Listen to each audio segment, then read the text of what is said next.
Good morning and welcome to Kim Bolton. My name's Chris Sauter, joined by Charlie Ellis today for what is round number 2 of the championship. I should say here a belated Happy New Year, because this is the first time that we are broadcasting this year. The opening round in January cancelled the morning of the race meeting due to frosty conditions that made it impossible to have a safe race meeting. So we press the reset button and start in February at this very bleak and cold morning. Proper wintry conditions here at Kim Bolton. The temperature likely to remain well into single figures. Possibility of rain later on today. The first race getting underway very shortly, and Charlie Ellis alongside me with today. These are proper tough conditions for the drivers. Yeah, we'll put them right to the test. I mean, the drivers have obviously done their Saturday practice day, and it was pretty much the same conditions, quite damp, quite wet, but it feels like it's been an eternity since we were last racing here. Obviously with the first round being cancelled, this is the kickoff for the championship. This is where we begin, of course, and it's still in the winter hours, you would say. The sun set around 5 o'clock, so it's a 2-heat programme today, starting with the Rotax 177s very shortly. 2 heats, and then the finals 177s will be kicking things off, followed by the Senior X30s, TKM Extreme, Senior Rotax, and working our way through the race schedule with the Senior Rotax KZ, Micromax, Honda 200s, Junior X30, Mini Inters, and the Water Swifts and Junior Rotax rounding things off. Our first heat is starting shortly with the Rotax 177s that are in the waiting zone right now. 1 or 2 carts from the practice just been recovered back to the paddock, and we'll be getting our first heat underway very shortly indeed. Wet tyres at the moment are the course of the day pretty much. All drivers on the wet tyres. Now there is the possibility of some rain showers during the afternoon, but if they don't happen, Charlie, do you think it is starting to dry out on the circuit, just visually looking from the commentary point? Do you think there's going to be a point somewhere where 1 or 2 of these drivers might be gambling on the slick tyres? I think at some point today there will be a gamble. Someone will try and go on that slick tyre, and it might work, it might not, but I think with the track, with all the moisture from the moss on the circuit, it will take a while to really dry up the track, but I think someone might take a gamble. It's worth a shot, isn't it? It's definitely borderline. I mean, even now, before the racing gets underway, you can see on the footage there, it is quite a damp surface, but 1 or 2 parts of the track, particularly on some of the straights, you can see the inklings of a dry line just starting to develop. So that'll be interesting to see just what tactics the drivers and the teams will produce as the day goes on. Just briefly to cut back to that first round though, Charlie, of course, very sad that the event was cancelled. There was some action on Saturday with the practice and qualifying. It was frozen conditions then, of course, but it was quite sunny on the Saturday, so the opportunity to get the track thawed out. Sunday, very frosty indeed. Don't forget, of course, there's plenty of action throughout the year on TNL Sports. On Thin Ice is available on YouTube on the TNL Sports channel. The next round is on the 9th of March right here at Kim Bolton. And the ever-popular Supermoto kicking off on the 20th of April at the famous Three Sisters circuit up by Wigan in Lancashire. Fantastic venue, one of the heartlands, you would say, of Supermoto racing. So that's all to come. Starting off here, of course, though, with round number 2 of the HKRC. As we were saying, of course, Charlie, it's a little bit of a delayed start here. The event in January, a frozen circuit in the morning. There was no sunlight to thaw the track out. The layman thing, you might say, is can we just throw some grit on the track? But with the specialist carts, the exposed metal, it's not the sort of thing that's conductive to looking after the equipment. No, it's not we can't really throw salt on the track and then go from there. It doesn't. You can't work like that. It's dangerous for the drivers. It's a safety hazard, really. And the other thing, of course, as well, was these tyre barriers on the side of the track. They do provide some cushioning, but they're still a fairly hefty impact. They were frozen solid. If you kicked one of those with your foot, it was like kicking concrete. Yeah, they were pretty hard, let's say. I mean, we had some of the cars trying to drive around yesterday, not yesterday, last month, just to try and clear up the track, and it wasn't working at all. So at the end of the day, spinner. So well, that's not the way to start your race, is it? We'll credit him. The unfortunate Matt Lear gets a little bit of a spin coming out. There's one cart stuck there. This is how they're going to line up. Josh Jogolin from Lee Todd, Matt Lear third, Stavros Athanasopoulos in fourth, Josh Howard, Adam Clark, Dan Wright and Will Milner on row number 4, Josh Bass, Bill Bowyer, Colin Walker, Ben Hitch on row 6, Doug Jenner, Adrian Williams on row number 7, Matt Wardale, Elliot Kennedy on row number 8. Moving forward to row 9, it's George Willis and James Butcher, Nathan Chafer, Scott Plea, Ben Pawsey, David German, Nicholas Walker, Chad Little on row number 12. Alfie Bray, Jimmy Galloway, Liam Ferguson, Ollie Goodyear, Jonathan Railton, Jack Sweeting and David Williams rounding out the pack. Yet again though, Charlie, big entry of drivers for this winter meeting. They are on the formation lap here, just getting the grid nicely formed together. 1 or 2 carts towards the back, just weaving around, getting some temperature in the tyres, and this looks set to be a great race meeting here. Yeah, we're all looking forward to it. Let's get it started. Rotax 177s are coming up now. I think with Stavros' name, we'll just call him Stavros. Let's not go for the surname. Let's get racing though for the first heat of the day. Carts are all over the circuit trying to find some grip, and we are going round again. It was a full start. Some drivers putting out of the tram lines before the start. About the 4th and 5th row, they were moving to the centre of the course very early. I'm not surprised that they have called that one, and they will go around once again. Of course, it does give the drivers another chance to get some more temperature in the tyres. Yeah, well, it looks like they're racing. I wonder if one of the drivers... Oh, no! Oh, there's trouble here on Derek's corner. Foul up at the chicane. Now, I wonder if there was a driver who did not realise it was a false start. Now, these drivers are looking like they're racing, but I was going to say, some drivers... confusion here. Yeah, I didn't see the flag go up on the first corner, which seemed a bit strange. They usually do, but yeah, a little bit of a confused start here, but everyone seems to be okay. That pile up on Derek's corner, relatively low speed tangle there, so it looks like the drivers are okay. Is everyone jostling to get back into position? So it is correct that we are back under a restart here. Yeah, some drivers, I'm not sure they saw the signal there, so they were racing into that first corner. They usually back off quite quickly, but here we go again. Led by the number 77 of Joshua Gollin in the barrel cart on the inside there. 29 there, Matt Lear recovering from his spin, coming out of the waiting zone, taking his position 3rd on the grid. There's Lee Todd, number 36, closest to our camera as they crawl up to the line, staying in position. Here we go, so we're back underway. This time the start looks good as they pile into the first corner. Here we go then. Oh, we're all going sideways. Oh, was that Matt Lear who nearly went flying off the circuit? But it's a brilliant start by Joshua Gollin, who manages to hold on to the lead, and I think Lee Todd has got himself into 2nd. Now as they're compiling into Derek's corner, it's still Gollin who leads the way. He's managed to get a bit of a gap already, which I'm quite surprised about, saying the confusion at the start there.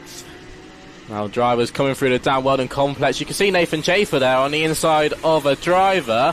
That might have been Stavros, as they all come filing through. But Joshua Gollin still leads the way, and you can see the drivers are taking different wet lines through the Kestrel corner. Some that was the classic wet line there through Kestrel corner there from Josh Gollin, wasn't he? He seemed to be very aggressively turning in and taking the curve, and again it's all keeping it on the edge here into the first corner, because there's no grip on that first corner. Really got to leave the braking as late as possible. I think it was Josh Howard on the first corner nearly outbraked himself off the circuit. He's recovered to 5th position right now, so it's Gollin from Lear in 2nd, Dan Wright, Nathan Chafer, Josh Howard, Lee Todd, George Willis in 7th, Will Milner, Josh Bass, Stavros Adamopoulos in 10th position. Oh, Chafer, that's a late one. Having a bit of a look there, wasn't he? Can we just say though, Nathan Chafer's made up 15 places in one lap. How on earth does he manage to do that? Brilliant start there. He's really racking up some positions here. Of course, they will have a switched grid earlier on. So the drivers further back in the field here are hoping for glory later on. This is going to be a very important race for them. But so far, Josh Gollin has had a brilliant start here, controlling the race at the front. They cross the line once again. Let's have a look at the gap, which is currently 1.5 seconds.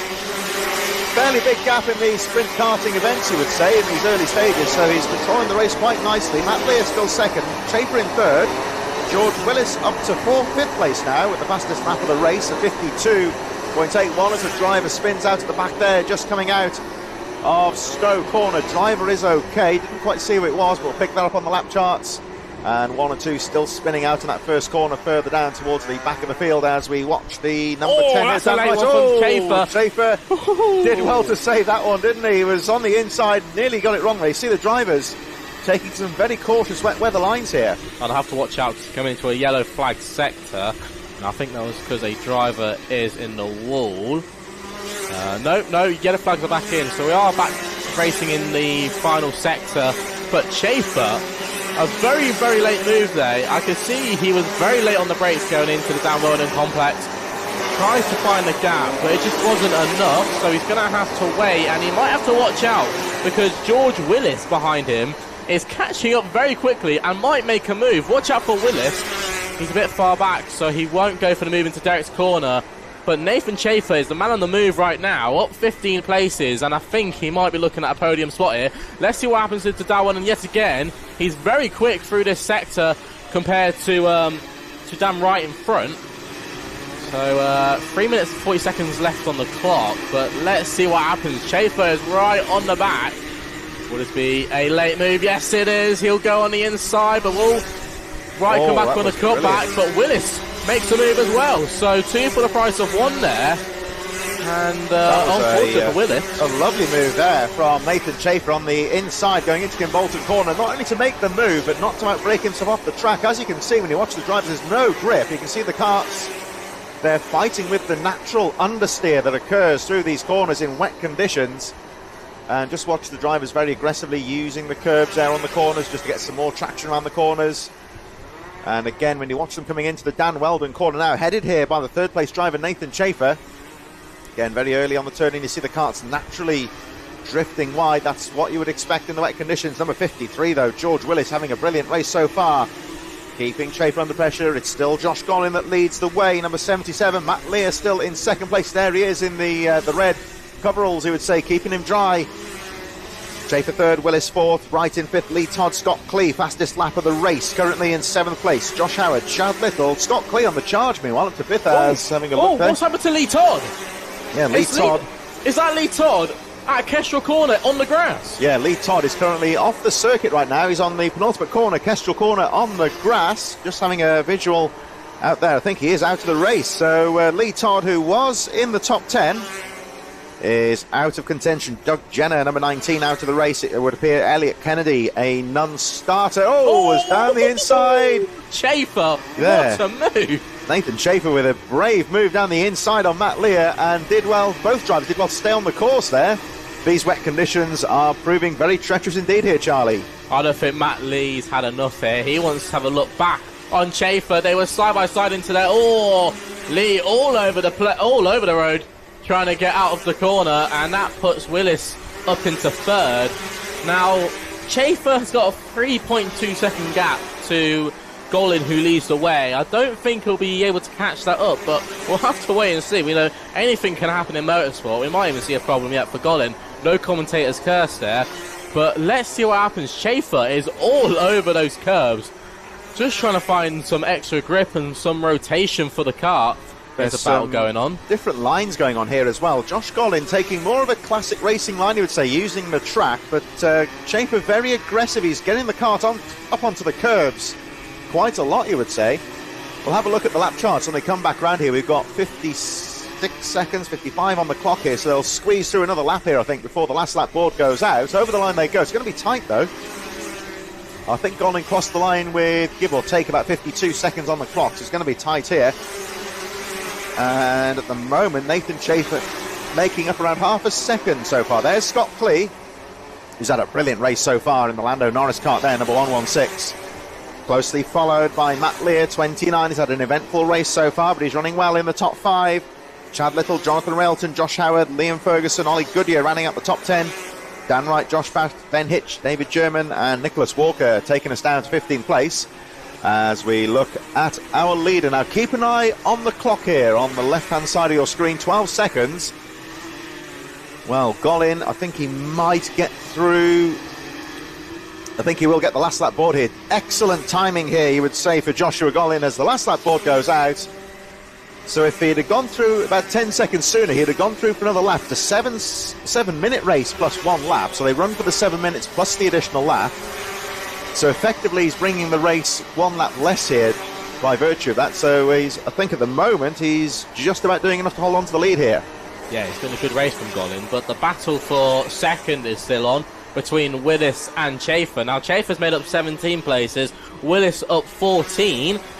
Say about Scott Clee as well, he's made up 16. And some other drivers to talk about. Jonathan Rowton, who is in 7th right now. He's made up 22. Chad Little in 6th, made up 18. But doesn't look like Willis could catch onto the back of Chafer. So to round off our first race of the day, it'll be Joshua Gullin, who comes round the final corner and takes the win in Rotax 177s for the first heat of the day. Nathan Chafer will just about hold on in 2nd place. A brilliant drive from near on the back of the grid from Scott Clee in 3rd to Matt Lear and Chad Little, from Jonathan Rowton and Liam Ferguson, who made up 19 places, from Ollie Goodyear, who made up 19 places as well, to Josh Howard, who rounds out your top 10. Some drivers to talk about as well: David German and Nicholas Walker, who finished 12th and 13th, both made up 10 places respectively. As well as Jimmy Galloway, who finished 16th, he made up 10 as well. So some strong drives through the field. Yeah, some good midfield battles there. We just saw Adrian Williams, Colin Walker, Stavros Athanasopoulos battling for that 20th place. Matt Wardale, Will Minnell, they're a bit further behind. James Butcher, Jack Sweetie, Ben Pawsey, and there is the 136 of David Williams, who rounds out the field. Very loosey-goosey is the word I was trying to find. Going into the Parc Ferme area. So here we go on the dummy grid right now. Our next race, second heat of the day. We've got 20 heats in total, plus the finals. But let's have a recap of the 177s. Joshua Gollin, your winner from Nathan Chafer. 3 seconds the gap at the end. George Willis third. Scott Clee, Matt Lear, Chad Little rounding out the top 6. Railton, Ferguson, Goodyear and Howard taking us down to the top 10. And as you can see, a very closely fought out midfield there. All of those points vital. Moving on to the grid positions for the finals later on this afternoon. And, of course, many drivers with a low-down grid position having to fight their way through in that first heat. Senior X30s are taking to the track right now. And it's going to be led away by the number 75 of Jack Nettleship, with Oliver Harris alongside Henry Rollins-Hart in third, Jack Spencer, Harrison Morrow, Monty Braithwaite, Katie Ashman and Jessica Fitch-Hall on row number 4. Row 5 is Peter Jurewicz, Jensen Pugh in row 10, Tiger Dixon, Josh Jones, row 6, Ollie Rands, Hayden Eldridge, Aaron Lask and Noah Osbaldeston taking us down to row number 8. Daniel Samir, Rhys Newburn, Natalia Darbeck, Jack Dan on row 10, Jack Stewart, Zach Whelan on row 11, James Reynolds, Max Cooper on row number 12. And rounding out the field is the number 27 of Enzo Dickens on row number 13. Quite appropriate that a driver number 27 has Enzo, I think, with the Ferrari connotations there. But let's see how he gets on.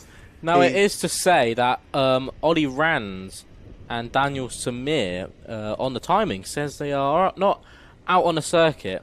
Ollie Rands has just come out. But Daniel Samir is still in the pit lane, so I don't know what's happened to Samir. But let's get the second race underway. The first heat for Senior X30s. It's going to be Nettleship and Harris on the front row. And will that be a false start? No, it's not. So we're going into turn 1. Some drivers using the concrete to just try and stay on the track. Now look at Jack Spencer, who was starting from 3rd. He might even have a look for the lead. He gets into 2nd place and follows Jack Nettleship as they go through the Willow section.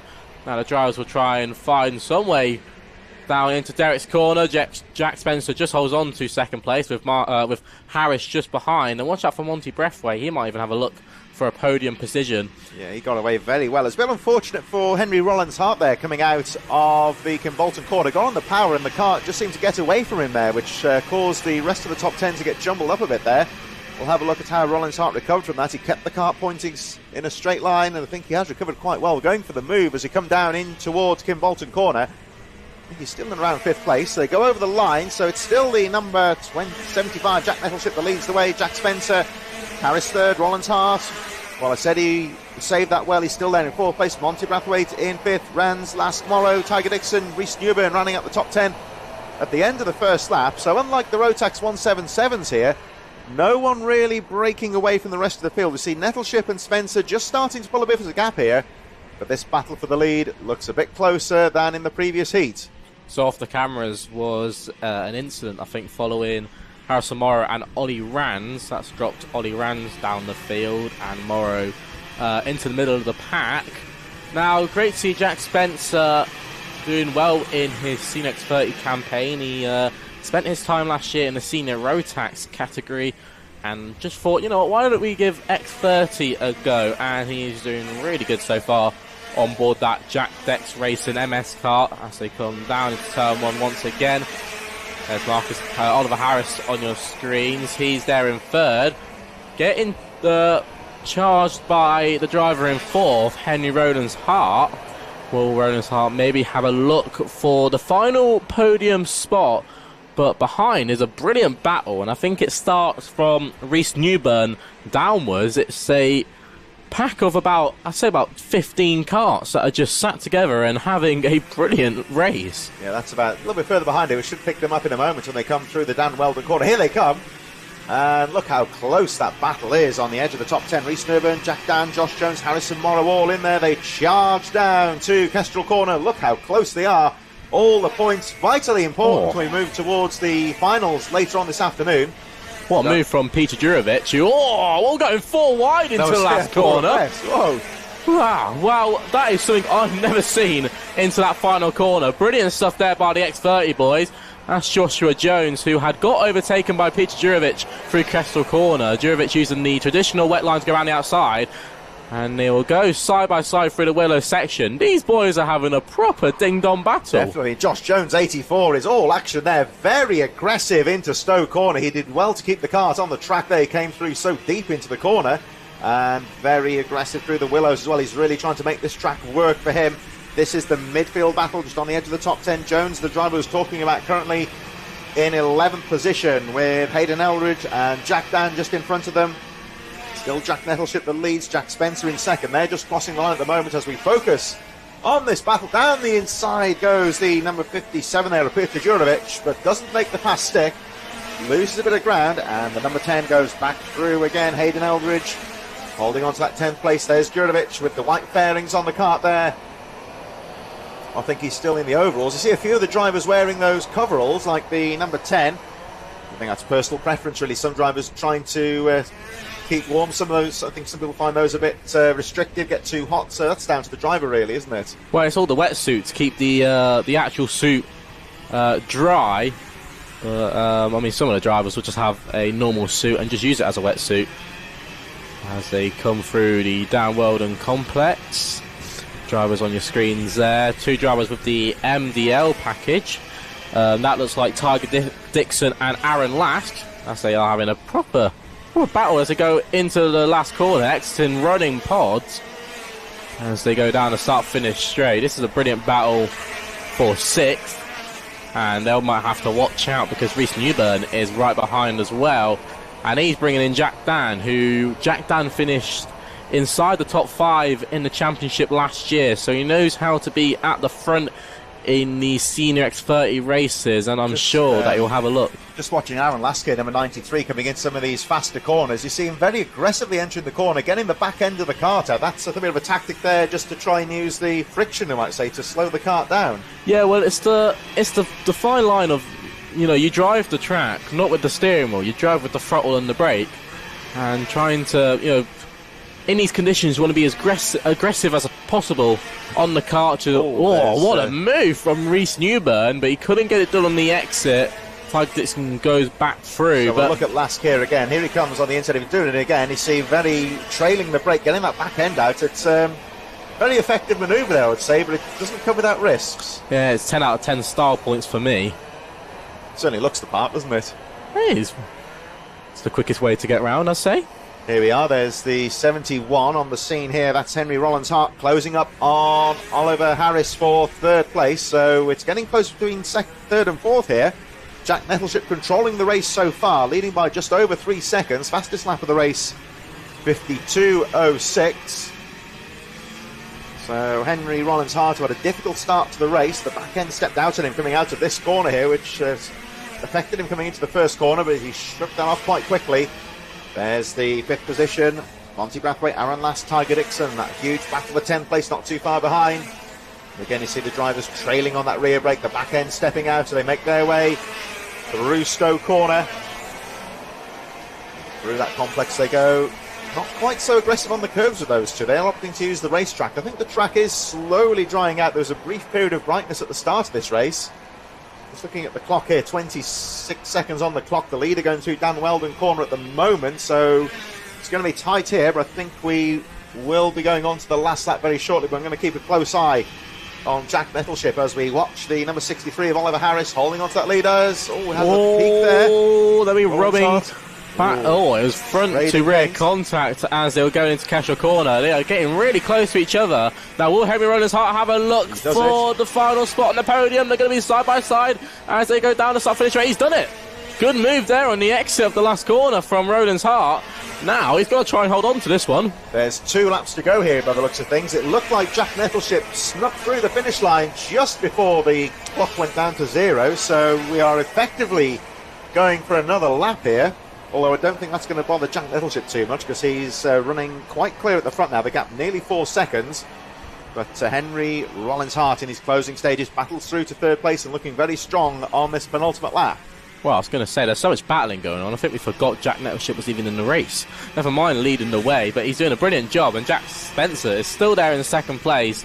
He's managed to get a good gap. There is Jack Nettleship on your screens as he enters the final lap now. So only 1 lap to go until the end of the first heat. For Senior X30, they will have a 2nd heat later today. And of course, all these classes will have their finals where trophies will be awarded.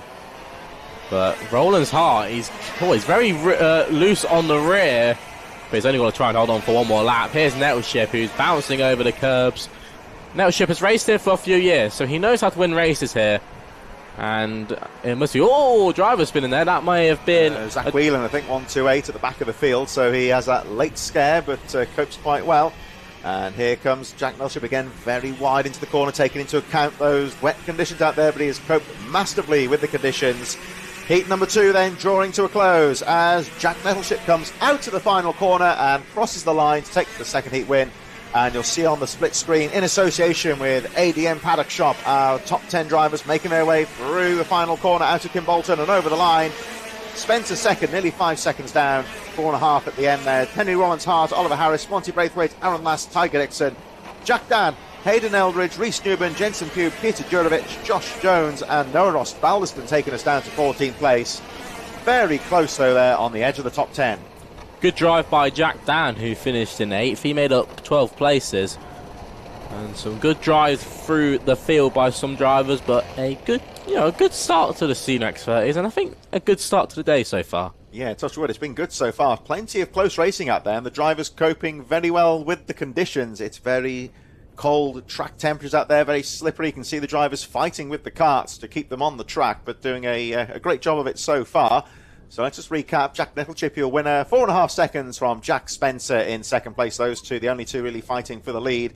Great battle with Henry Rollins Hart taking 3rd from Oliver Harris, Monty Braithwaite, Aaron Lask a bit further down, and it was so close on the edge of that top 10. So that is heat number 2 that draws to a close. The Senior X30 waiting to take their position out on the track is the TKM Extreme. Here they go. There's the E-plate of Johan Kalachern, who will lead them away from Jake Cox. Great to see Johan back out there after a very nasty incident at PFI a couple months ago. Johan will start from pole position from Jake Cox and Charlie Whitehouse, from William Bloom and Miles Reitman, from Patrick Leaf and Thomas Shaw, from Kean Bennett and Sam Cope, from John Stafford and James Workman. That rounds out your driver pulling off there. Is John Stafford there had a mechanical issue going along the Yamitsu straight, the kart cutting out on him.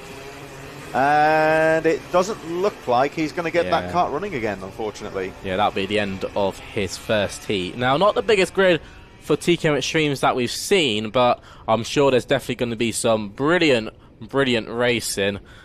So it's your Kalachern and Cox on your front row from Charlie Whitehouse and William Bloom. Charlie Whitehouse, who finished high up in the championship last year, as well as Kean Bennett, who has had a sensational 2024 campaign. Let's see if we can carry it into 2025 as we go green down into turn 1.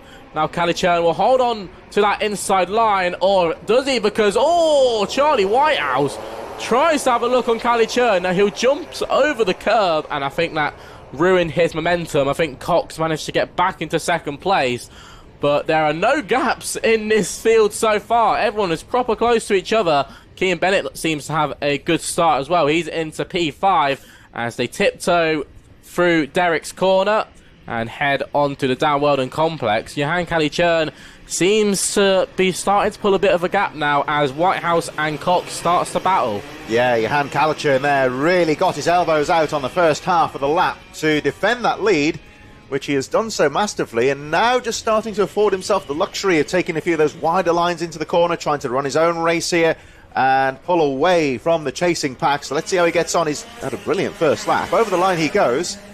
So Calichurn leads. Whitehouse second, Bloom third, Cian Bennett, Jake Cox, Thomas Shaw, Miles Reitman, Patrick Leaf, Sam Cope, and Jake Workman, the 10th place driver, the final driver left in the field, because unfortunately John Stafford is out of the race. He is watching from one of the Marshall points, cars safely tucked away on the infield, so we'll see him later on today. Meanwhile, let's have a look at Johan Calichurn. He's managed to hold on that first lap, came under a lot of pressure and did very well to hold on to the lead. There he goes through Derek's corner up towards the Dan Weldon corner now, and the number 56 there we are looking at is William Bloom in third place, coming under a little bit of pressure though from the number 44 of Cian Bennett. So this race, Calichurn at the moment has a slight advantage on the chasing pack, but it's all wide open. William Bloom and Cian Bennett both under the same awning, so they best not do anything silly, as that'll be quite tense after the race. Now Cian Bennett, I think he might have a look on William Bloom soon, the driver who started in 8th up into 4th at the moment. He's a very experienced TKM driver, had a brilliant 2024 campaign competing here at Kimbolton as well as other championships across the UK, and was shown to be one of the quickest out there in the TKM Extreme category, and he's definitely showing it up here with the random grids. It's always going to be a hard task starting from the back of the grid, but I think it's probably the funnest races you ever do, when you know you've got the speed to get through the pack and you can just have a bit of fun and have a bit of a laugh. Yeah, it's always a make the most of the situation, really. If you have a bad grid position, just make those overtakes. Let's see, we can't quite hold on there as we go through the Kimbolton corner. That's a popular outbraking position, of course, in usual conditions, one would say, but with these wet conditions, very difficult to make the pass stick. He's trying again, having a peek down the inside. Cian Bennett, although he's not being too wild here, I would say he's just biding his time here, looking for lines, trying to make a way through. The drivers so far, generally, I would say here, Charlie, these are very tough conditions out there, but they're being quite sensible here. No one's being too aggressive and just taking their time with it here, just learning the track, letting it come to them. I think that's the beauty with TKM drivers. I think they're not the most dangerous, let's say. They're more relaxed, more calm, and they use their brain a bit more, which some drivers struggle to do sometimes. But don't we all?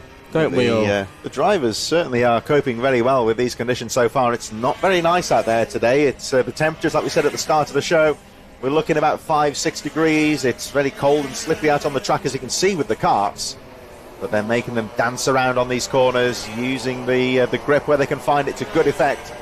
And there we see the persistence pays off for Cian Bennett as he makes his way through, now sitting in third place. Johan Calichurn leading the way so far, but look out for second place here. The black fairings there, number 43 of Charlie Whitehouse. He is just starting to put the pressure on Calichurn for the lead here. Calichurn knows he's there, and again going a bit defensive here. Calichurn guarding those apexes as he makes his way through, but Whitehouse has a nice drive coming down towards the TKM straight. Here they come down towards Kestrel and Kimbolton.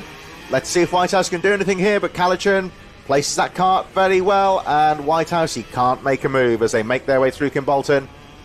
Calichurn gets a nice drive out of the exit here. They come down to the first corner. Calichurn knows he's there, and how late does he leave it to guard that corner? He left it very late there, as does Whitehouse.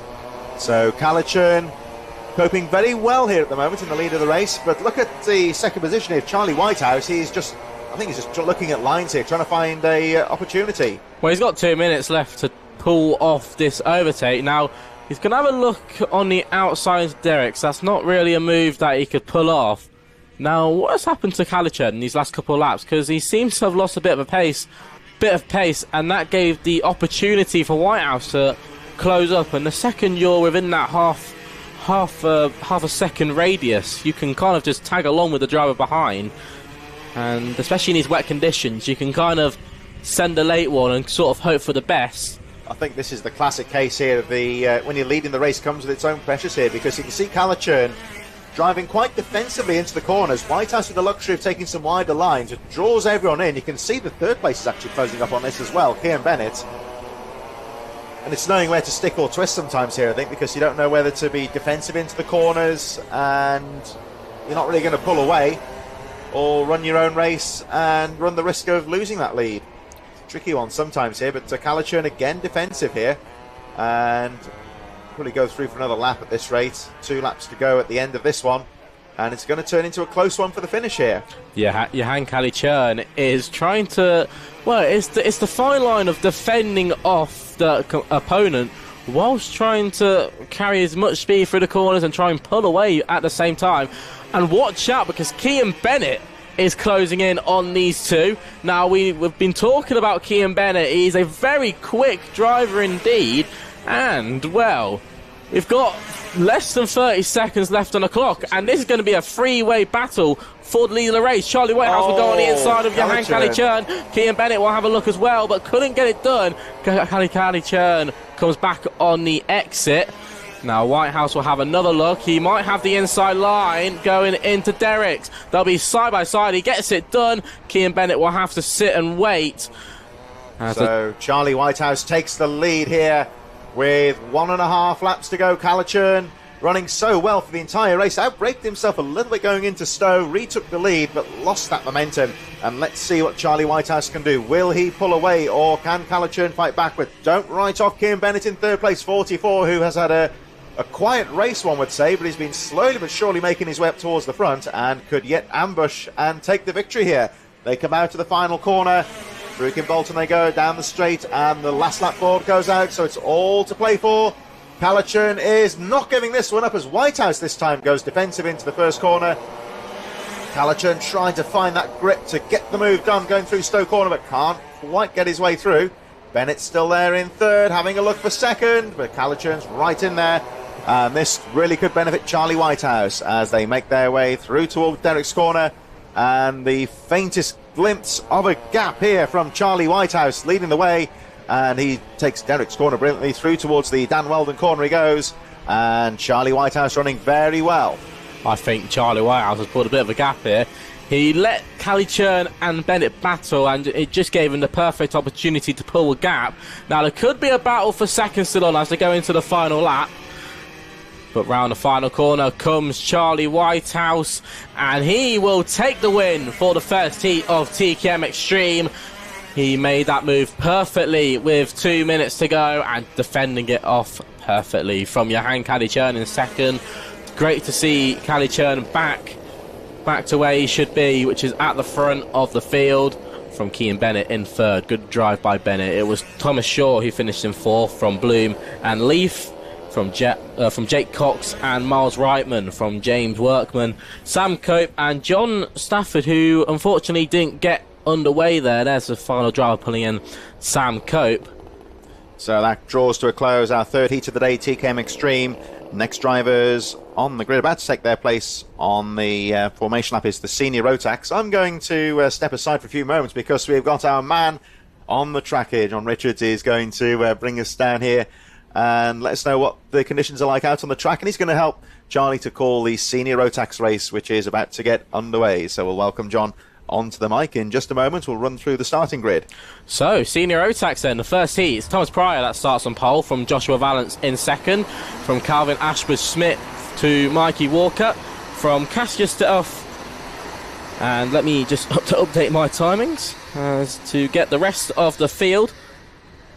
Victor Finlater there. Watch out for Finlater, and watch out for Charlie Fgrave as well, who is starting out his senior Rotax campaign. So picking off from Diaf, it was Jake Fisher and William Forber, from Joseph Rees-Smith, from Ethan Martin and George Robinson, from Samuel Cook and Tobian Alvarez, from Victor Finlater, Ryan Hedge, James Tester, Michael Morgan, Charlie Fgrave, Archie Flint, George Allen, Adam White, Paulo Nunes, Aranda, Dan Renton and Joseph Haley rounds out your grid. Now, it's great to have you back here, John. And how was your warm-up? I don't think I'm going to make a comment on that since both of my proper laps got taken out on. So not the best start, but let's get ready to go racing for Senior Rotax Heat 1. The marshals stipulating, tell them to slow down. Let's get in these tram lines. Let's go racing for the first time of asking. And no, we don't. We go round once again. So a couple drivers not forming up correctly and not to the marshals and officials' liking. So we'll go around once again and you can continue your story. Yeah, so second lap I got hit off, which is a bit unfortunate, but it's in the wet. You always have incidences and stuff. And as of the start, it's really difficult to get an absolute perfect start. So you might have full starts occasionally. In the third lap, obviously, there was a crash ahead of me. I had to cut the track to avoid it. So not really been a great warm-up, but started a pole for Heat 1. I'm pretty confident I'll be able to get a decent result from there. So with these full starts, so once you've got that signal for the full start, what do you do after that? Do you just keep warming up your tyres and trying to get some heat in the engine and the tyres? And what is your sort of plan after that full start? Well, it obviously depends, because in certain situations you would have to do certain things. Like in this situation, you'd preferably want to try and warm up your engines and tyres. It's very crucial to get a very good tyres and stuff. Yeah, right. Now let's get racing then. Senior Rotax Heat 1. Will we go for the second time of asking? Yes, we do. Down into turn 1. Watch out for Thomas Pryor and Joshua Valance, who makes his first time to the circuit. Oh, we're getting pods out as we go down into turn 1. Mikey Walker getting shoved wide, who was our junior Rotax Kim Bolton champion from last year. Now they'll come flying through the Willow section and down into Derek's corner. Ethan Martin's had a brilliant start. He's into second. And Will Forber, who's made his way into third. Now Samuel Cook is there in fourth. And Toby and Alvarez is having a brilliant battle with a driver. Now, as they come through down Weldon Complex now, it's Ethan Martin, who was second I believe, in the championship last year. And he's had a brilliant 2024 campaign. He wants to go one better in the championship. Now, he'll come down the start-finish straight once again. And let's have a look at the order as they finish the first lap. It's Thomas Pryor from Ethan Martin and Samuel Cook, who's jumped into third. He's made up 8 places on that first lap, as well as Archie Flint, who's in 6th at the moment, but he's made up 12 places. So a brilliant start for some of the drivers there. Yeah, it was a really good start for Ethan Martin. He managed to gain around 7 places in one corner, which is unheard of. But in the wet, if you can get it right at the start, you can make up huge gains. As Ethan Martin gets very close to the grass on the exit of Dan Weldon corner. This allows Thomas Pryor to capitalise and manage to establish a gap. And you see the line differences in the wet here. So through certain corners, some drivers will be taking different lines, such as Kestrel, where you may go wide or you may use that curb. As we start the next lap of this Heat 1 of Senior Rotax, Thomas Pryor still leading it out, followed by Ethan Martin. And on that lap, Thomas Pryor has managed to set the new fastest lap of the race. But Tobias Alvarez is managing to have a decent race so far. He's managed to overtake Will Forber and it's hunted down Samuel Cook in third. And it's going to be exciting to watch out for Mikey Walker as well, who on his sort of debut in Senior Rotax at Kim Bolton. I know he's been doing a couple events here and there. Well, if we look at Mikey Walker's car, it seems to be a bit of a nose cone issue there. And I think he might be receiving a 5-second penalty after this race for a dropped nose cone. Now, he'll have a battle with William Forber. Now, Forber has come on brilliantly as a driver in the past few months, and he's only going to get better and better. Now, Mikey Walker and Will Forber run side by side. Walker gets it done, but I think Forber will take that back if a penalty, because you can see that front nose cone is rocking around. And it's been pushed backwards, which, for anyone who doesn't understand what that is, it's the nose cone is used to, let's say in a race, driver going off the camera, but let's say in the start procedure, you hit the back of someone really hard and push them off the track. and you can get penalised by that, by the front nose cone getting pushed in. It's held on by 2 blocks, and if they are moved, there is an official that will see that when you come into the pit lane and issue you a 5-second penalty. Now, those could be really controversial when it comes to final race results. Now, George Robinson on that final lap made a move on William Forber, and I think Robinson might have a look on Mikey Walker as well. There's Charlie Fgrave on our screens. He's having a brilliant battle, and I know Lindsay Fgrave will be watching at home and wishing the best for Charlie. Now, he's having a good race so far.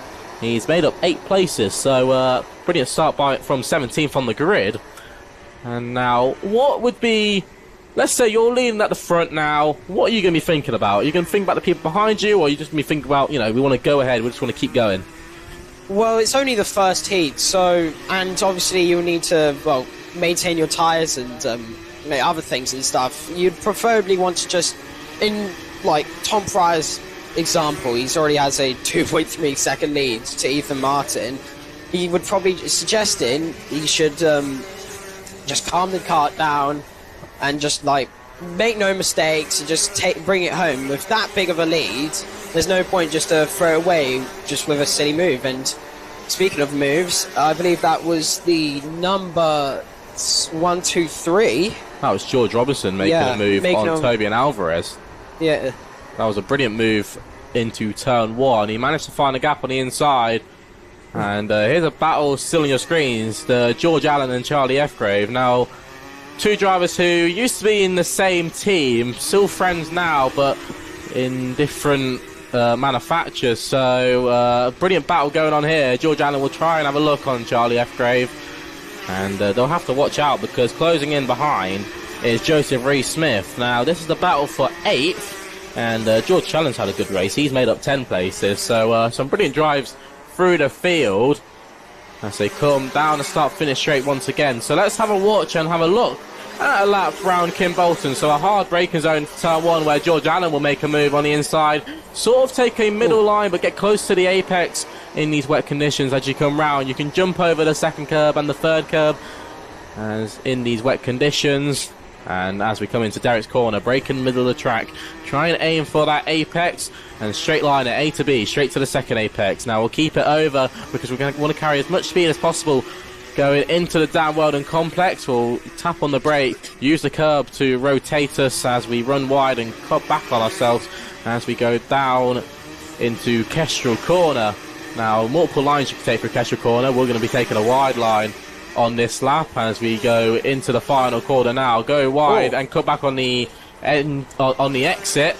Now, good move here from George Robinson, who makes a move on Samuel Cook. Now, is that for the final spot on the podium? Yes, it is. So, George Robinson has found a lot of pace in this race, and I wouldn't be surprised if we see him catching Ethan Martin on these next couple of laps. Now, we've only got 30 seconds left on the clock, but with a gap like that, there may be a possibility that the battle for 2nd may come apart here. Yeah, I could see it happening though, but with only 17 seconds on the clock, there may be another lap. Yeah, there will be one additional lap added. I could see this going all the way down to the wire right now, since at the moment, George Robinson is lapping around a 10th quicker on the lap before, but on this lap, Ethan Martin's done a 51.93 as here comes the 106 going back on George Robinson. A very good move into Stowe corner, but here comes the number 1, 2, 3 of George Robinson, get a beautiful switchback through the willows, and as we now go onto the Yamayutsu straight, George Robinson will still defend this here. He's done a very good job so far, but Samuel Cook is not going to give this 3rd place up. But at the end of that, this has allowed the 1, 2, 3 of George Robinson to just get that bit of a gap here, and he's now going to try and hunt down the number 55, Ethan Martin. Yeah, but I don't think it'll be enough. They will come round to get onto the last lap of the race. Thomas Pryor still leads the way, but yeah, Samuel Cook, he wasn't done yet. He's had a look back on George Robinson, and I think that's the fine line with these wet conditions. You don't always need to have the pace to stay with the drivers. You can kind of annoy them and, you know, send some silly moves just to get in their way. Here's Thomas Pryor on our screens. He's had no silly moves to worry about because he's been on his own. And with a brilliant gap of 3.8 seconds from Ethan Martin, this will be a brilliant way to start off his 2025 campaign at the HKRC Club Championship. Now, although being the second round, this is the first round of the championship, you could say, where points will be scored. And it's going to be maximum points in this heat for Thomas Pryor as he comes round the final corner and takes the win in Senior Rotax for the first heat of the day. Ethan Martin will come around in second place. And proudly sponsored by the ADM Paddock Shop, we'll see Put George Robinson coming in with the third and final spot on the podium from Samuel Cook and Tobian Alvarez from Mikey Walker, William Forber from George Allen, who got past Charlie F. Grave, to Paulo Nunes-Aranda, who finished in the top 10, up 11 places was Paulo, so good drive by him. From Joseph Rees-Smith to Calvin Edgeworth-Smith, from Dan Renton and Adam White, from Victor Finlater, Michael Morgan, Jake Fisher, Joshua Valance, who didn't have the best race there, dropped quite far down, from Archie Flint, Jason Haitley, Cassius DeUff, and our DNFs were Ryan Hedge and James Tester. Yeah, I'll probably be commentating next on the Junior X30, and I'd like to thank everyone at TNL Sport for giving me the opportunity to commentate on these races. It's really good practice, though, just to get it done for other championships and stuff, and I know I'll be passing on the mic to Chris, so thank you. Yeah, it's a pleasure having you, John. Thank you very much for joining us for Senior Rotax Heat 1. Now, KZ will be coming up next. And the fastest karts here at the circuit, it's definitely going to be quite sketchy for them in these wet conditions. I honestly have no idea how they do it. But now they'll be heading out of the dummy grid. And here's how they line up. Hannah Lang will start from pole position from Bradley Calder and Tom Mack. From Sam Ward, Miles Murphy, Jake Baker, Bailey Wrigglesford and James Beecroft round out your row 4. From Leo Robertson, Bea Phillips, Sylvanus Kilmass from James Harvey, Jason Baker, Ben Ballou, Luke Zenningham, Jake Weston rounds out your row 8. And George Barker and Jet DeFriend rounds out your row 9.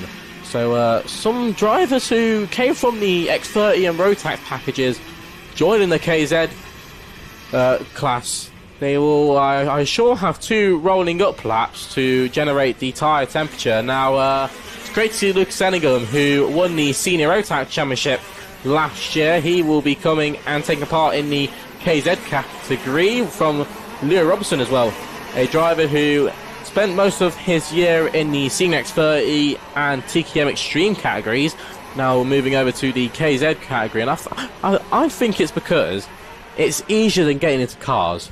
The cars have, all the added costs, and you're gonna have to pay for something here, pay for something there.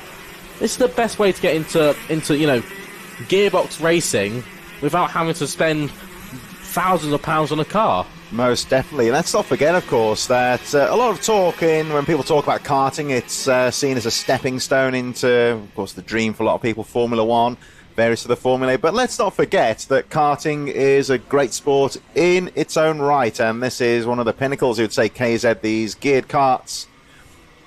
More braking capacity on these karts. Of course, they have the gearboxes as well. A lot more speed. You see that they cut out the Derek's corner when they use this track layout for the faster karts. KZ really is full-on top-level karting competition, you would say, with these geared karts, and it's always fantastic to watch. You will see here, of course, that they have a standing start as opposed to the rolling start that the other categories have. Hannah Lang, 91 on pole position in this first heat. A very capable KZ driver. We'll see how she gets on, because she had some brilliant results here last year. And as Charlie said a few moments ago, this, in effect, it's round number 2, of course, but this is effectively the first point-scoring round of the championship. The grid is just about taking position. I think the final driver on the grid, Jet DeFriend, is now in the position. We're waiting for the lights.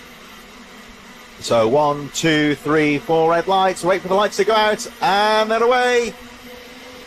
And a brilliant drive on the second place there from Bradley Calder as they charge into the first corner. Hannah Lang's got the line, though, and she should hold on here. Having a look down the inside there, the number 11 of Sam Ward trying to get a peek to make up another position. I think he may well have done so. It's a bit tight for third, but Hannah Lang with a brilliant start charging down the Mitsu straight for the first time, straight into the Dan Weldon corner. And there she goes. Nice wide line coming out of the corner. Good traction. And Lang has a brilliant start there. She will have a look at the end of the first lap, leading by quite some distance. Great to see Sam Ward there in third. Now, Sam Ward, he nearly won the last round 11 of the 2024 championship. Unfortunately, spun out with 1 minute to go. Did the craziest 360 going to the Dan Weldon complex and finished second in that race. But we know Sam Ward is a winner, and he's already in second place. And I would not be all surprised if he may have a look at Hannah Lang in laps to come. Of course, he's going to get... Oh, driver on the grass there. Was all squirmy, and here comes Lucas Enningham on a move. I think that was on Buer Phillips. He'll go on the inside, use the curb to rotate the kart. Now, it's great to see Lucas Enningham back out on circuit, not in the senior Rotax or senior X30. As you may have seen in the previous years, he's taken a step to the KZ category, and he looks like he's really enjoying it. And I remember he did a test day not long ago at Fullbeck, and he did about 15 laps and said, ouch, I'm aching everywhere. And so he's had to do a lot of training in the winter, and obviously that training will keep going. Just a little bit further ahead of this battle. Furious action here, but move for the lead. You can see here that Sam Ward has taken the lead from Hannah Lang coming out of the Willows, and now leads the way. Let's see if Lang can fight back. Ellingham charging hard behind this duo, fighting for the lead. It's still Miles Murphy in third place. For a brilliant couple of laps there from Sam Ward as he takes the lead. Lang just watching the line. She's going to see if she can keep up with the race leader number 11. Look at the lines that he's using, because he's got some brilliant traction coming out of these corners. And this is where sometimes when he gets overtaken, it's a case of just trying to keep up with that leader. But at the moment, Sam Ward just starting to break away. It's still Lang in second, Murphy in third. Lucas Ellingham still charging in fourth place. James Beecroft, Jake Weston, Bradley Calder, Tom Mack, Jake Baker and Leo Robinson rounding out the top 10. Oh, you see there the 199 of Lucas Ellingham charging over the curbs, going through the Willows. And to me here, Charlie, it looks like he's actually starting to close up on the top three as we look at the number 7 of Jake Weston, still coming under some pressure from Bradley Calder. Yeah, I wouldn't see Lucas Ellingham. He is a very, very strong driver, whether it be a X30, a Rotax, or even a KZ. He might even have a look for a podium position in the laps to come. Sam Ward still leads the way, and he's just at the fastest lap actually, 43.02. Lapping very, very quick compared to the other drivers. Some drivers setting 43.8s on that last lap. So a very, very quick driver is Sam Ward. A 1.6 second gap so far. And on our screens, that's a battle with Leo Robinson. Leo Robinson, who's taken his debut in the KZ karting, his first race start. And I bet you they must be very confusing to do those race starts, because you've got to try and time the clutch biting point and, you know, keep the revs up as they pull away. It must be very, very tricky. Yeah, it's a new skill to be learned, you would say, coping with the standing start as opposed to a rolling start here. You can see when you look at the drivers going down the straight as well today, just how much spray is on the track. When you look at them going down the Mitsu straight in the moment, just watch the karts closely, you'll see just how much spray is being thrown away by those wet weather tyres as Hannah Lang starts to come under a little bit of pressure now from Miles Murphy in the number 5. And look out for the driver with the red and grey helmet just a bit further behind there, the 199 of Lucas Ellingham, newcomer of course to the KZ UKs, and acquitting himself very well here. None of that of course is bothering Sam Ward, who's cleared away at the front, as we focus on this battle for second place with Hannah Lang, 91, second position, and a tight line coming out of Kim Bolton there for number 5. Miles Murphy trying to get the traction down the straight, wearing the distinctive Demon Tweaks overalls there, that famous motorsport shop just outside of Wrexham in North Wales. And here he is. That's a really famous old name in motorsport in the UK, you would say, and he's starting to really put the pressure now on Hannah Lang in second place. There she is, Lang, who had the pole position, but Murphy really keeping that pressure on. There he is, number 5, Lucas Ellingham, still shadowing though in 4th position.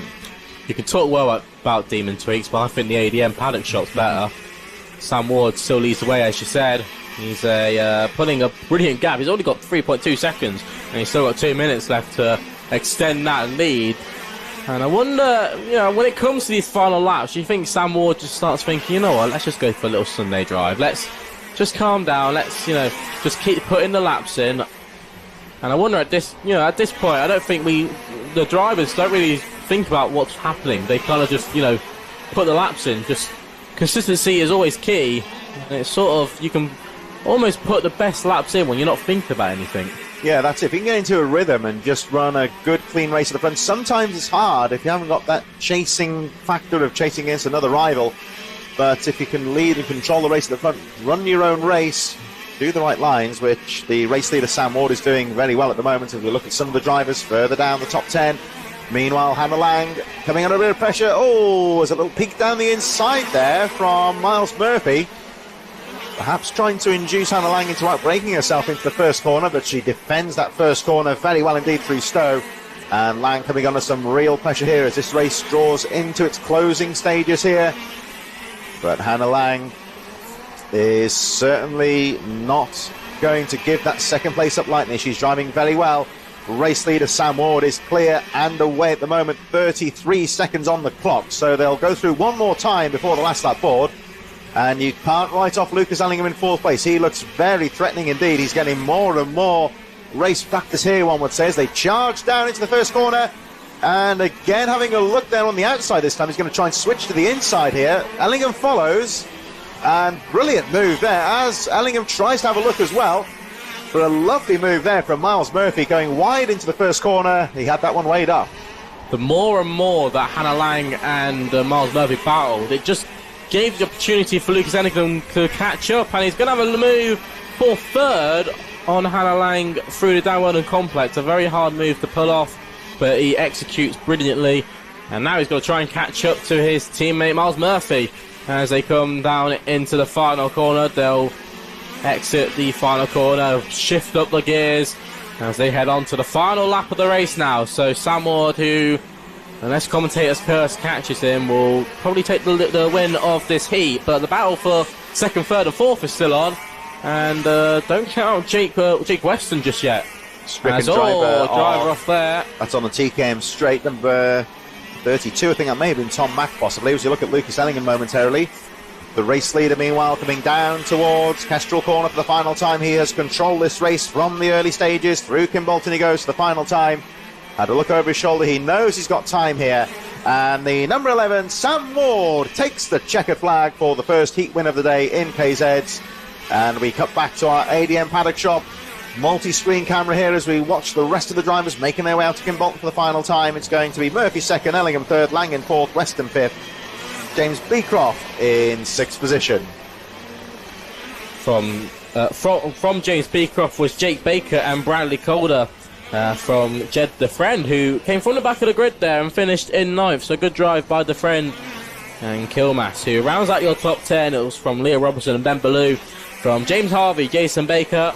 From George Barker, who has a really cool YouTube channel, which you should probably check out. He does a lot of race vlogs, which I think is a brilliant idea. That's worth having a look. So it's Sam Ward, then Miles Murphy, Ellingham, Hannah Lang, Jake Weston, James Beecroft, Baker, Bradley Calder, Jed DeFriend, Limas in 10th, Leah Robinson, and one or two non-finishers further down the field, Bo Phillips, Bailey Rigglesford, and Mack spinning out on the final lap of the race in association there with Easy and Elegant Weddings and Events. One of our sponsors here at the Hunts Kart Racing Club, Micromax UK, is about to get underway at this famous Kimbolton circuit, formerly the home of the 379 Regiment for the US bombers in World War II. It's a part of the old airfield. As we look at the Micromax Corey Lines from Oscar Churches, JJ McKenley, Seiki Komatsu, Uzanov Murphy, Mason Munther, Oliver Brunt, Travis Giddins, Arlo Gamble, Jensen Darlow, Jake Hansford, and our final two drivers, Oliver Woodall and Harley Merrison on row number 7. So as we say, much like the likes of Silverstone, of course, most famously, a former military origin circuit here. This is one of the access areas of the old airfield.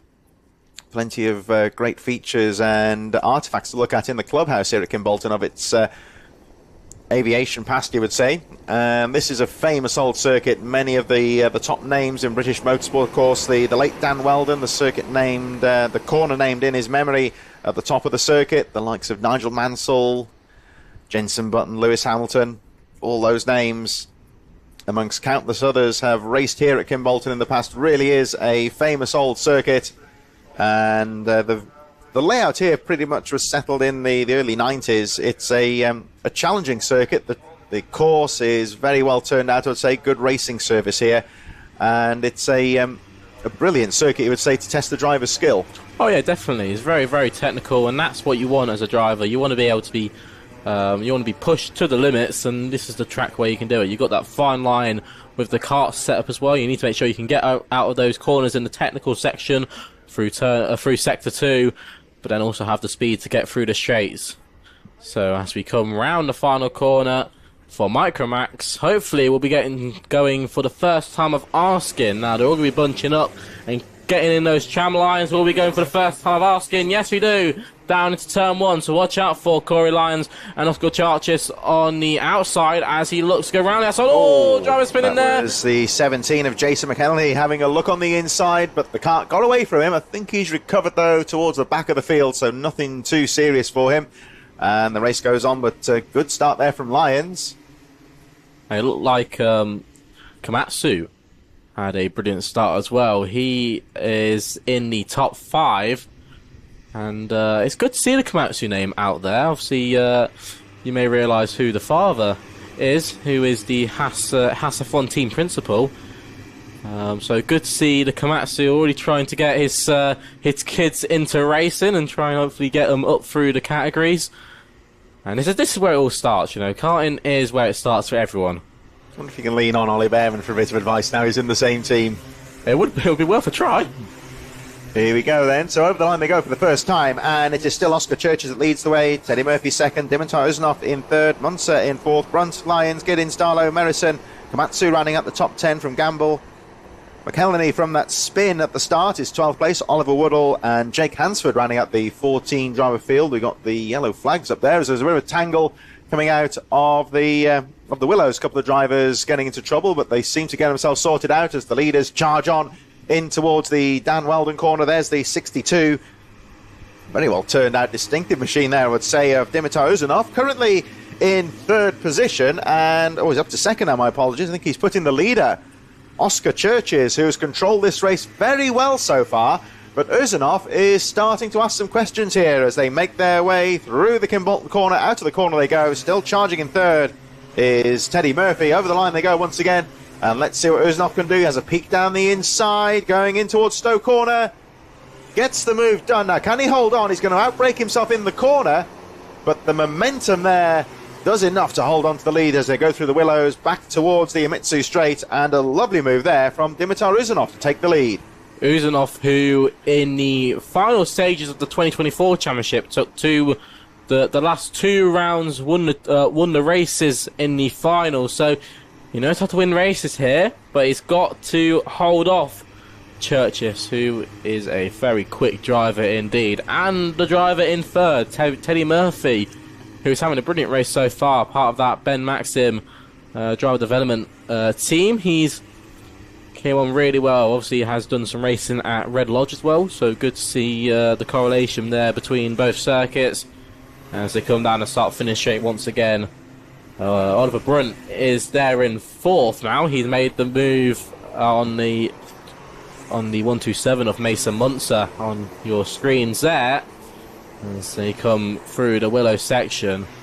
So just under 4 minutes left on the clock as they enter Derek's corner. Uzanov taking some different lines from Churches, and I think that's just both drivers experimenting with, as you said, the track is drying up to some extent, so trying to find that extra grip will be ever so vital when it comes to finding lap time and, you know, making moves on drivers. Yeah, Uzanov seems to have got this track dialed so far. There's a bit of a mistake from the second place driver, Oscar Churches, coming out to the Dan Weldon corner, which has allowed Teddy Murphy to close up. We're looking here at the number 99. Oh, was having a peek on the inside there was Mason Munzer on the 99 of Oliver Brunt. This is the battle for fourth position as they make their way down to the first corner. There's the leader just going into the corner at the front of your screen.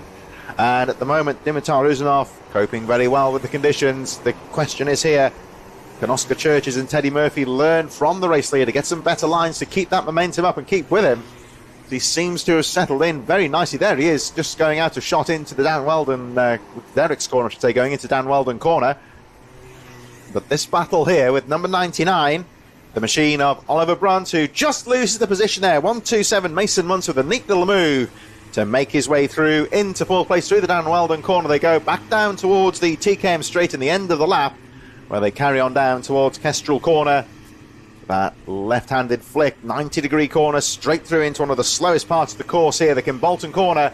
Great overtaking spot, but difficult to make that pass stick sometimes, especially in the wet, slippery conditions. But at the moment, Munster holds on and keeps that fourth place. Uzanov, 55.45 last time round, quickest driver on the track still. Churches is still in second. Murphy, Mason Munster, Oliver Brunt, Corey Lyons, Jensen Darlow.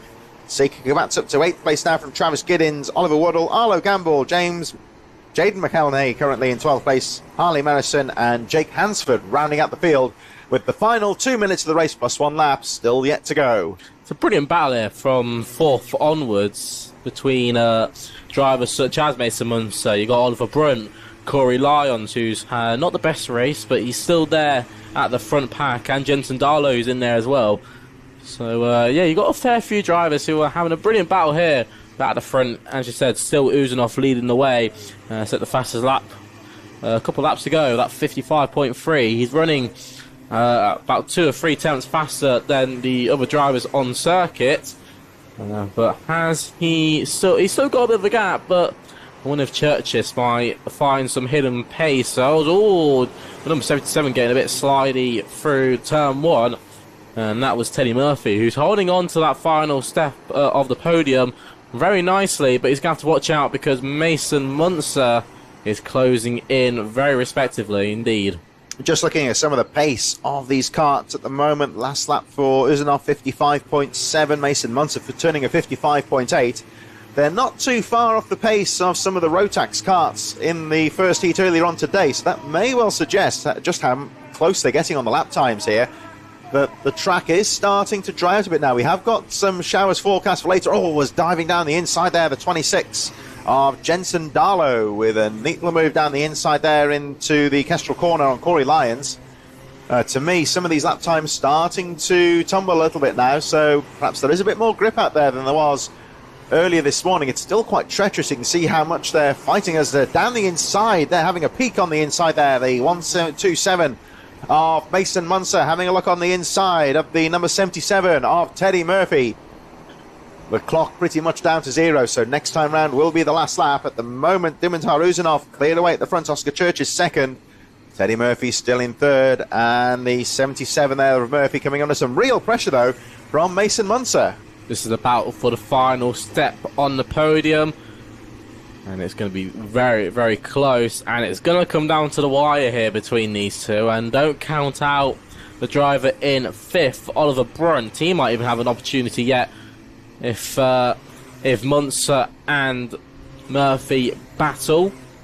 Now they'll come on to the final lap now. The number 26, Jensen Darlow, is under investigation for it seems to be a contact warning. My apologies. So he's going to have to watch himself on this final lap as they come through the Willow section now, starting to use that exit curb come out of turn 1, so there must be some hidden grip there that they can try and swallow up as they enter the Derek's corner. As we said, jump from one curve, jump to the next curve, and carry the speed through as they head into the Dan Weldon corner. It's all about keeping momentum up through here. Now Munster has carried a bit more speed through there, but will he mess up on the exit? Yeah, I think he's not had the speed to carry it on, but here comes Uzanov round the final corner. It's been a perfect race for Uzanov, who will take the win in the first race for the Micromax UK. As we cut to the ADM paddock shop multi-screen, in second place it comes Oscar Churchis from Teddy Murphy, who holds on to the final spot on the podium from Mason Munster, Oliver Brunt, Jensen Darlow and Corey Lyons from Seki Komatsu, and Travis Giddins from Arlo Gamble, Oliver Woodall from Jaden McEney, who gets past Woodall on that final lap, from Harley Merrison and Jake Hansford, who rounds out your 14 drivers. But some very good driving up at the front. There was somebody there with I'm sure it was a replica Ayrton Senna helmet there. Didn't catch the drive, we'll have a look later on, but Uzanov from Oscar Churches, 3.5 seconds at the drop of the flag. Teddy Murphy from Mason Munster, Oliver Brunt, Jensen Darlow, Corey Lyons, Seiki Komatsu 8th, Travis Giddins 9th, and Arlo Gamble rounding out the top 10 in Micromax UK Heat number 1. Don't forget, of course, all of the groups having 2 heats today, and the finals later on in the afternoon. The Honda 200s are in the waiting zone right now and will be about to get underway. As you can see on the top right-hand side of your screen how cold it is out there. George Pickett will lead them away from Jack Wykes, Theo Hamilton, Elliot Borg, Mason Becker, Arthur Murphy on row number 3, Sawyer Henderson and Dino Rowlands on row number 4. Row 5 is William Davison from Alistair Saunders, George Quinlan, Harry Parker Ray on row 6, Lucas Howling, James Murphy on row 7, Cian Doherty and Jack Nave on row 8, Alfie Hennell, Jaden Bond, Zach Squire and Jake Barnett on row number 10, Finley Thompson, Albie Platt, and the final driver on the grid is the 155 of Marcus Cooper. So we hear the hum of the 4 strokes as the Hondas make their way out onto the circuit. Pretty much an entire 4-stroke class here, the famous old Honda 200 engine. If you go to the rental karting fleets across the country, lots of those chassis using this very reliable Honda engine, perhaps a little bit more of a detuned version of that engine, one might say. A class that isn't really featured here at Kimbolton, but the Pro Karts using twin-engine versions of these, and they really are a solid old engine, the Hondas. Yeah, they get you through a race, yeah. But they get you through a nuclear war, let alone a race. Yeah. But these drivers, solid. I mean, 8 years old, and you're chucking them into a cart that can easily do over 60 miles an hour. What are these parents thinking? Well, here we go. It's not a very nice grid. I think we're going to go round again here. So another lap for the Hondas. I think that's a matter of, well, we've got quite a few experienced drivers here, but then also we have a few of our novice drivers, our inexperienced drivers, who are just, starting off karting. I mean, this is the right age to start off your karting career. The marshals there, just telling these drivers at the front just to slow it right down. They were carrying a very quick pace on that initial formation lap. They got themselves very neatly into position, but not really bunching up the rest of the field. As Charlie said, of course, these drivers on the whole, 8 years old, they are very much kids, but the racecraft that they demonstrate, we saw all through last season, very impressive indeed, and they certainly know how to pedal a kart, I would say. Yeah, but I think it's the fine line that they know they have to race against each other on the track, but the second they get off it, they grab a football and they go and play around with their mates. And I think that's the best bit about karting. It's the whole community side of things where, you can race on track, but you can have fun off it. Here we go. We're coming in towards the Kimbolton corner. The field's still not quite bunched together, I'd say. Let's see if they let this one go. It's a bit better than it was before. As we look towards the first corner, no, it was very doubtful that would go ahead. The full start, you see the green flag with the yellow chevron indicating that it is another run round.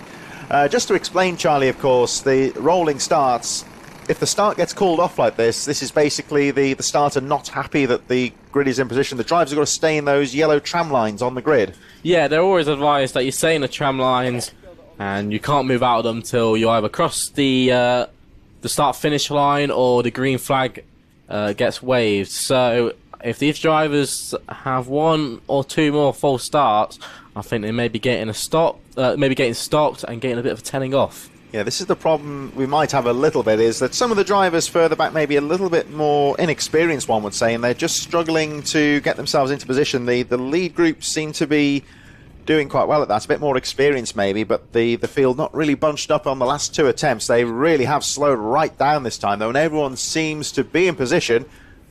So let's hope that the third time is the charm for the Honda 200s heat race number 1. George Pickett and Jack Wykes on the front row, leading the way out to the final corner. And, one driver got overtaken on the line there. Didn't look too happy, but they seem to have let this one go. I think it was the 21 Dino Rowlands didn't look too happy there. 1 or 2 drivers going past him, but trouble on as they make their way through. You see the back of the screen there, the midfield, 1 driver spun out and everyone else struggling to avoid. There is a kart beached on the curb right now. Yellow flags are still out. Drivers are okay. Nobody's injured, but here we go in towards the top corner. I'll watch Theo Hamilton here. He has a move for second place as there is your driver beached on the curb. That is very, unfortunate, I have to say, for that driver. Theo Hamilton makes the move for second place. You're going to have to watch out for Elliot Bork, who's there in third. Now, these are the drivers who finished first and second in the championship as all. We're going 3 wide into the final corner. Brilliant stuff here by these Honda cadets as they come down to finish the first lap of the race. So it's going to be Jack White from Theo Hamilton and Elliot Bork. Mason Becker and George Pickett rounds out Euro 5 from Sawyer Henderson. Spin there for the number 14 there. That was Elliot Bork goes in a spin and throwing hands saying, what on earth happened there? I wonder if that was on his own. I think it was all on his own there. The back end just seemed to step away from him there, so the grip not always there, one would say. It is drying out there, the circuit, but there are still 1 or 2 nasty little wet patches, and I think the number 14 of Elliot Bork found one. The drivers caught up in the first lap melee. The track very quickly cleared by the marshals, and they are still in the race. Jaden Bond at the back of the field with the 25 of Albie Platt, who's just gone over the line. Platt was the driver whose kart was beached on the curb, but the marshals were able to get him sorted out and get him on his way, although he's charging at the back of the field. The leaders, meanwhile, making their way out of the Kimbolton corner. Over the line they go. Just watch that first corner. It is still a little bit treacherous. The driver's taking more of a sweeping line into the first corner, though. There is the number 52, the third place driver of Mason Becker, closely followed by the 27 of Sawyer Henderson, Alistair Saunders, George Quinlan, James Murfitt and Arthur Murfitt. 7th and 8th place William Davison and Elliot Bork rounding up the top 10 as the leaders make their way through Derek's corner. We are still watching the number 52, the third place driver Mason Becker, and look at the driver behind him here. Alistair Saunders and Sawyer Henderson, 27, both looking for lines here. There's the 27 with the pink helmet. Quite distinctive in the misty conditions. Has a glance over the shoulder. He can see where Saunders is, but he is focusing here on Mason Becker, 52, currently in third place. Look out for Henderson, though. He's got some good lines going here. Starting to close up on the number 52, but can't find a way through at the moment. Jack White's well cleared at the moment. The gap just under a second from Theo Hamilton. And then this battle that we're focusing on here, Mason Becker, 52, currently in third place.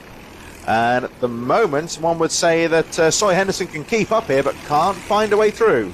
Becker really needs to watch out here, because Sawyer Henderson, over the course of 2024, improved massively, and he's now a front-running driver. So he has got all the experience now to challenge against Becker, who is there in third. This will be the battle for the final spot on the podium, and he'll have to watch out because behind Henderson is Alistair Saunders, as you're talking about. He is very quick indeed, and he might even have a look on Henderson as it is. So just over 3 minutes on the clock here. Still quite a way to go in this race. I'm just looking at the back of the field. These drivers coming through now, the leading group, they may yet have to deal with backmarkers here, because especially Jaden Bond and Albie Platt, who were caught up in that melee on the first lap, they were cut adrift quite far from the back of the field, and the leaders are starting to close up on those tail enders, so that could be an extra factor as the race goes on. Jack White's number 13, there he is at the front of your screen, going in towards Derek's corner right now, and is leading the race quite comfortably, although Theo Hamilton keeping that pressure on number 13 second. Race leader Whites can't afford any kind of a mistake. Still this very close battle for third.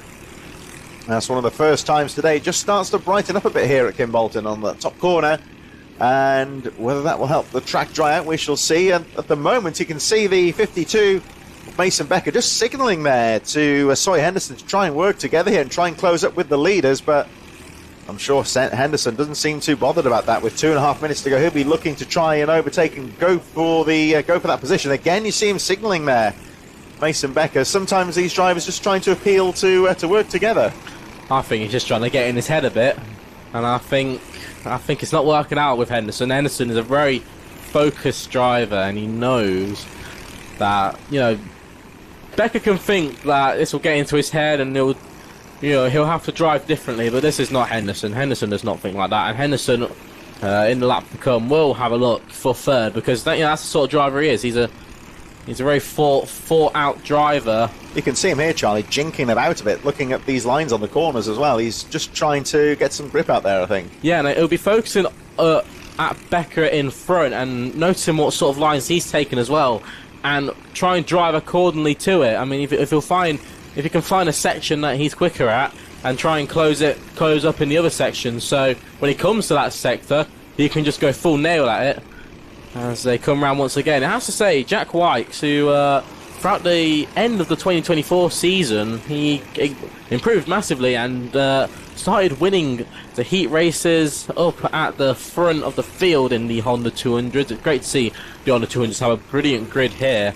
A driver who had trouble at the start of the race and is really starting to get some pace together is the 7th place Elliot Bork. He's just at the back of this little group here. I don't think he's going to get close enough to challenge them at the moment, but he's set another fastest lap of the race, 55.6. You just saw him at the top of the screen there going through the Dan Welben corner as we've got 40 seconds on the clock. I can tell you the leader is just about to come through the Kim Bolton corner, so we've got 2 laps to go here. They are starting to close up on some of the tail enders. Will that be a factor in the closing stages? We shall see, because Jack Wykes, as they come down towards the first corner, there he is, as we look at the battle of the third as well. It's getting very close to the front. Oh, we just saw Henderson having a look at Becker. There is the number 14. This could be another drive to watch here, Elliot Bork, who's setting a good pace. But the lap times here are starting to tumble. They are low. They're in the very high 55s here. And again, I would suggest this is showing that the track is starting to dry out. There is some pace in there. Yeah, the sun is really coming out now, so I bet you there's going to be a lot of confusion down in the assembly grid. I wonder if someone might be trying to look at a gamble, but we'll have to wait in the races to come. I don't think it's fully time yet for that slick tyre, but you know, anything can happen. But here is the battle as they come on to the final lap. Jack Wykes might have to watch out here because Theo Hamilton, who won the championship last year, is really closing in now on Wykes, and he used the slipstream going down the start-finish straight to catch up, and it's now going to be a proper ding-dong battle in the final lap of this race. And just to add to the pressure, you'll see at the top of your screen, there is the number 25 of Albie Platt, the first lap spinner, who's regained the pace somewhat, but nonetheless still being closed up on the leaders. That may just add to the pressure here for the number 13 of Jack Wykes as he makes his way through the Dan Weldon corner for the final time, and still Hamilton looking to try and find a way, getting some drive out of the corner. There's the back marker in front. I don't think will play a factor here as they come in towards the final 2 corners, but Jack Wykes keeping it nice and close here. Yeah, I think Theo Hamilton's just going to sit this one back and think, is he, because he got a look on the move for the last corner, but it's not going to be enough, and Jack Wykes will just hold on. That was too late for Theo Hamilton. He had a look, he tried to jump all over the curb, but it just wasn't enough in the end. So brilliant drive there from Jack Wykes, who takes the win there from Theo Hamilton in second place, from Sawyer Anderson, who finishes in third, from Becker and Saunders, who rounds out your top 5. George Quinlan will finish in 6th, from Elliot Bork and Arthur Murfitt, from James Murfitt and Kean Doherty, who rounds out your top 10. God, what a race that was.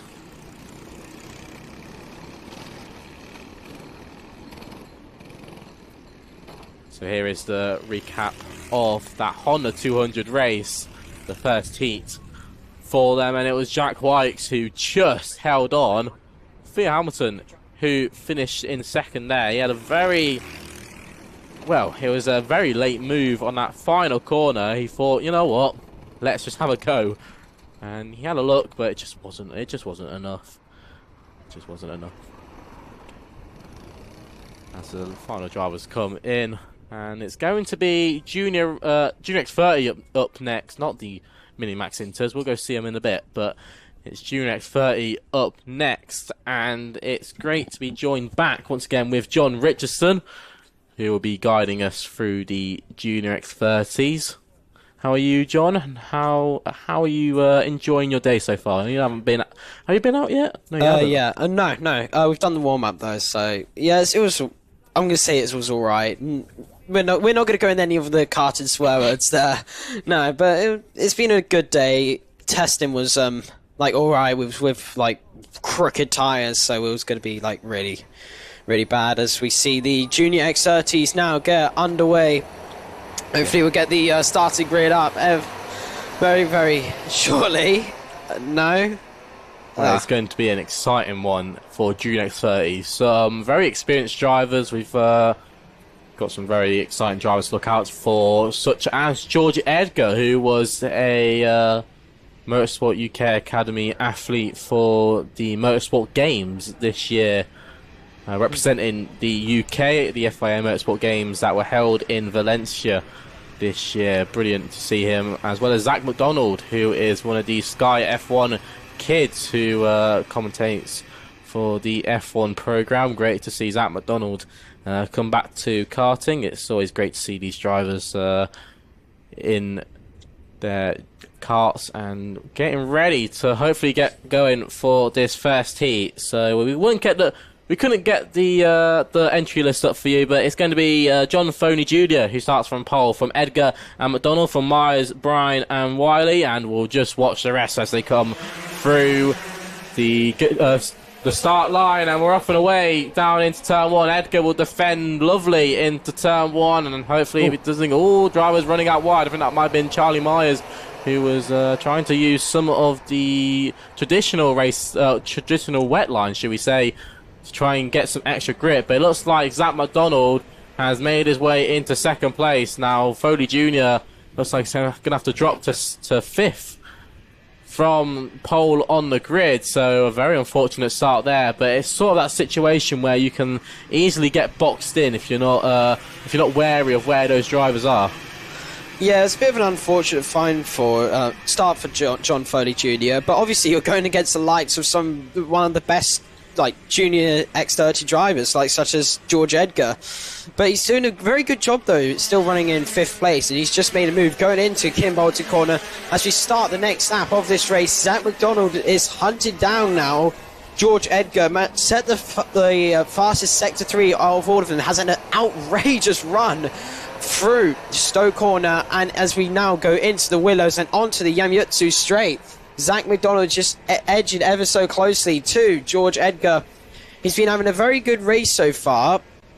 Started 3rd and managed to get ahead of the pole sitter John Foley Jr. And he's now having a really good race here in 2nd place. And will he try and make a move going into the Yamyutsu straight? As we now move into Kestrel corner. Here comes no, I thought he was going to move for a moment. Yeah, it seems like George Edgar is feeling the pressure, and he's going to feel the pressure now because Sam McDonald makes the move but couldn't get it done on the exit. It's a sort of fine line of you've got to get that kart stopped and you've got to try and cover off the driver you're overtaking, otherwise it just sets the perfect opportunity for him to make the cutback move. Now they'll come through turn 1 once again, and Alex Wiley is still there in 3rd, and what a move from Zach McDonald! How on earth did he find a bit of room to go through there on turn 3? But this battle is far from over, as George Edgar had a look going into Derek's corner. They'll jump over the curbs, and we know George Edgar is a very quick driver indeed. It's just about, can he find room before Zach McDonald starts to pull away, because at the moment between these two it's Zach McDonald who's the quicker driver, but it's going to be very close indeed. We've still got 4.5 minutes left. Anything can happen, as George Edgar breaks later than Zach McDonald. He tried to have a look, but he's going to be ruined on the exit. As these drivers fly through once again down to turn 1, breaking in the middle of the track. Make sure we maximise all the grip and all the rubber that's been laid down on the entry to the corner, as these drivers fly through the Willow section. Now in the wet, what sort of markers are you trying to look for to make sure that you're braking in the right places? You're using the traditional wet line. You might need to jump over some curbs if you need an X rotation. But do you use any markers on the circuit to justify where you need to brake, where you need to get on the throttle? Well, this track is a bit of a difficult track to where to judge, because let's just say, for an example, P5, you've got boards everywhere, you've got this and that. It's very easy to judge, but here you've got tyre barriers and just tyre barriers everywhere, and it just makes it very more difficult to overall judge. But the best way you can judge, especially a track in this, would be actually the driver in front. If a driver brakes here, you could try and brake 10 metres above it. Here comes Harley Musk. Wow, Harley Musk. He used a bit of the front to rear contact going into that turn 1, pushed the driver wide a bit, so a bit naughty there from Musk, but I think we'll let him off for the time being as they come through the Derek's corner, because he let the driver back pass, so good sportsmanship there from Harley Musk as they come into the Dan Weldon complex. Musk on that Fusion again. Motorsport driver. And they're getting closer, but you know what? That in that sort of circumstance, you know, especially in these wet conditions, if you can't get the kart stopped, that's just the sort of thing you need to do. Good move there by Musk. Found a little space on the inside, but it looks like Foley Jr. is going to come back on him. And this is a brilliant battle here. Although the battle is for P9, my apologies. My apologies. It was the battle between Musk and Bourne as they come through turn 1. But a brilliant battle between these two. Yeah, it was a really good battle. Obviously, we had a bit of contact going on, but obviously I'm going to blame that on like the track conditions and stuff. But it was a very interesting battle to see as we see another battle between the number 14 of Finley Allen and the number 167 of Oliver Meeks. So as we now go into the Yamayutsu straight, I think Oliver Meeks actually made the move on Finley Allen. Yeah, off camera he has. And it's been really interesting this race so far. Obviously you've seen like Zach McDonald making that brilliant move through the Willows, which rarely see moves anyway. And speaking of Zach McDonald, he's absolutely checked out here. 2.65 seconds. It's like absolutely unheard of to gap a champion of British Motorsport. And I think isn't he currently a driver for the FIA Academy games? Yes, yeah. So he competed for the UK in the Miami Motorsport in the FIA Motorsport games. So must have some pressure to represent your nation at that level. I mean, as well, we have the Rotax World Finals, you got the Miami World Finals, where although you're representing your nation, you got multiple drivers around you. With the Motorsport games, it's just you, and that's it. And so a lot of pressure for Edgar, but I think he countered that very well. As we head, we just got 30 seconds left on the clock now. 50 seconds, my apologies. Hard to see the timer as it's very bright now, as the sun is starting to peak. And maybe this might be the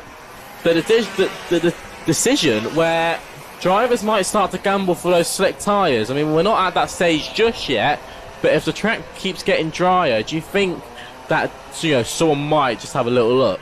Yeah, I could see it happening because, like, on our commentary box and looking at this main straight, you could see a lot of drive patches. But the real problem here would be the Sector 2 area, especially around Dan Weldon and Derek's corner, which is, no, but especially those sections, you need to have lots of grip, and if it's wet there, obviously if you make a mistake, you'll be compromising yourself. So it obviously just depends as we now go on to the final lap, but I could see it happening in the Heat 2s though, maybe into the finals. Brilliant drive this by Zach McDonald. He has drove brilliantly. He on that Strawberry Racing car, he's done a lot with the Strawberry team. He's been racing in the Junior Rotax category as well, but has decided to come over to X30 for this race weekend.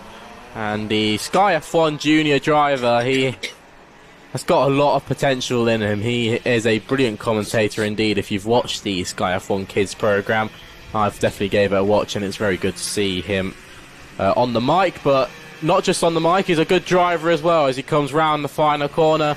And Zach McDonald will take the heat win in Junior X30. The first heat win will go to Zach McDonald as we cut over to our ADM paddock shop supported multi-screen as George Edgar comes over to finish second. A consistent drive by Edgar, as we said, and I think he's just playing a long game here. As Charlie Myers rounds out your top three. From Oliver Meek, Alex Wiley, Finley Allen, from Harley Musk, Adam Bourne, John Foley Jr. from Rocco Shenton, Josh Bryan, Lamar Chigarimbo from Harry Myers, Ethan Higgins, Ralphie Branscombe, and Isaac Chang rounds out your group of drivers. And here is a recap of the June X30 final results. Of course, these are provisional results, so you have to, of course, do their post-race checks. But from a commentator's point of view, that was a brilliant race to watch and a good battle between both drivers. As John Richardson will be heading off, and he'll be coming back after his first heat, as the next group of drivers will be heading out onto the circuit, and it's the mini Inters and unwatched with Inters as Finney Bills starts from pole position from Aidan Hammond and Toby Wortley. From Teddy Higgs, Lucas Esser, Logan Barker, Oliver Barton and George Wilden. From Rian Townsend, Jackson Heath. From Logan Rolfe, Max Wheatley, Ronnie Smart, Jensen Sale, Lewis Herberson. From Ryuma Komatsu.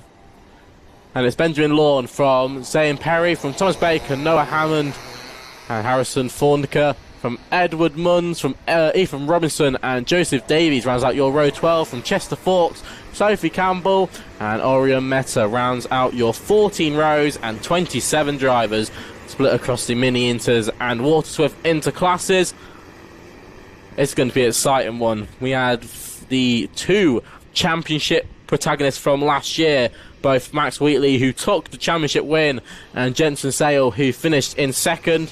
Now, these drivers will be split and have different races, so the Mini Inters will have their own race and the Water Inters will have their own race.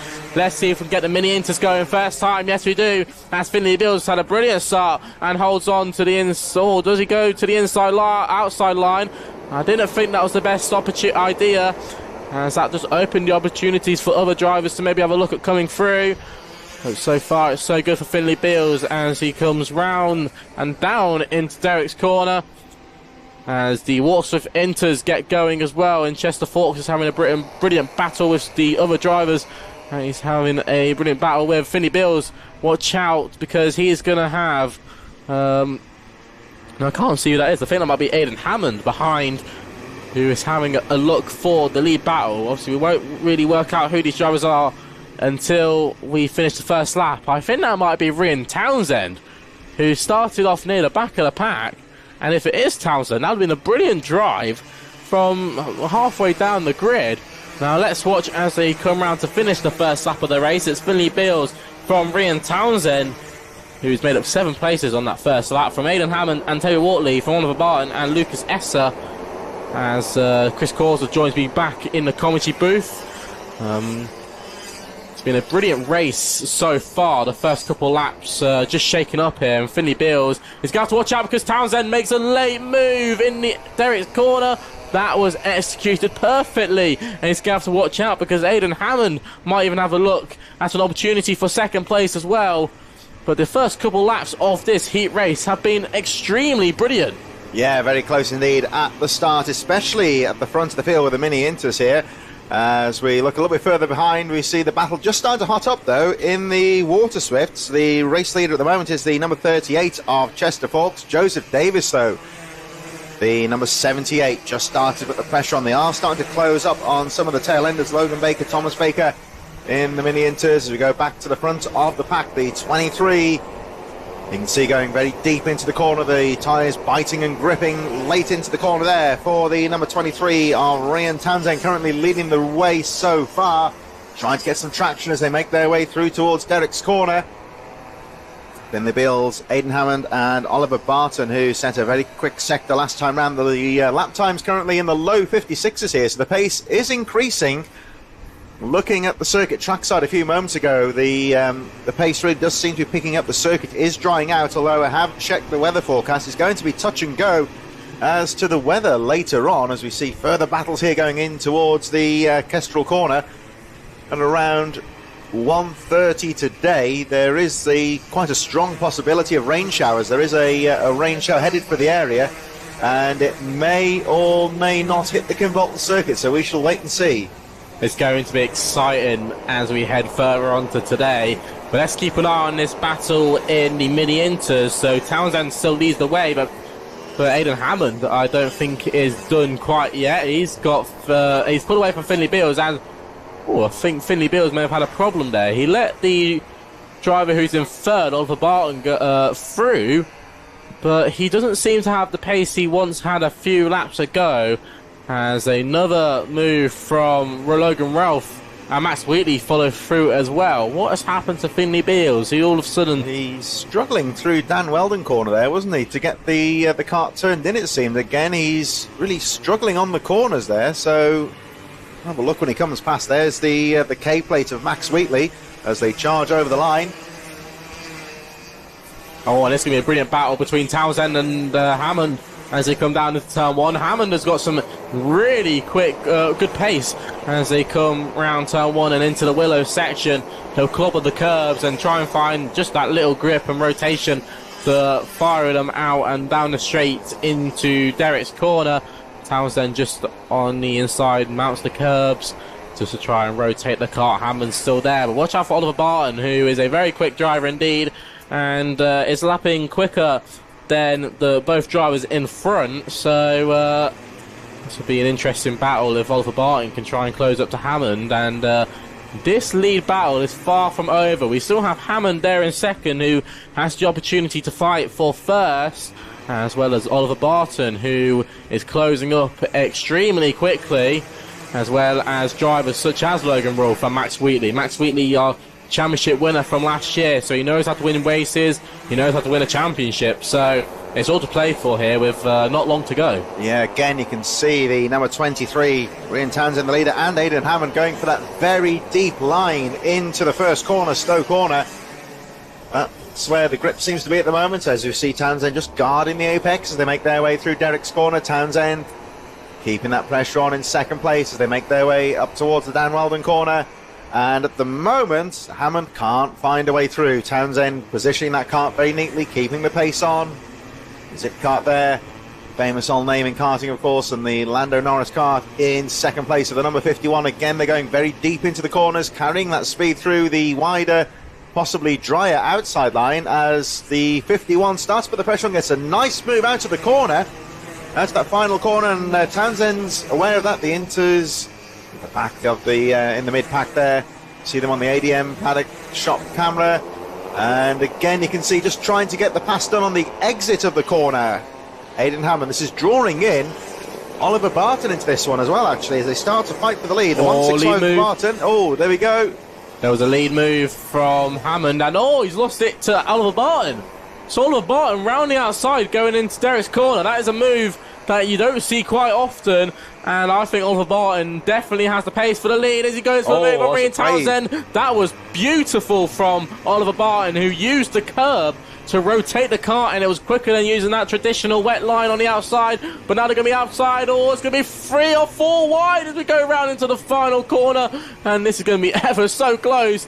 It's only 30 seconds plus an additional lap, but Townsend still leads the way. And who is that into second place? Was that Logan Rolfe, who's made a brilliant move? And it's going to be so close as Oliver Barton goes, Oliver Barton's off! Unfortunate there for Oliver Barton. He tapped on the brakes, got on the white paint, and that was very slippery, and it just forced him into a spin. So unfortunate there for Oliver Barton. He has got going again though, so he has got a warning flag as well, so he will be looked at for that as well. Chester Falk still leading the Water Swifts, currently 16th on the track, with Joseph Davis not far behind. We saw those a few moments ago on the inset camera there as we look at the 51 going down the inside of 85 there, Benjamin Lawn, and Aidan Hammond still charging away. So we're coming up to the last lap next time round, and it is still the 23 of Ryan Townsend as they make their way out of Kimbolton corner up towards the finish line. Once again there we see on the ADM paddock shop inset camera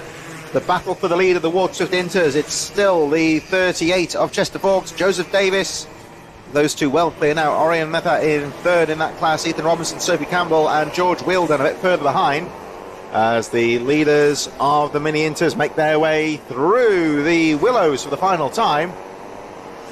And incredibly, with so many battles at the front here, it's still Townsend that leads the way, and he's determined to make this race his own. But this isn't far from over. It's still Max Wheatley. As we said before, he's won championships, he's won races here. He's right behind Townsend. Is this the move? Going into the final complex. Is it going to be so close? They're going to rub bumpers as they come down into Kestrel corner, and don't count out Logan Rolfe just yet. Max Wheatley on the outside, but will this be a last corner move from Townsend? He's going to have a look, but it's not going to be enough. But watch out for Ralph on the exit. He's going to have the more speed, but it's just not going to be enough. Max Wheatley will take the win in the mini Inters. I think Logan Rolfe just about snatched second place on the line there from the unfortunate Ryan Townsend, who led pretty much until the final half lap. But that was so close at the end. I mean, we were going 3 or 4 wide into that final corner. It's something you don't see very often. So these mini Inter drivers putting on an absolute masterclass, and India Waterswift enters. You haven't come round just yet. Oh, I think Chester Forks has just gone through, so it'll be Chester Forks that takes the win. 14th on the track. Joseph Davis second, 17th on the track. So those two making some real inroads there. And Ethan Robinson will be third from Sophie Campbell. And a bit further back, Orion Metha, who lost some ground on the final lap, it would appear, rounding out the field. So Max Wheatley, a winner of the Mini Inters, Logan Rolfe, Ryan Townsend, Benjamin Lawn, Aidan Hammond, Oliver Barton, Finley Beals, Lucas Esser, Jensen Sale, and Toby Wortley rounding up the top 10. There you see a bit further down our Waterswift Inters, the winner, of course, Ethan Robinson from the Sophie Campbell, actually, 21st, Joseph Davis second, and Chester Forks taking the victory.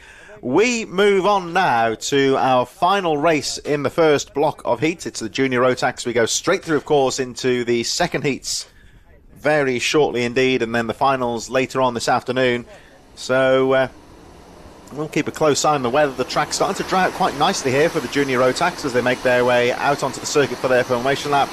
And John Richardson, the driver who was in the commentary box earlier, will lead them away. Lucas Holmes-Ballack, Miles Burton, Lucy Wilden, George Phillips, Zach Starbuck, Daniel Butcher and Samuel Aston on row 4, Bo Winslade and Lachlan Homer row 5, Teddy Cooper, Toby Farthing on row 6, Kian Bernard, Ellie Baden row 7, Ryan Rapini and Laurie McVeigh on row number 8, Noah Moulton, Jacob Aston, Oscar Keane and George Cole on row 10, row 11 Harrison Bishop from Connor Large, and then row 12 Nathan Edwards and Blake Southern.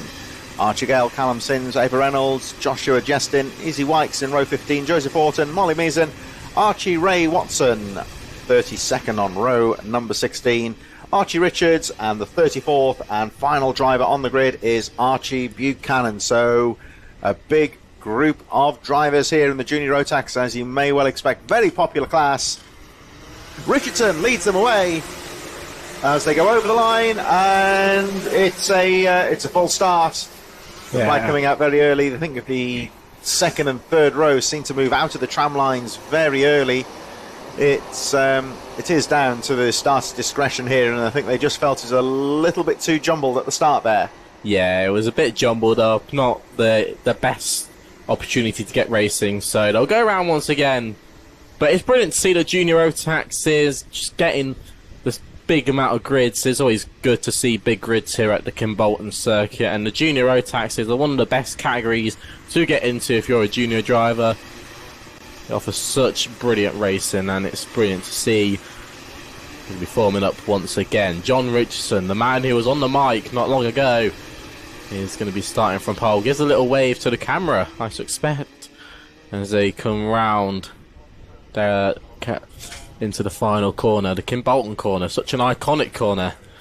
And that's where they'll be heading through now before we get in the tram lines, and hopefully we can get going for the second time of asking as we come down the start finish straight. Yes, we do. So John Richardson, will he hold the mic, and will he hold this first spot as he goes? Oh, he's on the leg of the brake. No! Back end, get away from him there, and there's trouble further behind. There's several drivers get caught up. Zach Starbuck in there as well. Was it George Phillips as well, possibly? I'm trying to catch the number, but after that melee on the first corner, everyone is back underway. Okay, trouble in the Willows there. One or two drivers trading paint and going on to the grass as they make their way up towards through the Derek's corner, up towards the Dan Weldon corner. The leaders steering clear of the trouble, and the unfortunate John Richardson there, the back end getting away from him. He starts down in the midfield now, 155 making a move there. Ellie Baden with a brilliant start in all that trouble. He outbreaks himself slightly into Kestrel corner, but holds on to the position. So a real shuffle in the pack here as 51 hitting trouble on the first lap. That's Noah Moulton. And over the line they go. So it is Luca Holmes-Ballard that leads the way. Samuel Aston in second. Ellie Baden in third after that brilliant start from the midfield. Kian Bernard, Lucy Wilden fifth. Teddy Cooper, Miles Burton, Toby Farthing, Daniel Butcher and Ryan Rapini rounding out the top 10 as they go charging through after that incident-filled first lap. Many drivers getting into trouble. There's problems at the Dan Weldon corner at the top of the circuit here. And we'll have a look when they make their way up towards here now. Yellow flags are being waved, and there's at least two drivers, I think, in trouble at the top of the circuit. I think that might be Noah Moulton. I don't think he can get out of the barrier, so he's going to retire from the race. But I think that was the finest commentator's curse for for Richardson. I think you could kind of say he cursed himself in that moment as they headed into that first corner. It's so unfortunate. I mean, the second you tap the brake and the rear axle locks, there's no way you're getting that kart stopped. So really unfortunate. There's Eli Baden trying to cover off from Kean Bernard as they come through turn 1. Great to see Lucy Wilden up there at the front, representing and supporting the females in motorsport. It's always brilliant to see more females in the paddock, whether it be drivers, mechanics or engineers, or even down to the hospitality section of it. It's brilliant to see more females, more diversity in the sport, more inclusion as well, which is always important. Certainly is, as we focus on the leaders making their way down towards Kestrel Corner, and the leader taking a nice wide line there. You can see plenty of lines out there at Kim Bolton today, and the race leader Luca Holmes-Ballock just looking to try and get that traction using the faster lines on the outside, of course covering a lot more distance, which is the only drawback from that. The rest of the field charging out to Kim Bolton, the leaders making their way down towards Stowe Corner. And it is still the race leader that leads the way, Luca Holmes-Ballock. The lap time's really dropping now into the 52s. The pace is out there right now. 21, Samuel Aston having a peek on the inside as they make their way through towards Derek's Corner, and Baden still charging in third. Now, I don't know what's happened to Luca Holmes-Ballock on those last couple of laps, but he has lost a whole amount of time, and now the lead battle is on. So I don't know what's happened to Ballock, but this race is far from over with 3 minutes and 45 seconds left on the clock, and the timer is still ticking down. Is the two Kart Republic karts at the front, or is it because Eli Baden had a look?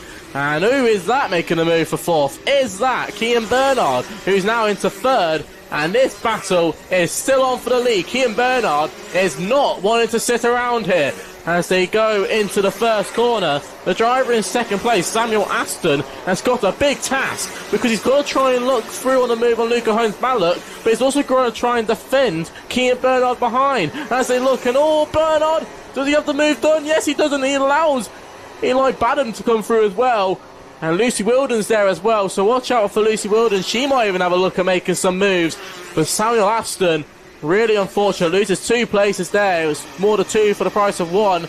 And the second the opportunity opens up for one driver to get through, might as well have another driver come through as well. Eli Baden looking very good in that third place. There was a bit of contact on that first corner when the field bunched up, just caught the nose cone of that kart. I don't think it's damage enough to cause a penalty after the race, and Baden still charging away as they go down the inside looking, second place there, looking for the lead there, Kean Bernard. And again, Baden gets a nice line.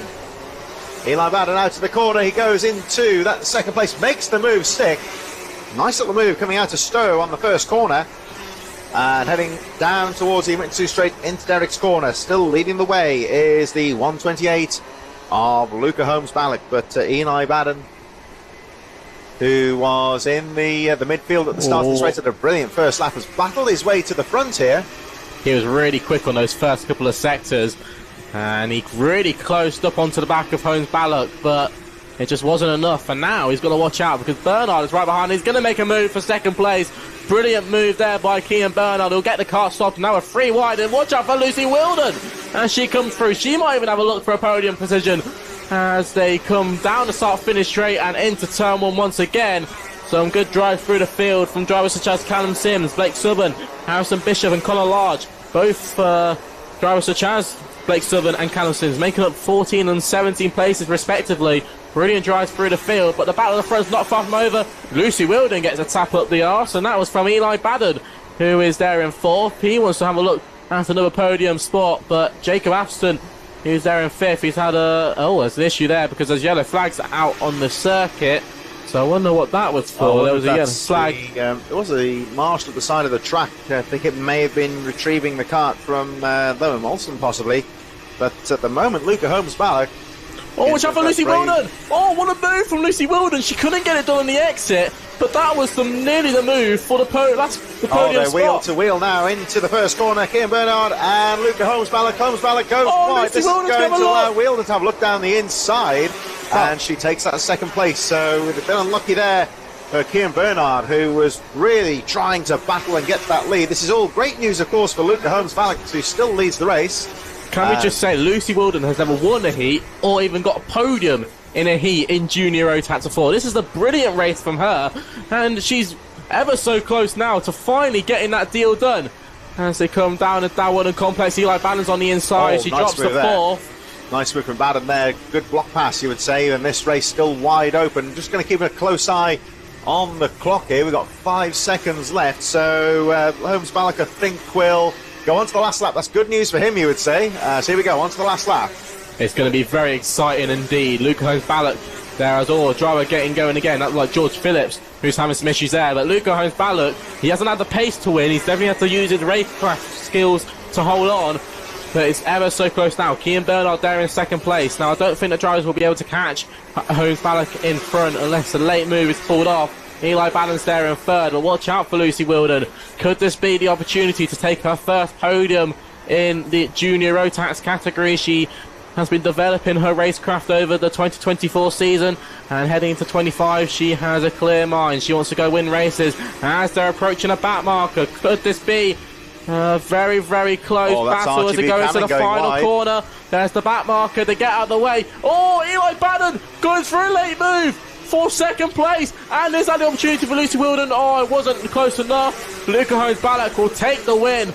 And it was deadline heat on the line. Eli Bannon got to 2nd place. Kean Bernard there in 3rd. Lucy Wilden finished in 4th from Cooper Farthing. Samuel Aston dropped to 7th from Callum Sims, Daniel Butcher and Blake Southern, who rounds out your top 10.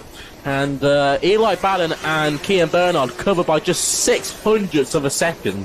All very close indeed at the front of the field there. And Luca Holmes Ballack holding on to take a brilliant victory. Eli Bannon perhaps a bit unlucky not to snatch the victory in those closing stages, but a really entertaining race there. You'll see Kean Bernard in 3rd. Lucy Wilden narrowly missing out on that top 3. She takes 4th position, less than a second covering those top 4 though. Teddy Cooper, Tony Farthing, Samuel Aston, Callum Sims, Daniel Butcher and Blake Southern rounding out the top 10.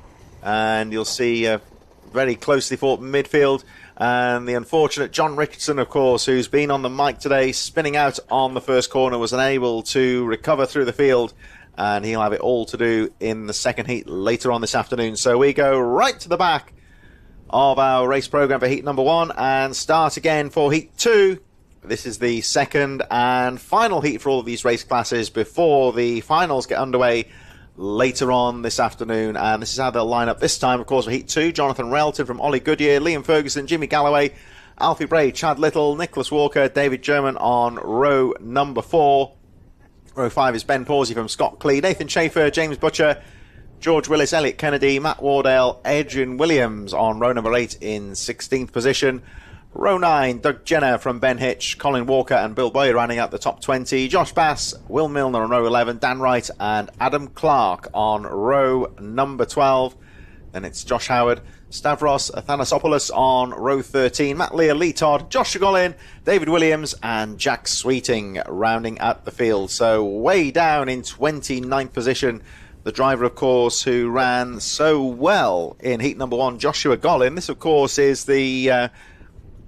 what you would say is the changing dynamic of the mixed grids, of course. The drivers who starting closer to the front of the field in Heat 1 will have to have it all to do in Heat number 2 and vice versa. The drivers at the front of the field will be certainly looking to make that advantage count as they make their way out onto the track now for their formation lap. So this is the first race of the 2nd block of heats. The marshals just trying to make sure the drivers keep nicely bunched up together. The meeting is running quite well in terms of the time schedules, which is very important, of course, in the winter with the shorter nights. The sunset locally here around about 5 o'clock, so they'll be looking to get the racing wrapped up really by 4:30 in the daylight, you would say. And they don't want to lose any time with full starts particularly, so they'll be certainly hoping for a good clean start here as the 2nd block of heats get underway. This is Rotax 177 here at Kimbolton. And as I say, the conditions seem to be drying out compared to the first heat race earlier on today. I don't think anyone's gambled on the slicks. We'll have a look a bit closer when they make their way through. The track is drying out a little bit now. There are some dry lines starting to appear, although there is quite literally the cloud hanging over of the forecasted rain in about an hour's time. Let's hope that misses us here at Kimbolton as they make their way over the line. Oh, trouble at the start as the number 33 spins out. That will be a full start. David German losing the back end. I don't know if he got nudged, but luckily was not collected by anybody else. Number 37 also in trouble there towards the back of the field. And that was quite a messy start. But 87, my apologies, the driver in trouble at the start of the race, crawling over the line. That's James Butcher, who's in the midfield as well. So trouble at the start. And there is the number 87 going very slowly, and you can see pushing the accelerator and nothing really happening there. So trouble there for the number 87, and Butcher looks like he is out of the race. There's David German making his way back through to retake his position. And David German, just noticed there, running a very distinctive helmet there, the Jean Alesi Elio De Angelis style chevron helmet there. Here they go, so they're back in position now. And if German will be allowed to retake his position though, or he'll have to quite possibly start from the back of the field. We shall find out. He's just caught up with the field now, so I think he'll have to... he's starting to fight his way to the back. I think he'll have to remain in position. So that's unfortunate for German, who was having quite a good grid position there, so they slow right down. Let's hope for a clean start this time. So heat number 2 of the Rotax 177 is about to get underway. Let's hope for a clean start this time. Over the line they go, charging down into Stowe Corner for the first time. Everyone guarding that inside line, but flying around the outside, trying to make the corner is the 132. Jimmy Galloway there with a brilliant start, gets the cut back out of the corner and goes up to second place. They all seem to stay out of trouble, but it's the number 73 of Ollie Goodyear that gets the jump on the field as they make their way into Derek's corner for the first time. So this time it's a relatively incident-free start. Everyone keeping the carts pointing in the right direction on that first lap, and it is Goodyear leading. Galloway second, one driver running wide onto the grass there. That was the 25 of Chad Little, but manages to keep the cart pointing straight, keeps it on the track as the leaders make their way down towards Kimbolton for the first time and heading towards the finish line. Straight over the line they go. Still very close at the start of this race. Over the line they go. So it is Goodyear leading, Galloway second, Ferguson third, Nathan Chafer with a good start in fourth position. And he ran really well in the first race as well. Ben Hitch in fifth. Scott Clee, despite that excursion on the grass, remains in sixth place. Alfie Bray, Will Milner, Nicholas Walker ninth, Matt Wardell, Chad Little a bit further behind from George Willis, Aidan Williams. Josh Gollin moving up to 16th position, the driver who ran so well in heat number 1. For our leaders making their way up towards the Dan Weldon corner, there is the 165 of Liam Ferguson. The top three just starting to spread out ever so slightly, still looking for that grip out there on the Kimbolton circuit.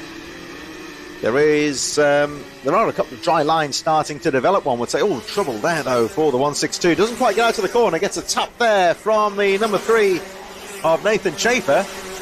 Manages to get the pace picked up. They go wheel to wheel. Oh dear. Banging wheels quite literally in the first corner there. We saw Liam Ferguson and Nathan Chafer going quite literally, I would say, they're wheel to wheel. They both stay on the track.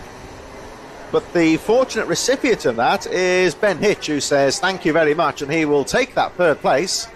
And there he is, number 41. Chafer then recovering.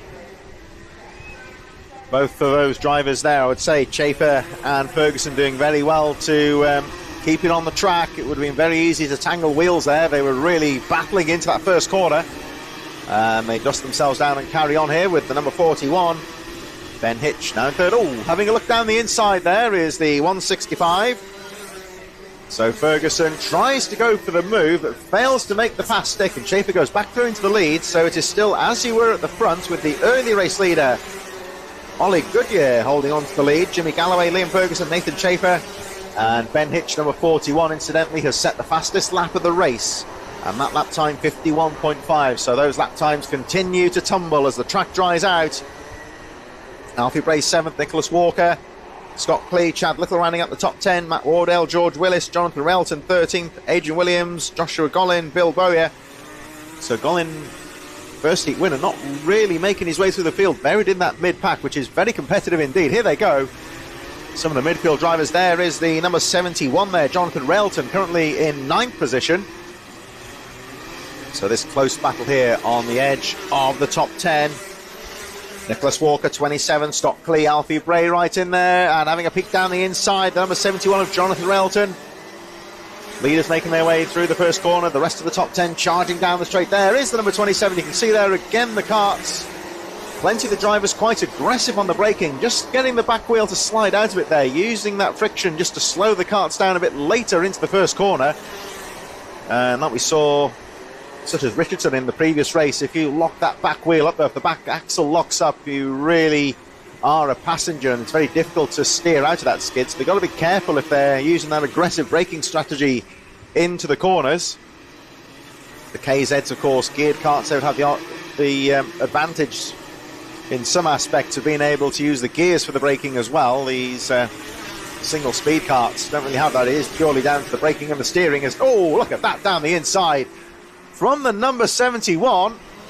Double pass there from Jonathan Railton that fails to quite make it stick. I think it was Nicholas Walker who sneaked down on the exit to the corner as the leaders make their way through the willows, and it is still the number 73 of Ollie Goodyear that leads the way, but look out for Jimmy Galloway in second place. Galloway 132 has had a brilliant race so far, now pulling away from that battle for third place and keeping the pressure on that race leader as they make their way down the TKM straight. The battle for third place just behind them. Here they are, charging down through into Kestrel Corner, and again you see the number 3, Nathan Shaver, having a peek down the inside. Can't quite find a way through.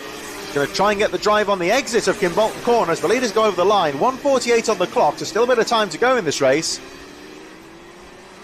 Ollie Goodyear cutting the nose on Jimmy Galloway there, blocking that corner quite aggressively, determined to hold on to the lead. Still the battle for third place, headed by the number 41 at the front of your screen there. That's the machine of Ben Hitch. And these three trying to close up on the two leaders here. Now looking at the time here, 1:25 on the clock, there's still a couple more laps to go in this race. I think when they cross the line next time there will be 2 laps to go in effect with the 7-minute heat. So this race could be wide open here. Perhaps if these three can work together and try and just close up on the leaders, because Galloway's starting to ask questions of the race leader. Schaefer having a peek on the inside there though, so I think they're still determined to race here. And Ben Hitch just trying to close that gap. Over the line they go. Oh, it's going to be tight here. 55 seconds on the clock as they cross the line, so I think they'll get through one more lap until they get the last lap board. So it's going to be tight on the clock here though. And certainly this battle for third place will be hoping that there's another lap in this race here, because they are starting to close up slightly on the leader. The top 5 covered by 2.5 seconds, and when they cross the line about 1.5 between second and third. But it is still the number 73 of Ollie Goodyear that leads the way. Second place is still the 132 of Jimmy Galloway, and the charging battle for third as they make their way down towards Kestrel Corner. And that third place battle headed by Ben Hitch, Nathan Schaefer, Liam Ferguson. These three, I think, just looking to work together, not really going for the pass. So Schaefer's having a look on the inside as they go out of the Kimbolton Corner, and over the line they go. So, yeah, 2 seconds on the clock there. So it is 2 laps to go here, which is not the news that Ollie Goodyear would have wanted. He would have wanted to wrap this race up. But he'll have to do it all again next time round, and this is all good news, of course, for the 132 Jimmy Galloway. A bit more of an opportunity to try and snatch the lead. And, of course, Ben Hitch knows he's got a little bit more time here as well to try and close up with the leaders. And I wonder how aware Galloway is of where the chasing pack are, because he can't be too aggressive and risk falling into their clutches here. We've got 1.5 laps to go. He's trying to weigh up a pass on Goodyear, who on his part is determined not to give that lead up. He again very aggressively going in towards the apex, is guarding the inside line, which means that Galloway may have to try and find a pass on the exit of the corner possibly in the Tony car. Second place, over the line he goes. Wide into the first corner, he's going to try for the switchback here. But oh, look at Goodyear blocking the line there. And is he going to do it? Oh, they're wheel to wheel through the willows. And a good bit of defensive driving there from Ollie Goodyear. He was aware that Galloway was going to go for the pass. Oh, and again he tries the switch into the corner. They bang wheels. This could all be good news for third place. They are starting to close up here. as they go wheel to wheel, but Goodyear, again, full defensive here. Oh, and look at that, what a move! Jimmy Galloway found some traction through the Dan Weldon corner and takes the lead. Here they come into Kestrel for the final time. And let's see what Goodyear can do. Can he fight back and retake the lead? He goes wide into the corner. He's going to try for the drive out to the final corner. They go wheel to wheel. Goodyear retakes the lead. Over the line they go. And what a win there for Ollie Goodyear. And Ben Hitch snatches second place on the line. The unfortunate Jimmy Galloway struggled for traction out of Kim Bolton. He has to take third place. Nathan Schaefer, Liam Ferguson, Jonathan Railton, Joshua Gollin making moves in the latter stage up to 7th place. Nicholas Walker, Alfie Bray, Scott Clee, Josh Bass, David German after that difficult start recovering to 12th, and Bill Boyer just a little bit further behind. But what a action-packed start to the second heat here with the Rotax 177s. As you'd always expect really with that class, it's always wheel-to-wheel stuff, and that went through right until the drop of the checkered flag. Ollie Goodyear then snatching the victory on the final corner from Ben Hitch. The unfortunate Jimmy Galloway led until the final corner after that last lap pass, but he has to settle the third place. But look at that, less than half a second covering the top 3 drivers. Plenty of very close midfield action as well, as you'd always expect with Rotax, the famous old Austrian engine manufacturer, been around in karting, of course, for decades, and it is a real hotbed of karting race action. We move on then to the Senior X30, the second race in our second heat of the day. The drivers, of course, have 2 heats throughout the day, and the finals later on this afternoon. We'll have a look at how they line up. Luca Holmes-Ballack will lead them away from Eli Barron in second place. Kian Bernard, Lucy Wheeldon, Teddy Cooper, Toby Farthing, Samuel Aston, and Callum Sims on row 4. Daniel Butcher and Blake Southern rounding out the top 10. Conor Large, Harrison Bishop on row 6. Zach Starbuck, George Cole, Ryan Rapini, and Lachlan Homer on row number 8. Nathan Edwards, Miles Burton on row 9. Oscar Keane, Archie Richards, row 10. Bo Winslade, Archie Ray Watson on row 11. George Phillips and Joseph Orton on row 12. Laurie McVeigh, Easy Wykes on row 13. Archie Gale, Joshua Jestin, Ava Reynolds and John Richardson taking us down to 30th. Molly Meason, Archie Buchanan, Noah Moulton, and the 34th and final driver on the grid is Jacob Aston. So again, of course, the reversed grids from the first heat. Generally speaking, drivers who start towards the front in heat number 1 will start towards the back in heat number 2, and vice versa, of course. Just a brief pause. I think there's a little bit of track work taking place. Just to remind you, of course, that our broadcasters here at TNL Sports are also getting involved with a new system called Race IQ, which you'll see on some of our idents during the day. Race IQ, all the live race data you need to be a winner direct to your phone. With no need for GPS trackers or extra kit, Race IQ is the simple way to view valuable real-time race data right after the lights go green. Know where you stand by tracking your position, lap times, gap data between riders and drivers in front and behind you, plus a lap counter and best lap info. Everything you need to know to develop your Race IQ, and sign up now via the Race IQ website. That's all working directly via your mobile phone, via your smartphone, with all the race data. And the Senior X30s then moving out onto the track for their second heat of the day. And this is where it all, of course, gets very important indeed to get those important grid places for the finals later on this afternoon. I think most of the karts, I think there may be 1 or 2 just starting on the slicks possibly.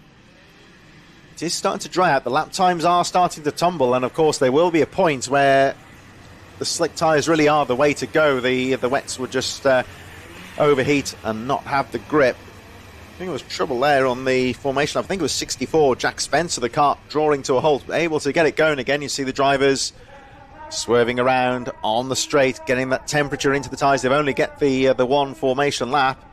And there is the 64 of Spencer, who the kart has come to a halt again on the TKM straight. The Marshall running up to aid that stricken kart, and looks like he's out of the race. They'll hopefully be able to get that kart off the track before the leaders come round. Here we go then for Senior X30 heat number 2.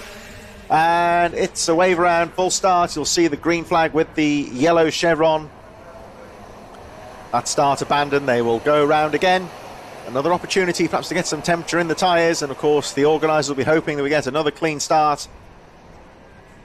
Of course, in these shorter winter days, it is important that the organisers run to a tight race schedule, as the marshals doing a brilliant job there of getting the number 64, the stricken kart of Jack Spencer, off the track. The kart failing on the formation lap. Looks like he is out of the race. I think this would be an opportune moment, of course, to give a shout out to the Orange Army, the marshals, who are here at Kimbolton, and various other karting and motorsport meetings in all weathers. It is very cold and bitter out there today, and you'll see the marshals all wrapped up warm. Without these hard-working people staffing the circuits, these events simply could not take place. So, as always, a big shout-out to the marshals and, of course, to our medics. We hope, as always, that they have a quiet day, of course. And here we come out of the final corner. We're going to go and start again then with the Senior X30. And the blue premix smoke rises into the air as they charge over the line. This time the start looks good. Four abreast momentarily into the first corner. Will they get through? Oh, there's trouble there as the 127 spins out.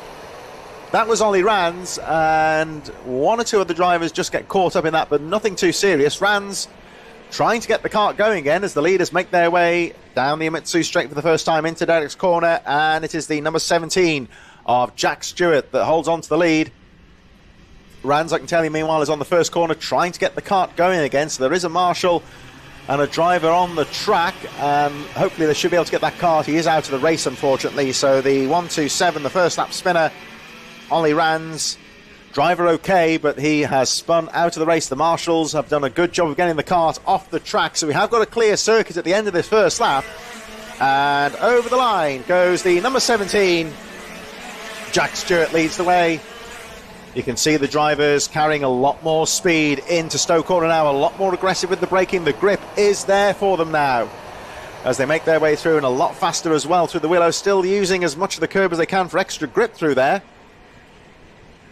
We'll have a look at the end of our first flying lap just to see where the lap times are here. I think it is approaching a dry track here. Still with the low temperatures, still quite damp out there as well. It is quite slippery, and you can see the drivers battling for traction out of the corner still. Down the TKM straight they go into Kestrel, and you can see drivers looking for lines there as they make their way through. It is still the number 17 of Jack Stewart that leads the way. Jack down in second, Noah Osbaldeston in third. Oh, and a fight for fourth place here with Aaron Lask having a look on the outside. The number 93, who is up to third position now. Tiger Dixon, Hayden Eldridge, Josh Jones, Peter Jurovic, Natalia Darback 9th, Jensen Pugh in 10th, Jack Nettleship a little bit further behind. With the midfield, Enzo Dickens, Monty Brathwaite, Rhys Newburn, Henry Rollins-Hart, Oliver Harris, James Reynolds, Ollie Rands, Max Cooper right in there, all very close indeed as they make their way. The leaders now heading through Derek's corner and up towards the Dan Weldon corner here. And it is still closely poised. The right kart there, number 62. Jack Dan just trying to find an opening to snatch that lead. But at the moment, Jack Stewart has controlled this race from the very beginning. Coming under pressure now as the 62 goes down the inside and makes that block pass stick. Pushes the number 17 wide there, who has to defend for second place, which he does so from Aaron Lask. But that was a very neat move there from Jack Dan, a classic. In motorcycling terms, you call that a block pass, where you go down the inside of your rival and park the kart, in this case, alongside the leaders, blocking them fairly from repassing. That's the number 19 in trouble there. And that's Monty Brathwaite. Real shame for Monty, who was running well in the midfield. One of the drivers having to battle through from the back of the grid, but Brathwaite, the kart, drawing to a halt on the Kestrel corner. The marshals have very quickly got that stricken kart off the circuit, so we have still got a clear track. And there is a yellow flag just for safety as the marshals just on the edge of the circuit now wave yellow, so they will have to hold position here. And now back onto a clear track, the green flag on the exit of Gimbolton corner. Down the straight they go. So Jack Dan, your new leader from Aaron Lask, Jack Stewart dropping to third, Noah Osbaldeston, Tiger Dixon, Hayden Eldridge as they make their way through, having a peek down the inside there, the number 12 of Tiger Dixon on the number 24, but doesn't quite get through. Dixon holds on to that fifth place. Leaders making their way through towards Derek's corner, and for the first time in a couple of laps here, Jack Dan just starting to pull away at the front here. They move towards the Dan Weldon corner. There is the number 12, Tiger Dixon. The pressure pays off for him as he gets past the number 24 of Noah Osbaldiston. The leaders making their way down towards Kestrel corner. Kim Bolton, the final corner. And having a look on the inside. Another block pass there. Nice move for the number 10. So that's Hayden Eldridge now moving up to 5th place. The important thing is here with some of these overtaking manoeuvres, particularly in Kim Bolton corner, is making sure that the rival simply doesn't repass on the exit of the corner. So you've got to be very precise at where you park your kart when you make that overtaking move. And certainly the number 10 of Hayden Eldridge doing that very well as the leaders now make their way up towards the top of the circuit. The double apex, just one big corner, Dan Weldon corner, but it's almost a double apex, you would say, as they make their way down the TKM straight. Down towards the final part of the lap here, just under 2 minutes on the clock, plus the 1 lap remaining. This race still wide open here. 57 starting to make his way through. That's the machine of Peter Jurovic. And you'll see Jurovic going wide into the Kim Bolton corner, trying to get the drive out of the corner. Doesn't quite move. And 24, Noah Osbaldiston just trying to get him to stay behind for the moment, just to try and catch up with the leading pack. But Jurovic not really taking much heed of that at the moment, it would seem. Although he stays behind as they go through the willows, still trying to keep in pace with the leaders. As we look at the number 17 there, the early leader, Jack Stewart, fighting with Tiger Dixon. And Dixon, who's had a very good race so far, the number 12, has been slowly but surely making his way through the top 10. Very aggressive through the Dan Weldon corner. Getting the back end out just on the right side of traction, though, making sure it doesn't lose any ground. And, well, I'll tell you what, I think Tiger Dixon here, number 12, could be one to watch out for as we move towards the closing part of this race. I'm looking at the clock here, 54 seconds on the clock right now. They crossed the line with 53 on there. This is going to be tight here because they're lapping in the low 52s right now. And actually, well, I did say Tiger Dixon set the fastest lap of the race, 52.05, but Jack Nettleship in 8th position, another driver who was at the front in heat number 1, fighting his way through. And Nettleship, the fastest driver on the track at the moment, lapping in the 51s, 51.95 for the number 75. And Nettleship really charging here, of course. The drivers who start at the back of the field, it's going to be difficult for them to take the victory in a short sprint race, but what they need to do is make the race work for them and just try and make their way through as high as they can. And Nettleship's certainly doing very well, and he may well have 2 more laps here. We're going to keep a close eye on the leaders as they make their way through. Also looking at the finisher here, and pretty much with 1 second on the clock, the leader goes through. So we're essentially now going through for an extra lap here. Aaron Lass goes through. And this could be very good news for the likes of Tiger Dixon, who's charging in 3rd place, Jack Nettleship, who's fighting through the top 10. They effectively have another lap here. If Aaron Lask had gone through 1 second later, we would now be on the last lap. But just before the clock went to 0, he went through. So this race effectively going on for 1 lap more. And as you may see on the cameras, the sunlight just starting to break out. But the strongest has today. This will certainly help the track dry out. We certainly hope that those rain showers that are forecast bypass us here, because the track is coming towards us quite nicely here. As we look at the number 12, Tiger Dixon still charging for 2nd place. Oh, the checkered flag's gone out. Well, I thought it was the race was over. I didn't see the last lap board go out, but it looked like it was the last lap of the race. My apologies there as we go to the ADM paddock shop. So it's going to be Aaron Lass that takes the victory. Jack Dan in 2nd, Tiger Dixon 3rd, Hayden Eldridge, Jack Stewart, Peter Jurovic, Noah Osbaldiston, Jack Nettleship, Josh Jones and Natalia Darbach rounding out the top 10. And giving us the thumbs up there, the number 71. And that's Henry Rollins Hart down in 20th in this race. Aaron Lass, though, your winner by nearly 2 seconds from Jack Dan. Tiger Dixon narrowly behind in 3rd, Hayden Eldridge, Jack Stewart, Peter Jurovic, Noah Osbaldiston, Jack Nettleship up to 8th position, Josh Jones in 9th. And further on down, you can see very closely fought throughout the rest of the field. Monty Brathwaite, of course, a non-finisher. Jessica Fitchell was also out of the race, and Jack Spencer's kart was out of contention on the sighting lap out of the race. So they're going to take a moment just to push those stricken karts away from the track at the end of that race. 1 or 2 karts on the infield. We should be able to get the TKM Extremes out on the circuit in just a moment. And there is the number 14 kart, of course, being pushed away. A reminder, of course, to have a look at TNL Sports throughout all of these rounds on TNL Sports as we look at the TKM Extreme grid. Sam Cope, Cian Bennett, Thomas Shaw, Patrick Leaf, Miles Reitman, William Bloom, Charlie Whitehouse and Jake Cox, Johan Calichurn, James Workman and John Stafford rounding out the 11-driver grid. So it's a smaller field, of course, for the TKM Extremes, which means that the drivers such as Johan Calichurn, John Stafford starting at the back of the field, they do have more of an opportunity to get to the front and potentially take a victory. So they make their way up towards the Dan Weldon corner. Sighting lap then for the TKM Extreme, our 3rd race in the block. 10 groups here today, and this is the 2nd heat as they make their way down towards the Kestrel corner here.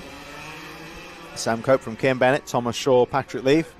Charlie Ellis has taken his lunch break. He rejoins us in the commentary box for the 2nd heat of the TKM Extreme as they make their way through the Kimbolton corner of the track, with that sunlight just starting to really dry out here as they make their way out to the final corner and staying very well in the tram lines here. Looks like it could be a good start. Over the line they go. Oh, number 15 struggling with traction there a little bit there, Miles Reitman, but the start is good and they all make their way almost 4 abreast into the first corner, wheel to wheel, and it looks like the number 42 of Thomas Shaw grabbing the lead momentarily. Oh, but look at number 44 here, Cian Bennett. Got his elbows out there and takes the lead as they charge into Derek's corner for the first time. A very good, clean start here as they make their way through towards the top of the circuit. Through the Dan Weldon corner they go. And Cian Bennett leading the way. So, and trouble there for the 22. Patrick Leaf there in trouble. Charlie Ellis then back in the commentary booth here. It certainly looks like it's drying out there. Is this the opportunity to go on to slick tyres yet? I don't think just yet, but if it keeps drying out, and I think soon, the next couple of races coming up there could be a gambler out there. There could be a gambler, but we're going to have to wait and see. For the time being, though, we're still in those wet conditions, and Cian Bennett has just had a brilliant start to this race and putting away quite nicely with Thomas Shaw. Those two are going to try and work together to get away from Charlie Whitehouse, who's there in 3rd. Jake Cox up there into 4th. And Johan Calichurn, who rounds out the top 5. They'll come through Derek's corner. Once again, still 5 minutes 40 seconds on the clock, so far from over here in this race. Thomas Shaw has got some brilliant pace, and he could be looking at a move here on Cian Bennett. He's really using the edge of the track. He always had 2 wheels off the grass at the Weldon complex as they come into Kestrel corner, and they'll fire through into the final corner, the Kimbolton corner. Such an iconic corner around this circuit, one of the most iconic corners in history of karting, as they come down the start-finish straight once again and into turn 1, using the inside of the track to get that extra rubber for when they are braking, and then they'll move to the outside the track to find all the rubber on the outside from when there was the dry racing, and obviously when the tyres go through that first corner, all the rubber gets kicked off to the side of the circuit, and that's where in these wet conditions you tend to find the best grip. As Thomas Shaw had a good exit going out of there, and this is setting himself up really nicely going into the Dan Weldon complex. He had a look. Side. It wasn't quite enough, but this is far from over in this race. We've still got 4 minutes and 30 seconds left on the clock, but anyone could have it here. Yeah, certainly you would say that Thomas Shaw hasn't given this one up. He's staying with the leader and trying to find a way through the sunlight, really breaking through onto the circuit right now. So it's doing a great job of drying the track out. Will there be that moment where 1 or 2 drivers might gamble on the slick tyres here, because it's a really nice dry line starting to develop on some parts of the circuit at least, but not others, which is where the risk is. And this Willow section still a little bit treacherous compared to a full dry track, one would say. You can see the karts really scrambling for grip through there as they make their way through Derek's corner. It is still the number 44 of Cian Bennett that leads the way really is between these two at this stage. Thomas Shaw in second place, 3 seconds separating him, and Charlie Whitehouse in third. Are using the extremes of the track there. Number 42, Thomas Shaw, just getting a little bit of tyre wall on the grass there. Not enough to affect him too much, though, one would say. But they really are using every inch of this Kimbolton circuit to try and find some grip out there. The lines are starting to develop as the track slowly dries out. But this is part of the skill, one would say, on a drying track. It is dealing with a rapidly changing circuit. You'll see on the camera, they can certainly see it from our commentary booth, that there is a dry line starting to develop down the straight and some very late braking going on here, but there are 1 or 2 wet patches in that first corner to catch out the unawares. And this is what it reminds me, Charlie, a bit of my background in motocross is you're always dealing with a rapidly changing track, and on tarmac maybe not so much. But when it's like this, when you've got a wet track that's drying quite quickly, it is changing lap by lap. Yeah, exactly what you said. It changes lap by lap, and you can't predict how, when you go into a corner at a certain amount of speed, you don't know, and you can't predict how the kart's going to interact with the track when you go around the corner. It's going to be interesting throughout the day, watching the drivers, see what sort of the lines they're pulling off, because as you said, the track is starting to dry to some extent. But I don't think it'll be enough just yet for slick tyres. But I can definitely see an improvement in the circuit. I mean, as you said, that dry line was forming, but it's just the corners. I think 1 or 2 of these corners still look a little bit slick. You can see the moisture on the tyres being left on the circuit when they come out of these corners here, as we see them battling through the willows. Johan Calichern making his way through to 6th place with Jake Cox and William Bloom just ahead of him right now. And you can see them just scrambling for grip there, going through Derek's corner, heading up towards Dan Weldon. The leaders making their way down the TKM straight, but we focus on the number 26 right now, Jake Cox, who's coming under some real pressure here from William Bloom. Johan Calichern just a bit further behind. These two having a great battle. Yeah, these two are really throwing it up here at Kimbolton. As you said, corners such as the first corner, it's going to be hard to find that dry line because all the drivers are using that traditional wet line and keeping off where the actual racing line is, and that until you can get drivers running over it, you're not going to form that line. So I think that's going to be really interesting going further into the day if the track just starts to dry up. I mean, those drivers who are going to take that gamble and go on those slick tyres, they've got to try and adapt to how the track's going to react, because as you said before, every lap the track's going to be changing. Sometimes for the better, sometimes even for the worse. I mean, if the rain starts coming down again, the time's going to get slower, and it's just going to be a really hard fought-out race for all these drivers in all their classes. Keane Bennett ran a bit wide there. Now, was that the opportunity for Thomas Shaw to clinch back some time? Had to think about it, didn't he? He was very close indeed as they go down the start-finish straight once again. Now, there's only 30 seconds left on the clock plus an additional lap. But Thomas Shaw has been sitting there very patiently and waiting for an opportunity to arise. Now the timer is ticking down. He's only going to have 1 or 2 laps left to do this, and he's going to have to pull this off quickly. He has the speed, the straight line speed, going into Derek's corner, so he knows for the future he can use that to maximise an overtake as they come through and into the Dan Weldon complex. The complex being a very hard corner to get right. You've got 3 sort of apexes where you've got to try and hit in the dry conditions, and in the wet you've got to try and maximise the exit speed than the minimum, than the entry speed.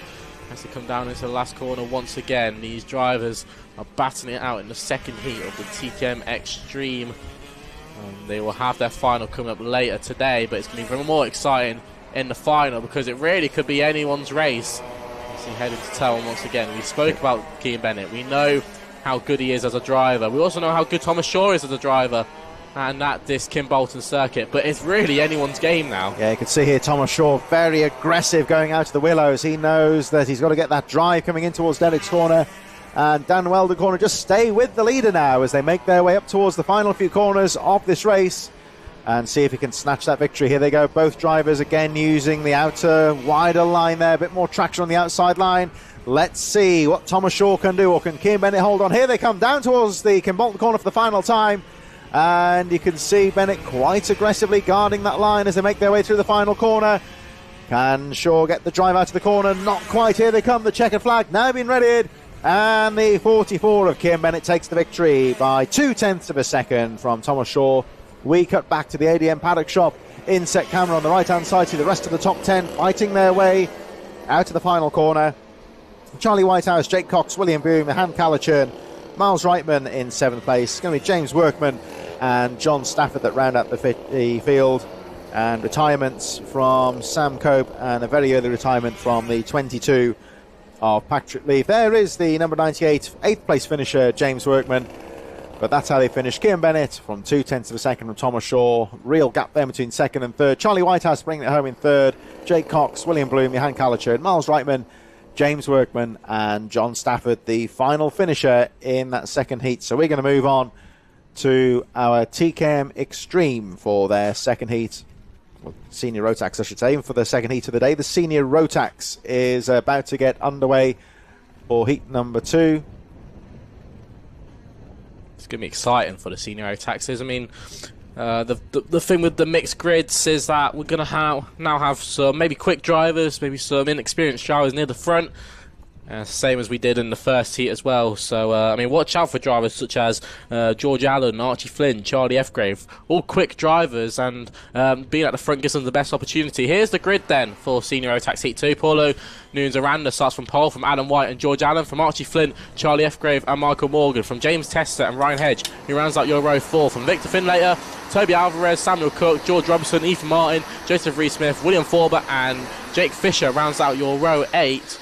As we head further down the grid, it's Cassius de Elf from Mikey Walker and Calvin Ashford-Smith, from Joshua Valance, Thomas Pryor, Jason Haitley and Dan Renton rounds out your grid of 23 drivers here in the Senior Rotax category.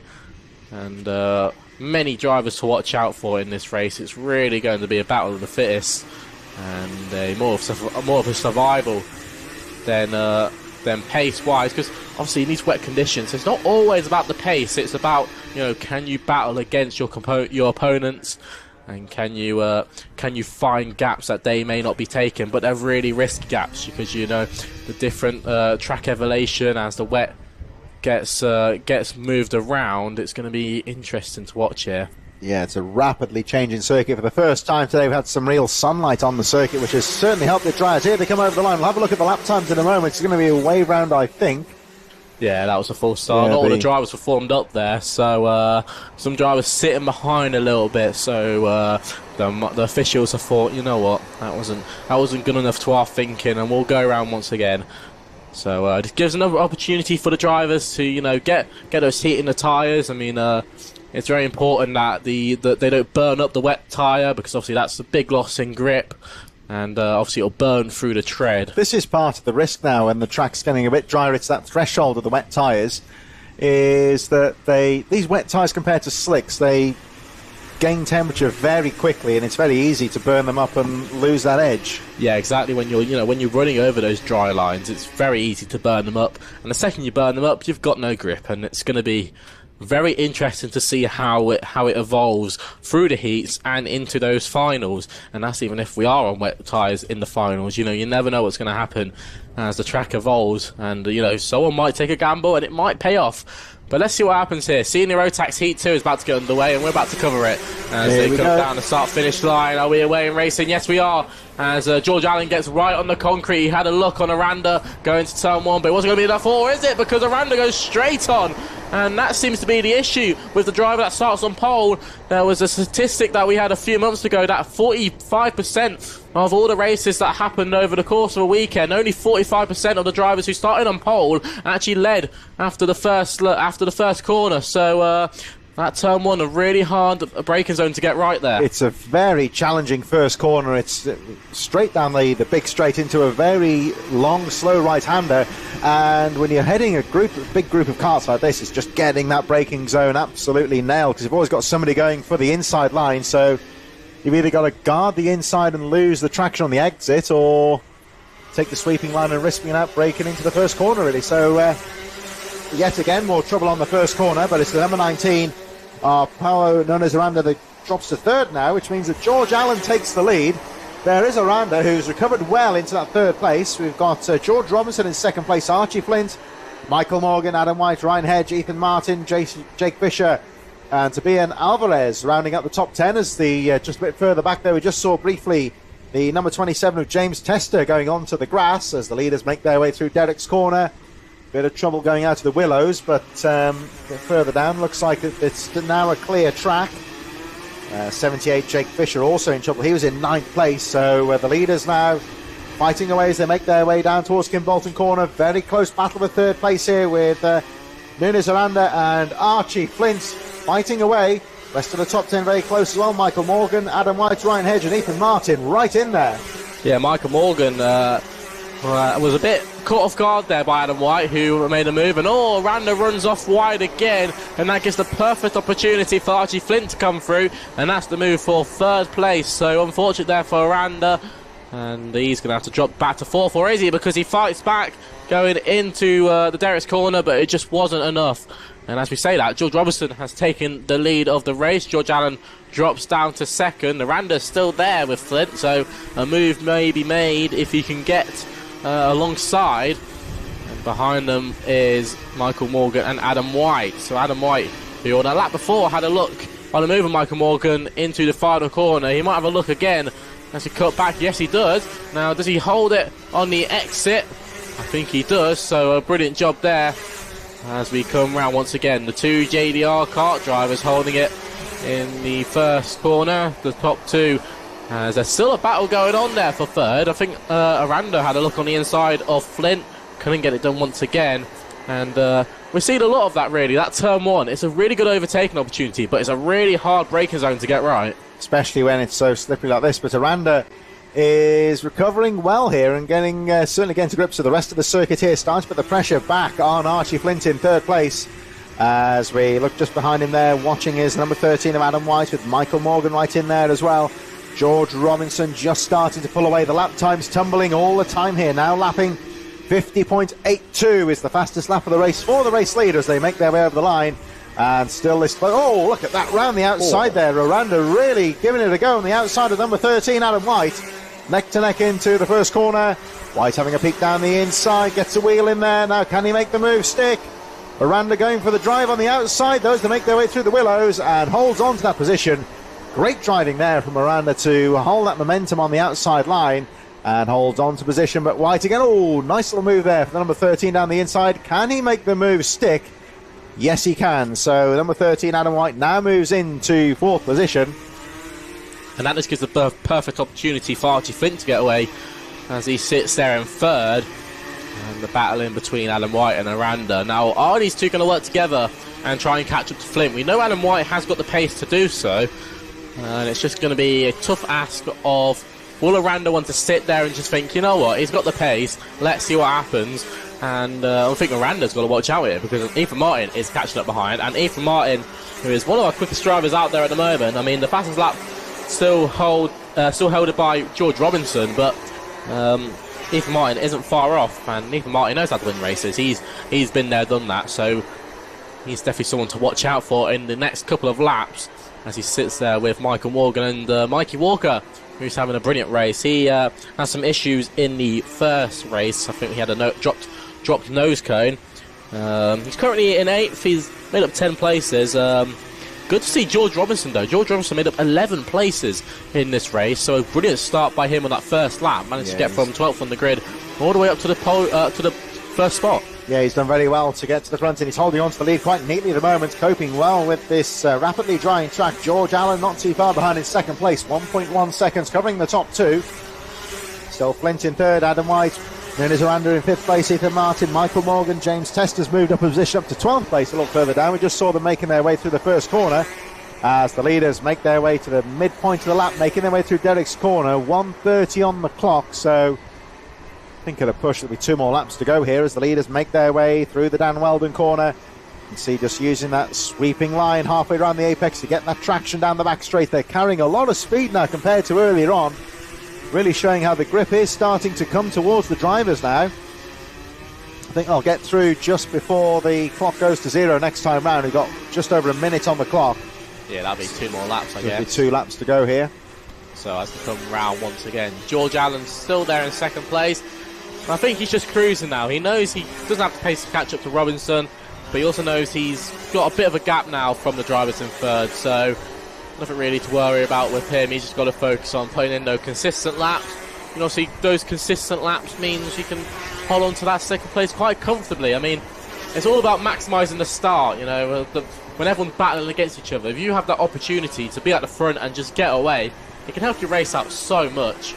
Yeah, just being able to run your own race, one would say, as they make their way through this final part of the race. We've got 23 seconds on the clock, so this is going to be 2 laps to go after this. And at the moment, it is still a very good race there for the 1-2-3 of George Robinson. 50.77 last time round, fastest lap of the race. They make their way down towards Stowe Corner. The rest of the top 10 charging out of the Kimbolton Corner, consisting of Mikey Walker up to 7th place down from Michael Morgan, Toby and Alvarez, Joseph Reeve-Smith, James Tester just a little bit further behind.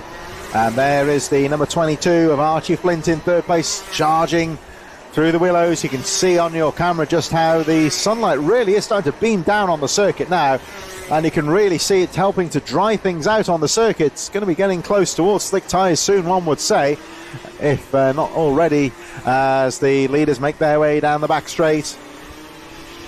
But again, the keep a nervous eye on the skies here, because there is a rain shower forecast to be coming through. It may come through, it may miss us. Let's hope for the latter, one would say. But George Robinson will take the last lap board, closely followed by George Allen. 1 lap to go as the rest of the top 10 go charging through. All very close indeed, and there is the number 22 of Archie Flint in 3rd place. Brilliant driving here by the top 2 JDR karts, as well as in 3rd Archie Flint. He's just about holding on from Adam White, and I don't think Adam White will be able to catch him with half a lap left to go. I'm just looking at the commentary box now. You can see the first sector there's a real dry line forming, especially as they come through. And I think that's just the fact of everyone keeps putting down the rubber, and it's just going to help out more and more. So maybe some gamblers coming up soon, but as we come around the final corner, George Robinson has perfected this race, and he's going to take the win in the second heat for Senior Rotax. George Allen finishes in 2nd as we cut to our multi-screen, supported by the ADM paddock shop as they come through. It was Archie Flint who had held off in 3rd from Adam White, and Paulo Nunes Aranda from Ethan Martin, Mikey Walker, Toby Alvarez from Michael Morgan, and Joseph Reeve-Smith, who rounds out the top 10 from James Tester, Brian Hedge and Victor Finlater, from Thomas Pryor, Charlie F. Grave, William Forbert, from Joshua Valance, Samuel Cook, Calvin Ashford-Smith, from Jake Fisher, Dan Renton, Cassius Duff, and Jason Haitley rounds out your grid. So that's how they finish up at the front of the field, of course. 2.6 seconds between Robinson and Allen at the drop of the flag, which is quite some gap, you would say, in a 7-minute plus 1 lap sprint race. Everyone finishing as well. Good attrition there, you would say. You usually get 1 or 2 drivers dropping out of contention, but all 23 drivers finishing the race as well. We're going to move on very shortly to our next race in the programme, which is the KZs. They're in the waiting zone right now. KZ UK karts. This is our geared karts, of course. We're in the gearboxes. You'll see the hand control gear shifter just next to the steering column. This is how they line up. George Barker from Jake Westham, Lucas Ellingham, Ben Ballou, Jason Baker, James Harvey, Slavinas Klimas, and Bo Phillips on row number 4. Leo Robinson from James Beecroft on row 5. Jake Baker, Miles Murphy on row 6. Row 7 is Sam Ward, Tom Mack, Bradley Calder and Hannah Lang on row number 8. And the final driver, Jed DeFriend, on row number 9. Don't forget, of course, plenty of action coming up on TNL Sports throughout the season. Don't forget, of course, to subscribe to TNL Sports on YouTube. Next round of the championship taking place on March the 8th. All 11 rounds of the championship to be scheduled this year. So don't forget to like and subscribe to the TNL Sports channel. So the KZ UK karts taking to the circuit now, and we'll be having 2 formation laps to get a bit more temperature in the tyres and more temperature in the brakes as well, as these are definitely, I would say, our fastest karts of the day. We're in the gearboxes. As well, they've got the front disc brakes to warm up as well, because they carry that much speed. They've had to add the front disc as a sort of safety feature, but in a sense could not help them either, because they have the obviously with the front brakes as well, you have the opportunity to lock up and just sort of force yourself into understeer. But it's great to see George Barker here starting from pole position. As you said before, he has a pretty cool YouTube channel that everyone should go and check out. We'll definitely get featured on it, and I hope so. The good thing with the geared karts as well, certainly with the bikes, is you can use the gearbox as a brake almost as well. Carry a lot more speed into the corner and use those gears to slow the kart down. Yeah, well, you see the KZ karts, they have a sort of different driving style to, say, your Rotax or X30 driver. They will tend to sort of drive into the corner a lot more. They won't be sort of braking on your traditional sort of braking points. They obviously, as you said, some superb braking systems on these KZ karts, but you've got to have them when you're going to be trying to slow down at 100, 105, 110 miles an hour, which is crazy to think on a circuit. So they top out towards that, don't they, at the end of the straight, don't they? I think, just looking out the window, I think everyone, unless you can see any different, Charlie, I think everyone is on wet tyres still. Yeah, it doesn't look like... I mean, definitely for the KZs, it's important that they are all on the wet tyres, because, slick tyres on a damp track in a KZ car, you're just asking for disaster, really. So I think more of a safety feature for that. As 91 pulling up to her final, to her grid spot. That's the 91 of Hannah Lang. Now, thumbs up from the back of the field. That must mean we're getting ready to go racing then. So watch out for the lights on the gantry. 1, 2, 3, and 4 red lights are upon us. And it's lights down and away we go. And George Barks had not a very good start whatsoever. And that's gave the best opportunity for Jake Weston to get through on the inside. Now, a couple of drivers were struggling there just to try and pull away. And that just proves how hard it is to pull away on these wet conditions, as all the karts come flying through the Willow section. George Parker gets back through on Jake Weston, and this is a brilliant opportunity for George Barker to show what he's really made of around this Kim Bolton circuit. Jake Weston using the curves. Oh, it's going to be so close as they come through. The Dan Weldon complex is going to be side by side. Weston just about takes it. I think Barker might try and look at coming back on him as they come round to finish the first lap of the race. Here they go then, so very close, and a bit of a nudge there between George Barker and Jake Weston. There is a investigation flag for these two drivers, actually, the two race leaders.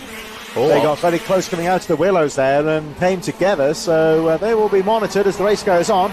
We've got Sylvanas Klimas up to third place, Bo Phillips, Miles Murphy, Lucas Ellingham.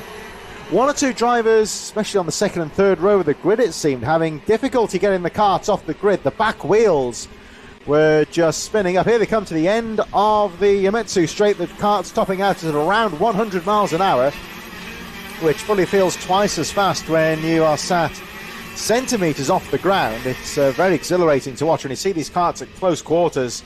Gives you an impression of just how fast they are. Here we go with a nice move on the outside there for the I think that was Lucas Ellingham that made the move there. The 199 up to fourth place now. Starting to put the pressure on the number 5. You can see them really aggressively going for the lower gears when they make their way down towards the first corner. As Ellingham goes down the inside. Nice little move there going through the Willows to get past the number 5. And Ellingham now up to 5th place. The number 5 of Miles Murphy dropping to 4th. But Murphy not giving this one up. So Ellingham, relative newcomer, one would say, to the KZ UK class, and really acquitting himself quite well here. Starting to close up on the top two drivers, Jake Weston and George Barker, first and second place. Jake Weston, 43.23. So the kart's running really well. Tom Mack out of the race, number 32. You can see the kart on the infield, but the driver is okay watching the race as a spectator. In the meantime, down the inside goes the number 5. And Miles Murphy retakes the position. And Lucas Ellingham losing out somewhat there because Bo Phillips also getting through. Talking about that under investigation there between karts number 7 and 10. Oh, Lucas Ellingham made the move on George Barker. That was a brilliant move going into the Dan Weldon complex. Now, the top two there sort of went before the rest of the pack. So I wonder if there's some sort of jump start procedure happening there. Now, we will let the officials sort out whatever they were under investigation for, but we won't let that bother the race. Let's get back to it. So Ellingham made that move that jumped him into third as they come down once again. My apologies, I'll put him into second. Just looking there, Charlie, at the nose cone on the number 5 of Miles Murphy, second place kart, but it does seem to be dragging quite low here, so I think that might cause a problem after the race. We'll have to wait and see, of course. There are the drop nose cone penalties for any drivers who use the nose cone to maybe try and push a driver off or something. And if they are pushed back at the end of the race, they will be receiving that 5-second penalty. George Barker not having the best of races here, just getting forced wide there, not through the fault of his own. He just unfortunate timing there. As a downward and complex, it's such a tight bit of road to get by, and it's not always the easiest for two karts to be alongside, side by side through there. That's Sam Ward on your screens. He's trying to make up some lost ground. Currently in 4th, he's made up 9 places, started 13th, so good drive so far. There's George Barker on your screens. Yeah, he's the one that started on the front row. He's currently sat there in 7th, and I'm assuming he wouldn't be too happy about that result. So here's a battle further back on the screen. So there's the battle between Bew Phillips and just scrolling down a bit, see if we could see who he's battling against. Maybe Kilmass. Yeah, Clymas, I think, also running well up to 8th position from James Beecroft, Leo Robinson, Ben Ballou, Hannah Lang up to 12th position. So Jake Weston continuing to lead the way here as they make their way. Midfield runners there making their way down the finish line straight. There is the number 19 going for the gears there. That's the kart currently in 14th there, Bradley Calder. And still closely fought throughout the field, really. They are starting to spread out a bit now, but still a bit of action towards the back of the field. There was the number 26 of James Harvey, the last place driver on the track at the moment, fighting with the number 38. That's the 15th place of Jason Baker. So even towards the back of the field, these two having a close battle and really making a good pace there. 42.74, fastest lap of the race for Jake Weston. So these lap times really are starting to tumble somewhat now as the race goes on. Oh, as Ellingham goes down the inside. Nice move there from Lucas Ellingham. Had to be brave there to get a front wheel in going through the willows. Miles Murphy had to concede the corner there to him, and Ellingham getting through to second place. Let's see if Murphy, who's been very good today, can he fight back as they make their way down the back straight. Lucas Ellingham moving up that position, and the number 7 Jake Weston now clear at the front, just over 1 minute to go as the leaders make their way out to the final corner, as Ellingham coming under some pressure once again from Miles Murphy. Over the line they go, 1:11 on the clock, so they'll get a couple more laps in here before the last lap comes out. But Lucas Ellingham holding on to that second place at the moment here, but I would say Miles Murphy certainly not giving this one up. Yeah, I think Ellingham caught Murphy off guard there with that really strong move on the lap before. Now, the fastest laps really from the top 4.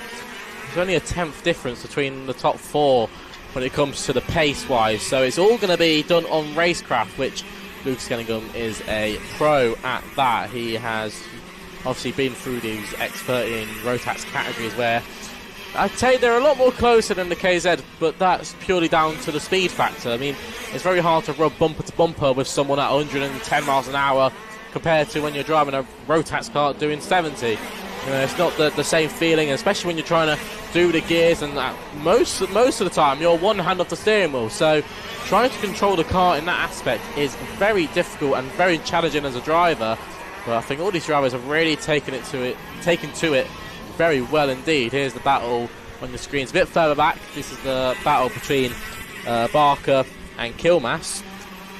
That will be the battle for 8th as they come flying through once again, and it's a brilliant battle throughout most of the race. I mean, there's been drivers who have not been with the lead pack but are having their battles of their own, we could say. Yeah, plenty of action throughout the field really in this KZUK second heat. Last heat, of course, before the finals, only 2 heats in the winter months, of course, so they really do have to make these heat advantages count as we move on to the last lap of the race. And Jake Weston has controlled the race quite comfortably right now and leads the race by 4.8 seconds. Some of the faster drivers now lapping into the 42-second regions right now. And here he comes down into the final corner. Jake Weston in the number 7, taking the curb on the inside line there. He's got time to take it easy out to the final corner, but powers over the line to take the second heat victory. So Jake Weston is your winner. We cut back to the ADM paddock shop inset camera to look at the rest of the top 10 making their way out of Kimbolton Corner. It's Lucas Ellingham second, Miles Murphy in third, Sam Ward, Beau Phillips, Jake Baker, James Beecroft in 7th position. 8th for George Barker, Zavina's Climbers in 9th, Leo Robinson 10th, Hannah Lang, Jed Defend, Ben Ballou, Bradley Calder, James Harvey, and Jason Baker a bit further behind. But just goes to show the pace of the race. Even the last place finisher finishing 25 seconds down on the leader, which over a course of a 7-minute plus 1 lap race isn't a great deal, really. Let's have a look at that pack once again. You'll see, though, Jake Weston, your winner, and really eking out quite a good advantage there from Ellingham. But look how close that is across the whole field. 25 seconds covering the entire pack. So KZ UK's once again very closely fought as we move on to our next race, Micromax heat number 2. This Micromax race is going to be very, very interesting. We got drivers such as Jensen Darlow, very quick driver. He was running inside the top 5 in that first heat. And a bit further down the grid, we've got drivers such as Uzanov, who is starting from 7th on the grid. He's a very quick driver. Won that first heat. He's got loads of potential to gain as much points as possible. I mean, although it's the first round of championship, we still have so much more to go. Jensen Darlow will start from pole, as we said, from Arlo Gamble, followed by Travis Giddings from Oliver Brunt, Mason Munson, Teddy Murphy from Uzanov, Seki Komatsu from Jaden McKilney, from Oscar Churches, from Corey Lyons, from Harley Merrison, from Oliver Woodhull, and Jake Hansford rounds out your grid of drivers. So Micromax making their way out onto the circuit for their formation lap, getting some temperature in the tyres. Track rapidly drying as the afternoon goes on. It's going to be borderline going for slick tyres very soon, one would say, although there are still some slippery patches out there. The lap times are really starting to tumble as the afternoon goes on. But we do keep a close eye on the skies because there is that weather shower forecast. It might miss us, it might not do. It's all literally within a few miles. There is pretty much an isolated rain shower going across this area. Whether it hits the track or not, we don't know. Let's hope it misses it because it's certainly coming towards us quite nicely. We're getting some good racing together here. And Micromax are about to get underway. They make their way through. Jensen Darlow, Arlo Gamble, Travis Giddins, and Oliver Brunt, Mason Munson all making their way through. Here they come out to the final corner, sticking in the tram lines. Looks good to me as they make their way down towards the first corner. 3 abreast is a little bit further behind there, as taking the first corner is the number 26. Jensen Darlow very neatly takes the first corner, and right on his tail is Arlo Gamble as they make their way through the willows for the first time. Gamble having a look, and the 99 in 3rd position there. Oliver Brunt has moved up a position as they make their way in towards Derek's corner for the first time.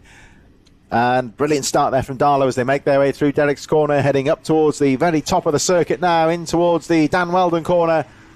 Long right-hander, treated like a double apex, and they make their way down to the TKM straight for the first time, but a brilliant start there from Jensen Darlow. It was a brilliant start by Oliver Brunt and Teddy Murphy, who are having a good battle in 3rd and 4th. Both drivers running under the same awning, that Ben Maxton driver development program. Going really well so far as they come round to finish the first lap of this race. It's going to be Jensen Darlow who still holds away from Arlo Gamble, for Teddy Murphy and Oliver Brunt from Uzanov, who set the fastest purple sector. Fastest last purple, my words, middle up there, the fastest 3rd sector on that last lap as they come down into Derek's corner. Now these drivers are starting to use a sort of dry line as they go into Derek's corner, and they seem to not be able to, not sliding off or having to put any extra steering input in. So I think, oh, good move there, but Uzanov puts Murphy into a spin, and that was not the way Uzanov wanted to make that move. That was very unfortunate that the two came to tow, and it was just, I would say that's more of a racing incident there. Yeah, we'll see if there's any repercussions from that. One wouldn't think so. I think it was just a bit of an unfortunate thing. 2 drivers going for the same bit of track, one would say. So still a long way to go in this race, though. 5 minutes plus the 1 lap remaining. Jensen Darlow leading. Gamble second. Uzanov into 3rd, setting the fastest lap of the race, 53.97. Brunt in 4th, Churches, Munson, McElhenney in 7th position as they make their way through the willows. Teddy Murphy, Travis Givings, Seiki Komatsu in 10th position. Oliver Woodall, Corey Lyons, Harley Merrison and Jake Hansford rounding out the field. But just looking at the lap charts, there were no indications from the virtual marshal that there was any kind of driver investigations there. So Uzanov, I think, being given the benefit of the doubt there with it being a racing incident. And he really has been driving well today, finding some good lines on a rapidly changing circuit. well, as you said, he won the first heat, so he already shows he can be one of the fastest out there. And I think he's trying to do the same thing here in Heat 2 as he goes down the inside of the driver who was in second place. That was Arlo Gamble, and he couldn't get the move done. But now he's stipulating to Arlo, saying, come on, you know I'm quick. Let's just, work together here. Let me through. And the number 17 getting a warning flag. That's Jada McKinney. So you see Usmanov there going into second place. I don't think that Arlo Gamble defended too robustly there, so I think he is just being a bit tactical here. I think Gamble knows that Uznanov's quick today, lets him go through. Now he's got to stay on the back wheels of that second place number 62 car, try and get a tow and get up there with the leader, because Uznov is closing rapidly on Jensen Darlow, who has led the entire race. Now the second part of the race coming up now with just under 4 minutes and the 1 lap remaining. Let's see what Uznov can do. He's really carrying a lot of speed through that Kestrel corner. Watch them under braking, although Darlow still quite carrying a bit of speed into the corner, but Uznov very quick out of the corner here. You see just how much he's pulled away from third place. Now going for the lead down the inside, gets a wheel in there, and a textbook out-braking manoeuvre there. He's just got to try and keep the kart from going too wide, which he does so. And Uznov, great couple of laps there from him, and takes the lead. Another fastest lap of the race, incidentally, 53.27 for him. He really is coping well with the track today. He's just taking lines that no one else is taking, and that's just what's making him so quick. I mean, this Uznov is just on another level at the moment as they come through into the Dan Weldon complex. Some really strong drivers there. There's the 99 of Oliver Brunt. He's there in 5th. He's just having a brilliant battle with the driver behind. That's Mason Munzer. So the two who are having a battle in that first heat coming to toes again in the second heat as they come through, and I think Munzer has made it through on Brunt, so they will try and work together and hopefully catch up onto the back of Churches as they go down into turn 1.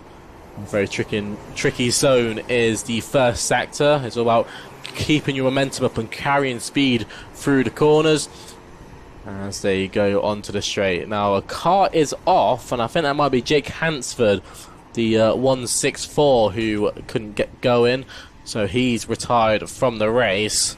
So now we're down to only 13 drivers from the 14 that started as they come through once again. Mason Munzer's pulled away brilliantly from Brunt, and hopefully this is more of a sign to come in the finals. I mean, the only issue with the random grids is that let's say you're stuck behind a driver. By the time you get past him, there may be a massive gap to the drivers in front, and although you've got the pace, you're just wasting time. And as you said, we've only got 7 minutes, 7-minute heats, so we've not got many laps at all to make moves.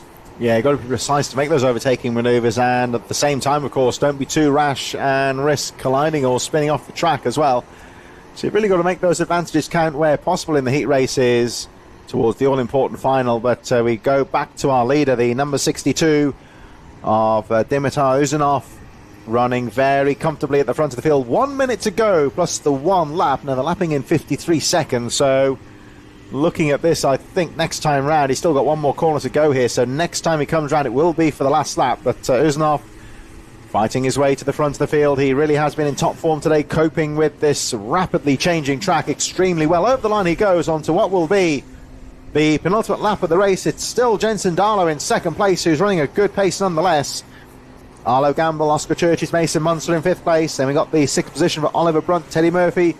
Seiki Komatsu has moved up to 8th position, 9th for Travis Giddins, and Oliver Woodall rounding out the top 10. There is Komatsu, the number 27, and he seems to be acquitting himself quite well as a fairly new driver.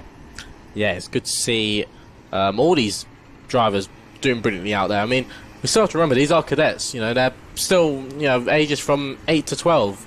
So they've still got a long way to go in their careers, and I mean, this is only the start of Uzanov's career, as well with the other drivers. So so much progression that they can make, and it's always nice to have that early edge as they go on to the final lap of the race. Uzanov has pulled a brilliant gap. He's just set another fastest lap on that last lap of 52.78, and he's already got a 3.4 second lead to Darlow. And he's lapping about a second quicker than the rest of the field, which is pretty impressive from Uzanov. He's just absolutely pulled away from everyone, and he's set to hopefully take this win. He's just got to keep it together on this last half lap. You can see just how smooth and minimal the input is on the steering and the accelerator each time, just keeping it nice and smooth, keeping the momentum going. Down towards the final 2 corners he goes, and 62, Dimitar Uzanov. He's been in great form today in this Micro Max class. Can he take the form through to the finals? We shall see later on, of course, but for the meantime, he takes the second checkered flag today. Over the line he goes. Uzanov, your race winner by quite some margin from the very fast starting Jensen Dahler, who finishes in second place. Gamble third. Oscar Churches and Mason Munzer. Good race for him, rounding out the top 5. Brilliant stuff there from our top 5 as we're on the multi-screen, supported by ADM Paddock Shop, one of our brilliant sponsors here at the Kimbolton circuit. It was Oliver Brunt who finished in 6th from Murphy, and Komatsu from Giddings and Woodhull who rounded out your top 10. Unfortunate that Hansford had to retire there, but a brilliant Heat 2 there in the Micromaxes. And here is your final results then for the Micromax. Brilliant stuff there by Uzanov. In such a 7-minute heat, managed to get through the pack and pull a 4.5 second lead. And I think Uzanov has a really good opportunity of taking that final win. Got to wait and see what happens though, you know. Anything can happen in motorsport. As we now wait and get ready for the Honda 200s for their second heat of the day to get underway. And it's going to be a very exciting one indeed. I mean, the Hondas, the 4-stroke engines, they always like to put on a show. Now let's have a look. It's George Quinlan who starts from pole, from Alistair Saunders, from William Davidson and Dano Rowlands, from Sawyer Henderson to Arthur Murphy, from Mason Becker. And rounding out your row 5 will be Theo Hamilton and Jack White, from George Pickett and Marcus Cooper, from Albie Platt, Flea Thompson, Jake Barnett, Zach Sewer, from Jaden Bond, from Alfie Hennell, Jack Neve, Keane Doherty, James Murphy, Lucas Howling and Harry Parker Ray starts from 23rd on the grid. And it's brilliant to see 23 Honda 200s. I mean, the grids used to be that small that they had to run with different categories. It's great to see that they now have their own grid.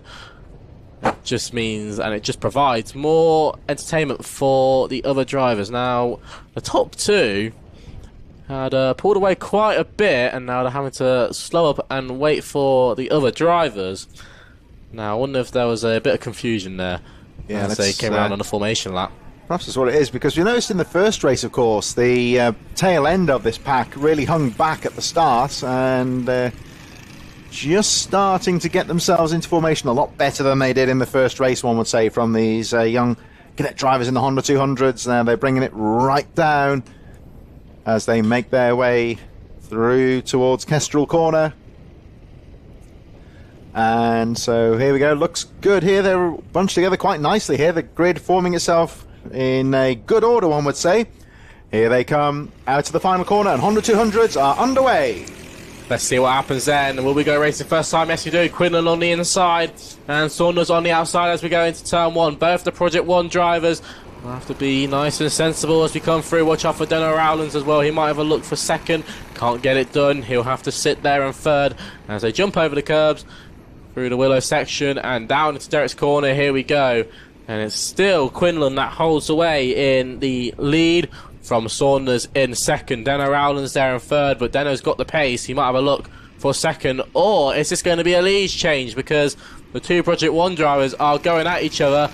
As he tapped that was Saunders tapping the back of Quinlan and forced himself a bit wide there as they come through Kestrel Corner and on to the Kimbolton Corner, one of the slowest parts of the track, but it's all about getting that exit speed right, because you come down this really long start finish straight, one of the longest in British karting. Now you can see Quinlan staying off the paint as they entered that first corner. I think he's just trying to find where the extra grip is on that braking zone into turn 1. But so far it's been really good for Quinlan, and it'll be interesting to see how long he can hold on to the lead for. Now this is another factor here, is when you look at some of the more sweeping sections of the Kimbolton circuit, the likes of the Willows and Derrick's Corner. We'll have a look at the camera angle next time round. You can really see that there is a dry line starting to develop there, but it is still quite wet in patches on some of the offline sections, which could make things a bit treacherous for overtaking here. And it could benefit George Quinlan if it can keep that pace on the dry line, keep the pace going as they make their way out of the Kimbolton's corner onto the final start-finish straight. Really long, fast run into the first corner. You can see 58 looking for lines on the outside there. The second place, Alistair Saunders. And Saunders very quick into the corner with that wide sweeping line. Now look at this when they come through the Willows. You will see, look at the track surface there. You can see the racing line is pretty much dry now. And they really are using that to good effect, as you can see that Quinlan parking the kart quite neatly on the apexes, making it very difficult here for Alistair Saunders to try and find a way through. And just watching in third place, trying to get involved in this one, is Jack Wykes, number 13. Dana Rowlands in fourth, Theo Hamilton, Arthur Murfitt, Elliot Borg, Mason Becker, Sawyer Henderson, Marcus Cooper rounding out the top 10 as they make their way down towards the Kimbolton corner. And again you can see Alistair Saunders just jinking about left and right, looking for the lines out of the corner, just trying to weigh up a move here. You can tell Saunders has the pace to lead this way, but it's just trying to get past Quinlan. I mean, you can see Quinlan is placing the kart in sort of the middle of the track, so he can't sort of try and force a way through. 4 minutes left on the clock plus additional lap. Good battle behind between Rowlands and Theo Hamilton, who won the championship last year. He'll have a look on Rowlands as they're going to Derrick's Corner. But these top three have to be really sensible what to do. Oh, Quinlan got a bit squirmy coming out, and Saunders had a little look as they came round and into the downwind complex. They're going to be side by side. Oh, rubbing bumpers as they come round. Quinlan there in no-nonsense mood shut the door firmly, didn't he? Well, he definitely did not want him getting past. And I was just about to speak about how these drivers are now also teammates. So they need to be careful what they do. And as I say that, warning flag for Quinlan. So needs to be a bit more sensible about what sort of lines he's taking and whether he's going to be cutting up some of his fellow teammates. As they're going to be attached to each other as they come through the Willow section. And this is just given the perfect opportunity for Jack White to try and start pulling away here as they come through the Derrick's Corner once again into the down and complex. That second sector, a really technical bit to get right, especially in these wet conditions, but these cadet drivers are really throwing it all here. They've these top three, and they've just kept battling, and it's allowed Theo Hamilton to now start closing in. So don't count out Theo Hamilton the next couple laps here, especially with these two, as they rub bumper to bumper all around this circuit. And Theo Hamilton coming under a bit of pressure for the very brightly coloured helmet there, number 14, Elliot Bork just behind. So the top five, well, there you go. When you see the camera angle there, they are bunching up here, and the top five getting very close here. We've got just over 2 minutes on the clock, and I would speculate here that Theo Hamilton and Elliot Bork could well get involved in this one, especially the top three start scrapping a bit more, because those chasing two drivers there really carrying a lot of pace. Elliot Bork with the fastest lap of the race last time round, 53.24. There he is, number 14. And right up there with the leaders now. Look at this. Hamilton having a look down the inside as they make their way in towards the Kestrel corner. Tries to make the move, makes it stick. Oh, and taking advantage of that as well is Elliot Bork. So the race very much on. Bork with a nice switchback coming out of Kimbolton corner. Can he use that advantage? There he is on the inside. No, Hamilton's just about shut the door on him. Now, I think someone at Project One will not be impressed with the way they were battling against each other, both nearly taking each other out as teammates. That would have not gone down well in the awning after the race. And as you said, gave the perfect opportunity for Elliot Bork and Theo Hamilton to make their way through. As they're all bunching up as they come through the Willow section. And I think that's it's getting on the back of Elliot Bork. And I wonder if that was an issue for the Quinlan. As they came out of Derrick's Corner, he seems to have gone very slowly through there, and gave the perfect opportunity for Elliot Bork to get past. And I think Theo Hamilton's going to have a look as well. If Quinlan isn't careful, he goes down the inside, but will he have the exit speed to get out? Yes, he does. And now the two Project One teammates will try and go side by side once again, try to not touch bumpers once again as they come down the start-finish straight. Here goes Saunders on the move on Quinlan. All they rub bumpers. Oh, it's going to be very so close, and he gets the move done. And, well, Quinlan trying to keep the drivers behind, even if that meant trying to force them off the circuit. Now, watch out for that number 14 of Elliot Bourke. He's now clear of the chasing pack, trying to close up on the leader, Jack White, as they make their way through. He's had a very impressive race so far, has the number 14 in second place of Elliot Bourke. He's been able to take the advantages where they've been presented, nip through to second place, now clear. And the question is, can he close up on Jack White, who has built up a comfortable lead here as we approach the last lap of the race, the last lap board. Now being readied out to the final corner they go. And it goes out to the number 13 of Jack White, who we just saw him there going through, checking his shoulder. Here they come into the first corner. There is the battle for third place as Hamilton looks over the shoulder. Down the inside goes the 58. Now, can he make that move stick? He was very deep into the corner. And no, Hamilton gets the line coming out of Stowe, going through the willows. Just in front there, you can see Elliot Bourke closing up on the leader. Time might be against him here at the last lap of the race. Hamilton then back into third place. They make their way through Derek's corner for the final time, making their way to the Dan Weldon corner at the very top of the circuit. And all the time, we're going to cut back to our leaders very shortly when they come through to the last two corners. But Elliot Bourke really closing up on the leader here. Can he ambush this race victory on the final lap? Let's wait and see. It's all going to come down to the final corner. Down the corner he goes now. Can he make that move stick? It's going to be a drive out of the corner, side by side up to the line. Drag race to the line, and Elliot Bourke snatches it. Well. What a way to win a heat then on a final lap of the final corner. He had the perfect momentum out of the Kestrel corner, and he just thought, you know what, I've got to take this, and sends it on the final corner, Kimbolton corner, and takes the win. Well also done. Setting a fastest lap, 52.5 into the process, so he really hung it all out on that final lap as well. But he always say save the best till last. He very much did.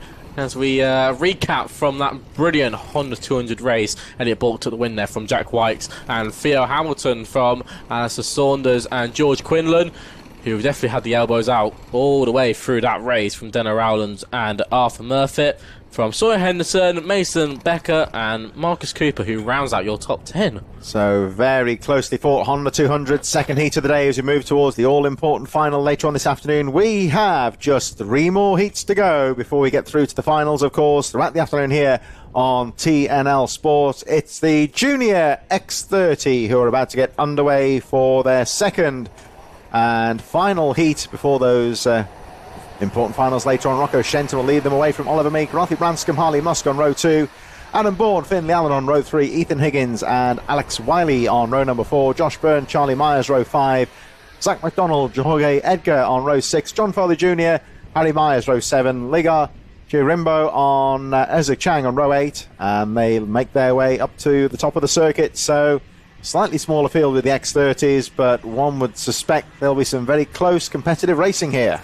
So I think Rocco Shenton in that first heat had an issue because we didn't see him out there on circuits. So it's going to be great to see what Rocco Shenton can do. Rocco, who took the win out in the last round of the championship. He is a very strong and aggressive driver, to say the least. He definitely knows how to race in the June X30 category. Some drivers to watch out for near the back of the field: George Edgar and Zach McDonald, who finished first and second in the heat before. They're going to be starting from near the back of the pack, so watch them as they try and drive through. Let's see if we can go around, or going around again. That was a false start, so the marshals and officials not impressed with that start, and they'll go around once again. So it just gives another opportunity for the drivers to get some extra heat and temperature in the tyres. Try and heat up those engines as well. Those engines will probably have tape on the radiator, and that's to try and not let too much cold air get into the engine. And because obviously the less air you can get in, the hotter you can get the engine to be. And these teams will know what the optimum engine temperature the car needs to be to run at the front. So let's just see what happens then. They want to, try and get the best out of their equipment, as well as the drivers. The drivers need to be using the kart to their advantage. And there's more of a mechanical aspect behind motorsport. And there's a lot more that goes on behind the scenes. It's not just driving. You've got to learn about the car. You've got to understand the mechanics. You've got to understand about driver techniques. It's very interesting to understand, especially in these wet conditions. Let's see if we can get going for the second time of asking. Forward up in the tram lines, and will we go racing? Yes, we do. Down into turn 1, so Rocco Shenton will hold it on the inside. Oliver Meek on the outside in that CRG kart. Let's see what happens then. Rocco Shenton holds it in the lead. He manages to get the kart stopped, gets it turned, and Oliver Meek is side by side with Ralphie Branscombe as they come through the first couple of corners. It's going to be side by side as they go down. Oh, Rocco Shenton sideways as he exits the corner, and I just think he was just trying to keep the tyres warmed up. So you can see Rocco Shenton really working hard this first lap to try and generate any sort of tyre temperature, but so far Rocco Shenton already generated about a 7.5 second gap. Yeah, Shenton doing very well on the opening lap. You can see the rapidly drying circuit, and Shenton finding some very nice lines out there as they come to the end of the lap. Shenton leading. And then the 167 of Oliver Meek not too far behind in second place. Third is still the number 96 of Ralphie Branscombe. Adam Braun up to fourth place as Finley Allen got in trouble on the first lap, dropping quite a few positions. So Shenton just trying to break away in these early stages. Got some nice lines going on there. But look out for Meek in second place with the orange and black kit, quite easily identifiable out there on the circuit. And just keeping the pressure on Rocco Shenton. Let's have a look at the lap times when they come back round once again after the first full flying lap, you would say, under race conditions, because they're already lapping towards the 50-second marker. Rocco Shenton lapping 49.69 last time round, so very quick start to this race. You can see now they're using some more lines out there, and two different lines from first and second place. There are lines to be found out there as the track continues to drought. Over the line they go. And the pace at the moment into the 48s there. Rocco Shenton 48.87, Oliver Meek 49.03. As we look a little further back at the battle. Oh, as 96 out breaks there a little bit there. That's the machine of Ralphie Branscombe. Got a little bit loose going into the first corner and loses traction, but doesn't lose too much of an advantage. Well, that does mean that Alex Wiley and Alan Bourne making their way through, moving up a position. But the battle now starting to hot up at the front. It's Oliver Meek as they make their way through towards the Dan Weldon corner. We see the 159 there, up to third of Alex Wiley looking strong, but here's the battle for the lead. Watch out for Oliver Meek as they enter the Cashel corner. Oliver Meek has a lot of speed at the moment compared to Rocco Shenton as they come around the final corner and down the start-finish straight. Here they go. It's still neck and neck as they head down, and soon enough I do think there'll be some slick tyre gamblers as the two drivers come through the first sector. We'll try and hop over the curbs as they go through the Willow section and down into Derek's corner. Now, Oliver Meek, you catched up really quickly at the end of the lap, but is struggling through the first couple of sectors. So you can obviously try and find some better speed. And I think it's through the Dan Weldon complex where Oliver Meek finds some incredible speed. And now she's got to try and find a move into Cashel corner. He had a look, but it wasn't going to be enough. So if he's going to have to make a move, it's going to be really late to try and catch out Rocco Shenton, because we know Rocco is a very experienced driver, especially when it comes to his racecraft. Now he's going to have to defend. Oh, he's got very close. And contact front to rear. And it was a forceful move, we could say, from Oliver Meek, who manages to make his way through on Rocco Shenton. And that was the move for the lead as they come through Derek's corner once again. Rocco Shenton won't be too pleased about that. He'll try and catch up to Oliver Meek, but for the time being, it looks like Oliver Meek is the faster one compared to Rocco Shenton. Oliver Meek on good form to get through into the lead, so it's still Meek leading from Shenton.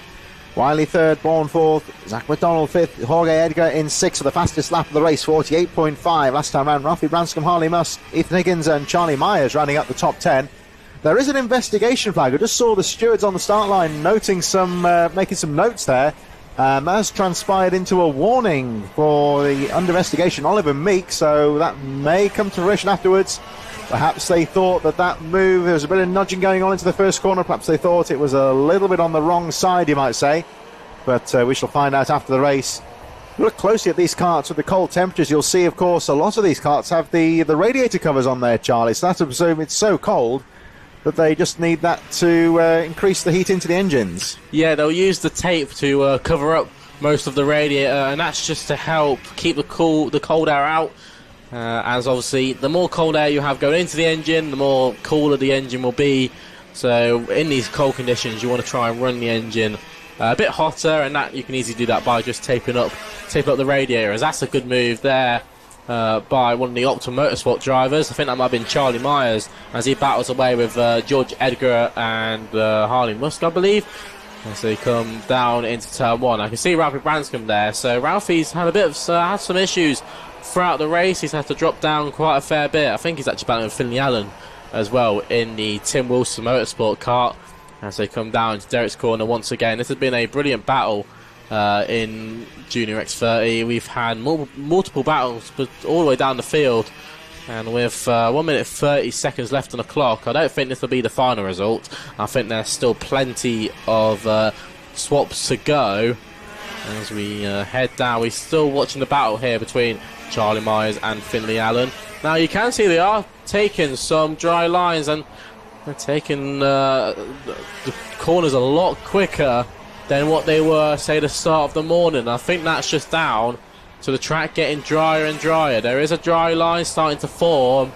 So if these drivers in the next few races, they might be watching this thinking, I might have a little look at some slick tyres here. Yeah, it's getting close, isn't it? Because there's a definite dry line all the way around the circuit now. It's, as it gets a little bit, I think Rocco Shenton with a bit of payback there on Oliver Meek there. Down the inside he goes. So Shenton, well, we thought that Oliver Meek's move was a little bit aggressive going into the first corner earlier on, but Rocco Shenton taking matters into his own hands there with a rather aggressive move of his own. And this race is not over yet because we've got 2 more laps to go here. Let's see what Oliver Meek can do. Can he fight back? These two have been having a really close battle here. And will they carry this through to the final lap? Or has Shenton done enough here to try and break away at the front? Shenton determined to try and pull away from Meek, who I don't think was expecting that move. And you see Shenton very aggressively clipping the curbs there on the entrance to the Derek's corner. Through the Dan Weldon corner they go again. You see Shenton very aggressively taking that inside line. Some other drivers opting for a more sweeping outside line. So just demonstrating there's 2 definite lines out there. This is the battle of 3rd place with Zach McDonald and Jorge Edgar. Edgar, who was very strong at the start of the race, now fighting for 3rd. Here they come over the line for the final time. The 2 leaders going through now. Here they come into the final corner. And Rocco Shenton holding on to the lead. But look at Edgar. He's having a look on the outside, going right to left. And to the right again, but can't find a dry line to get down the inside, but keeping the pressure on. He's a little bit too aggressive there on the entrance to the Willows. That costs Jorge Edgar a little bit of time, but he still keeps fighting away. Rocco Shenton, I think, may have done enough with half a lap to go, but he certainly can't afford to relax here. Meanwhile, the battle of 3rd still as hot as ever, with Jorge Edgar having a look, and the number 80. It's a brilliant battle between George Edgar and Zach McDonald, but at the front, Rocco Shenton in the last couple of laps have just found some extreme pace that Meek just couldn't handle. And as they come around the final corner, it's going to be Rocco Shenton who wins the second heat of the day for the Junior X30 category. Oliver Meek will finish in second from Zach McDonald, and George Edgar, who rounds out your top 4 from Alan Bourne, who finishes in 5th from Charlie Myers and Finley Allen, and from Ethan Higgins, who comes across the line now to finish 8th. It was Harley Musk who got up to 9th on that last lap from John Foley Jr. and Ralphie Branscombe from Harry Myers, Isaac Chang, Josh Bryan, and our retirees were Alex Wiley and Lamar Chigarimbo. So we're going to move on to our penultimate race in the heats very shortly. Of course, great win there for Rocco Shenton from Oliver Meek. Both those drivers with some superb battles at the front of the field. We're going to move on then very shortly to our mini Inters and the Water Swift Inters, who are in the formation grid right now. You'll see the gate open. The track is now open for the formation lap to get underway. Penultimate heat race then about to get underway. Benjamin Lawn will lead from Ryoma Komatsu, Lewis Herbertson, Jensen Sale, Ronnie Smart, Max Wheatley on row 3, Logan Rolfe and Jackson Heath on row number 4. Row 5, Rion Townsend from George Wheeldon, Oliver Barton, Logan Baker, Lucas Esser and Teddy Higgs on row 7, Toby Wortley and Aidan Hammond on row number 8. Row 9 is Finley Beals from Edward Munns, Harrison Thorndike, Noah Hammond, Thomas Baker, Zane Perry on row 11. Orion Mehta and Sophie Campbell will lead the Water Swifts away on row number 12 with Chester Fawkes, Joseph Davis and Ethan Robinson in the 5-driver Water Swift category. They start around half a lap further behind the Mini Inters, who are already making their way down the TKM straight up towards the line. They'll be getting underway very shortly indeed. Penultimate heat race about to get underway, and it's been a very changeable day. The track drying out. We still have that rain shower threat. It may or may not come over the circuit. We'll have to find out during the afternoon, but the track liable to be very changeable over the last couple of hours of racing as they go over the line to the Mini Inters getting underway. Let's see what Komatsu can do on the outside as they go down into turn 1. On the inside is Benjamin Lawn, but he gets shoved wide by the driver who was behind him. That was Herbertson. As they come down into the Willow section, Komatsu's still there in 3rd, but it's Max Wheatley who is there into 4th as they come down into Derek's corner. Wheatley Water Swifts getting underway as well a bit further behind. We've got the Orion Mehta, number 57. Oh, down the inside there on the first corner goes the that looked like Sophie Campbell and Chester Fawkes. So Fawkes, I think, may well have taken the lead. Back the front in the Mini Inters, it's Benjamin Lawn who has pulled a brilliant gap so far, it has to be said, from the drivers behind. Now, I think Max Wheatley has, oh, actually, my apologies, it's Herbertson who is still there in 2nd from Komatsu in 3rd. Now, Townsend is trying to look on 4th, and into the final podium spot goes Townsend. So, brilliant job there, and that gave the opportunity for Logan Rolfe to come through as well. So that's the 38 on the ADM paddock shop on the inset there of Chester Fawkes that leads the way. So Fawkes leading, and Ryan Mehta in 2nd place, Sophie Campbell 3rd, Ethan Robinson. And I'm wondering, there is a kart off your screen stationary on the infield next to the TKM straight. I think the yellow flag has just gone in, so it is a clear track. The leader's just going past that stricken kart now. I think that may well be one of Thomas Baker or Joseph Davis. Davis, one of the front runners in the Water Swifts. But drivers, 1 or 2 drivers dropping out in these early stages as over the line they go, and it is still the number 85 that leads the way. There's the Water Swifts on the inset of your ADM paddock shot. Camera inset there, and they are still headed by Chester Fawkes, Ryan Mehta and Sophie Campbell. There at the left-hand side of the screen is number 32, Logan Rolfe, in 2nd position. And Rolfe is desperately trying to close up on Benjamin Lawn. Fastest lap of the race for Lawn with a 50.48. Townsend not too far behind in 3rd. There is the number 23, Rian Townsend, who's been in great form today and putting that 2nd place driver under a bit of pressure here. Yeah, this is going to be an interesting battle going further into the race. Still got 4.5 minutes left on the clock plus that additional lap. And we can see the drivers are taking a lot more speed through these corners, so there's definitely some sort of dry line forming, and it's only going to be a matter of time until we may see a slick gambler. Of course, you said earlier, there's still that forecast of rain that could be scheduled to land on the circuit. I don't think we're past that stage now, but, you know, anything can happen with the weather. And it really throws it up in motorsport when just one drop of rain can, you know, throw so many hands in the air. I looked at the Doppler map. It's like when you look at those things of Spa, when you've got the Doppler map coming through the rain coming across where the dot is, where the track is, and at the moment it's going to hit the track, or if it passes literally half a mile further down the road, it'll miss it altogether. We're right on the cusp here, so it could make things very nervous, especially in the finals. Going for those tyres. Move from Townsend, yes. Using the curb to rotate the car. That was superb from Townsend, but he didn't have the straight line speed coming off it. And it's just the move back on Benjamin Lawn as he comes down into turn 1. That was a brilliant move by Benjamin Lawn, who just executed that perfectly after getting the better straight line speed. As he head down into turn 1, a brilliant braking zone is turn 1, good for making cutback moves. I mean, this track is brilliant for the amount of overtaking opportunities it can allow. Whoa, that was Townsend trying to go round the outside of Benjamin Lawn, going to Down Weldon Complex. That wasn't really going to work, but I respect the attempt there. That was really, really great to see. Now, we can see there's different sort of lines forming now And it's going to be very interesting to see where drivers are going to be placing their car to try and find as much grip as possible. These changeable weather conditions, it really is throwing up some fascinating racing. Oh, it was Townsend. He was lucky not to lose the back end there in the first corner, but he masterfully controlled it. The changeable weather conditions really throwing up some quite variable racing here, because we've got several lines out there, and it really is creating quite a good dynamic here, because there are lines to be found out there.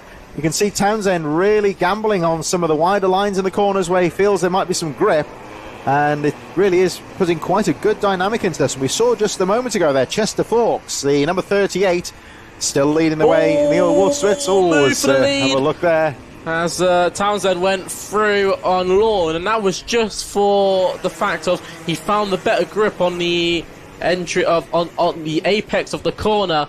And that was superb from Townsend. It's really going to be now who can find the grip. Oh, Townsend runs wide. He got the rear bit too loose, and that gave the opportunity for Lawn to get through as well. And watch out, because Logan Rolfe is closing in as well. It's going to be a brilliant battle till the end of the race, and I don't think this race is quite over yet. Again, we see drivers just searching for the limits here on the corner. Townsend very aggressive into the first corner and found that the grip simply wasn't there like he was expecting. And so he has to start again. Further down on the inset there, you can see Chester Fawkes still leading the Water Swift Inters further down the field. It's the second place is still Sophie Campbell, number 90, just a little bit further behind. Ryan Meta, Ethan Robinson rounding up that field, because Joseph Davis is out of the race. We have 1:07 to go, so there's still 2 more laps to go. So Townsend, can he recover from that mistake? Down the inside he goes. He's going to make a nice move down the inside, and he does enough to hold on to the lead. So Ryan Townsend recovering well from that mistake on the previous lap and retakes the lead. So let's see what he can do. And will Benjamin Lawn be able to fight back? Lawn taking a very wide line into Stowe that first corner. Don't think he was expecting Townsend to dive down the inside like that. And he is going to try and fight back. You see the drivers taking a lot tighter line now through the Dan Weldon corner. They were drifting wide earlier on. The grip's back there on the inside now, so you can see the lines changing all the time, race to race here, almost lap to lap as well. But Townsend running very well out of the final corner, 22 seconds on the clock. This will be the penultimate lap of the race. Over the line they go, and 4/10 of a second covering them at the moment. This is going to be a very interesting battle, because as we said, both drivers are experimenting with what sort of lines they can take.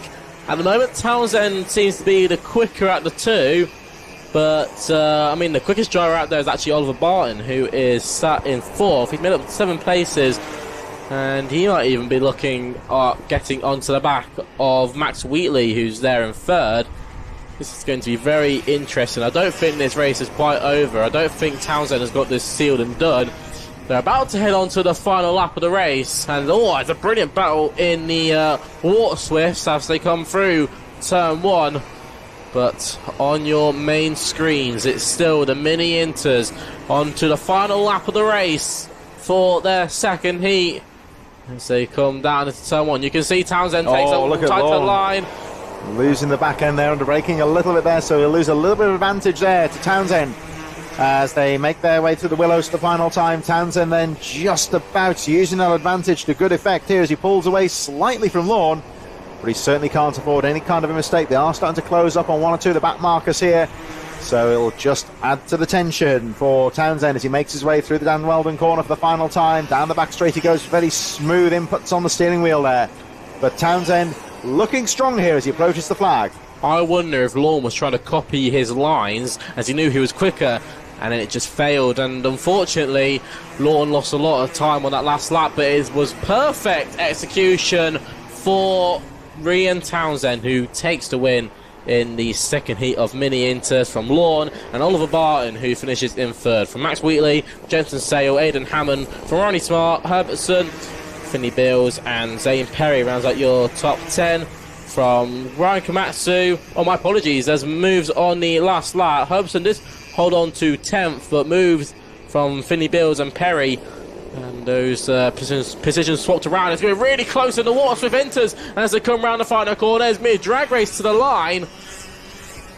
And it was a very close I think that was some of our Mini Inters still coming through. In the Water Swift Inters, though, it is Chester Fawkes who I think held on to the win there as they came through. So Chester Forks did win that one in the end from Orion Meta, from Soapy Campbell and Ethan Robertson, from Harrison Thornker, from George Wilden, and it was Noah Hammond. And Logan Rolfe, who had problems on that last lap, he dropped to the bottom of the grid, and 2 retirees being Thomas Baker and Joseph Davies. We're going to move on then to our final heat race very shortly, Junior Rotax, the 20th race in our 30 race program. Before we move on to the finals, of course, and this, of course, will be the final race of the day later on this afternoon. Junior Rotax, heat number 2, in association with the Drift Limits London Motor Circuit, is about to get underway for their second heat.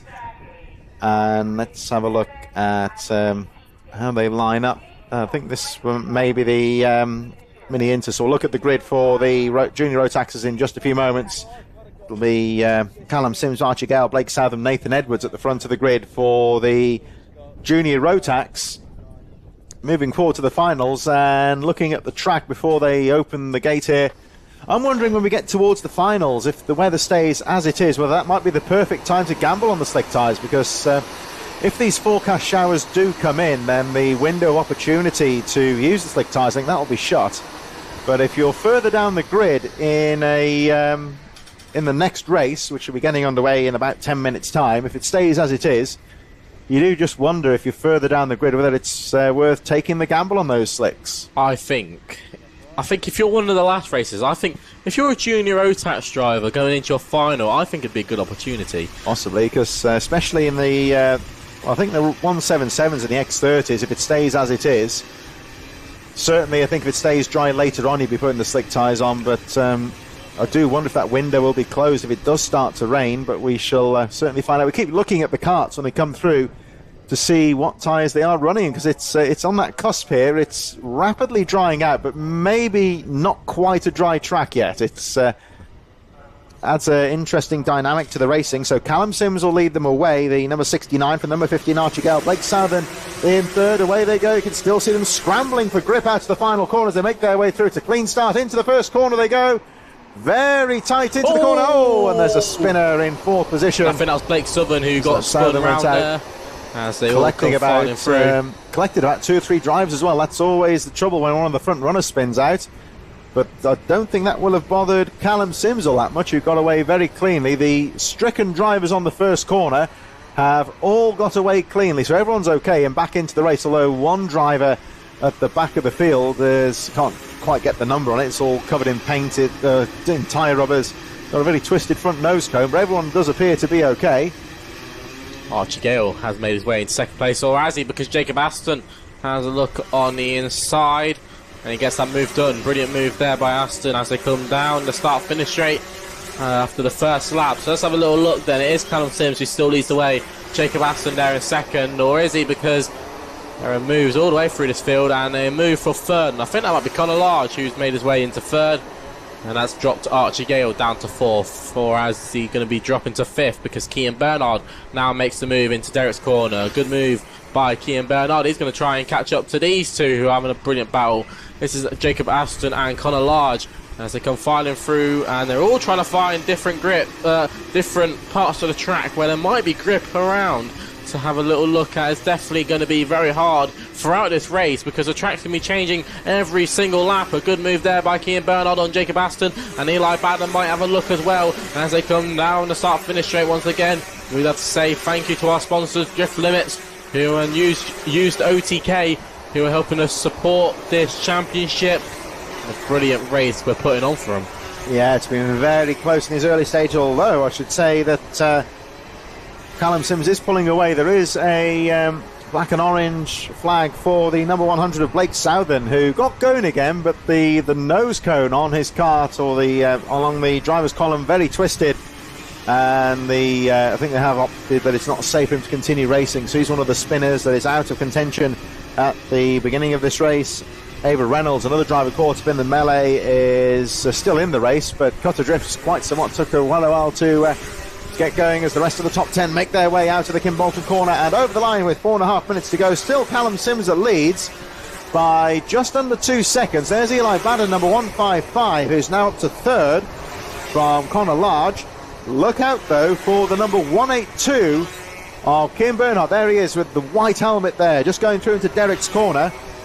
And Bernard set the fastest lap of the race by quite some margin last time round, 46.1, and is starting to close up on the leader. So Callum Sims, who broke away at the start of the race, as we see this battle for third place still hotting up here. Conor Large trying to fight back on Eli Baden as they make their way through the final corner.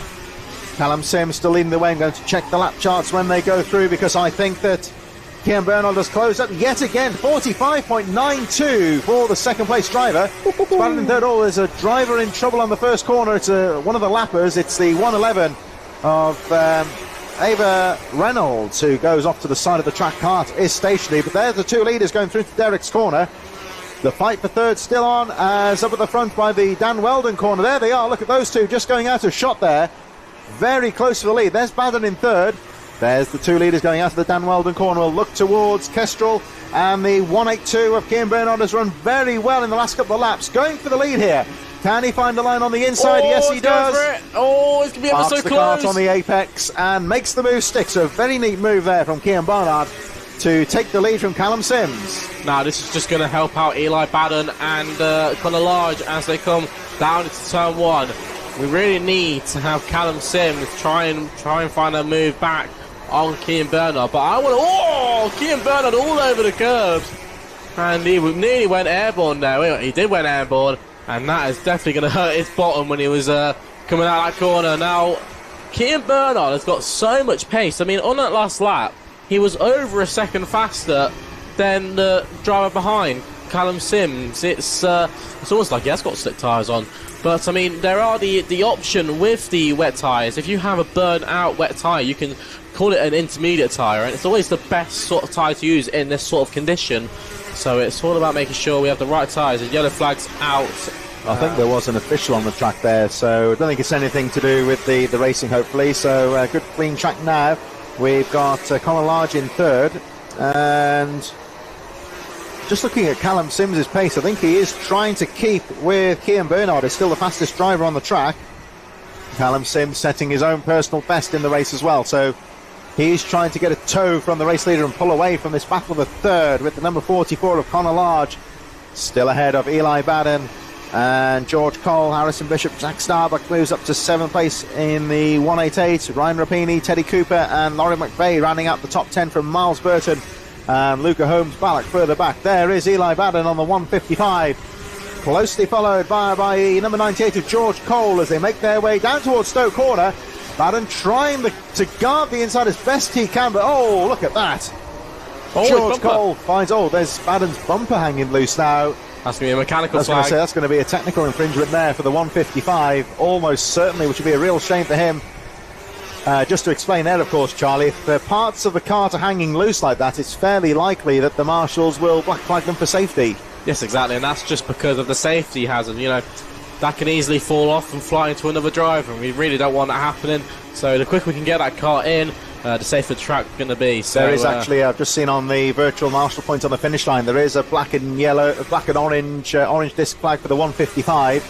So that's a black flag, not of course for anything untoward, you might say, apart from there being a technical problem. Baden responds to you'll see him there to the right of the screen there, putting his arm in the air, responding to the marshal's requests and parking the kart, which is a real shame for him and could make for an interesting dynamics. He'll lose positions in the final later on, but could make things interesting later for him.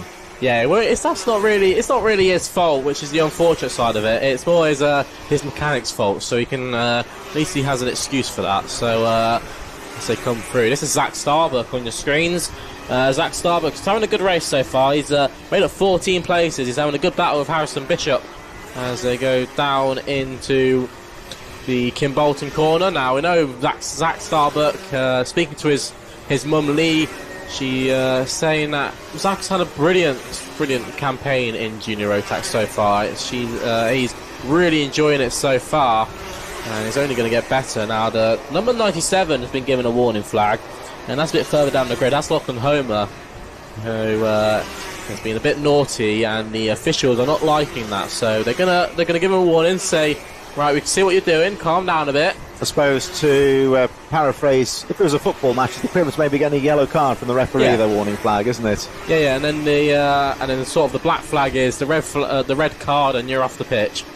So as they come round, we're going to go on to the final lap of the race. Oh, check a flag actually, my apologies. As Kian Bernard takes a win there from Callum Sims, who finishes in a second, from Connor Large and George Cole from Harrison Bishop, who rounds out the top 5, from Zach Starbuck and Teddy Cooper, from Ryan Rapini, from Miles Burton, Luca Hunk-Ballock, who rounds out the top 10, from Laurie McVie, from Toby Farbin, Samuel Aston, John Richardson from Lachlan Homer, from Jacob Aston, Lucy Wilden, Archie Gale, George Phillips, Daniel Butcher, from Archie Richards, Archie Ray Watson, from Joshua Jestin, from Joseph Orton, Noah Moulton, who got overtaken by Nathan Edwards on that last lap, from Buell Winslade, who had some problems there.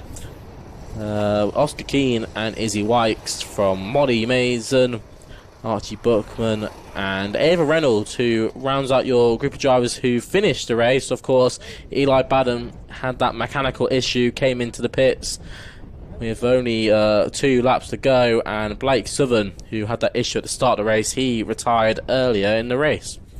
We're going to move on then to our finals very shortly. Rotax, Junior Rotax then rounding out the heat races. 20 races completed. We've got 30 throughout the day here, and race number 21, the first of our finals, is starting to get underway. Just a few moments, the Rotax 177 final. The drivers on the dummy grid right now, and again we've got this really interesting complexion here as to what to do in terms of the tyres. The track is drying out all the time. Now, again, just looking at these forecasted rain showers, there is a shower due to come through to us. We'll look at the grid firstly though. Josh Gollin from Nathan Chafer, Ollie Goodyear, Liam Ferguson, Ben Hitch, Scott Clee, Jonathan Railton, Nicholas Walker on row number 4.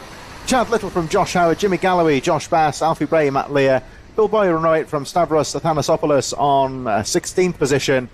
And then the 9th row for Dan Wright from Adrian Williams, Adam Clark, David German, Ben Pawsey and Colin Walker on row 11, Lee Todd and Jack Sweeting on row number 12.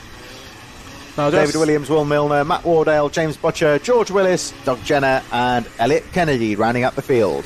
Now, I do have to say, I was approached by a karting mum in my my lunch break, and we do have to give a very happy birthday to Alfie Bray, who is turning 18 today. It's probably the best way to have your birthday, sending it round a kart circuit. So good luck to Alfie Bray, and have a brilliant birthday. As they come even round. better than being in Ibiza or something at Lineker's or this something. Is Ibiza. What are you talking about?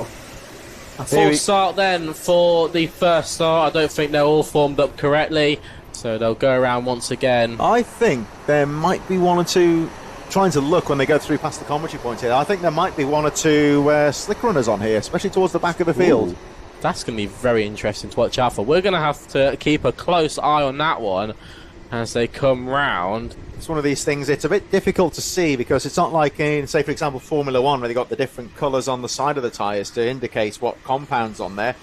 Just trying to look at the shape of the tyre almost when they come past. One or two of those did look like they were slick tyres there. It's annoying we didn't bring our binoculars. We could have worked out, we could have seen it a lot better. Let's talk about this front row though. We've got Joshua Gollin and Nathan Chafer, two of the best 177 drivers we have in the country at the moment.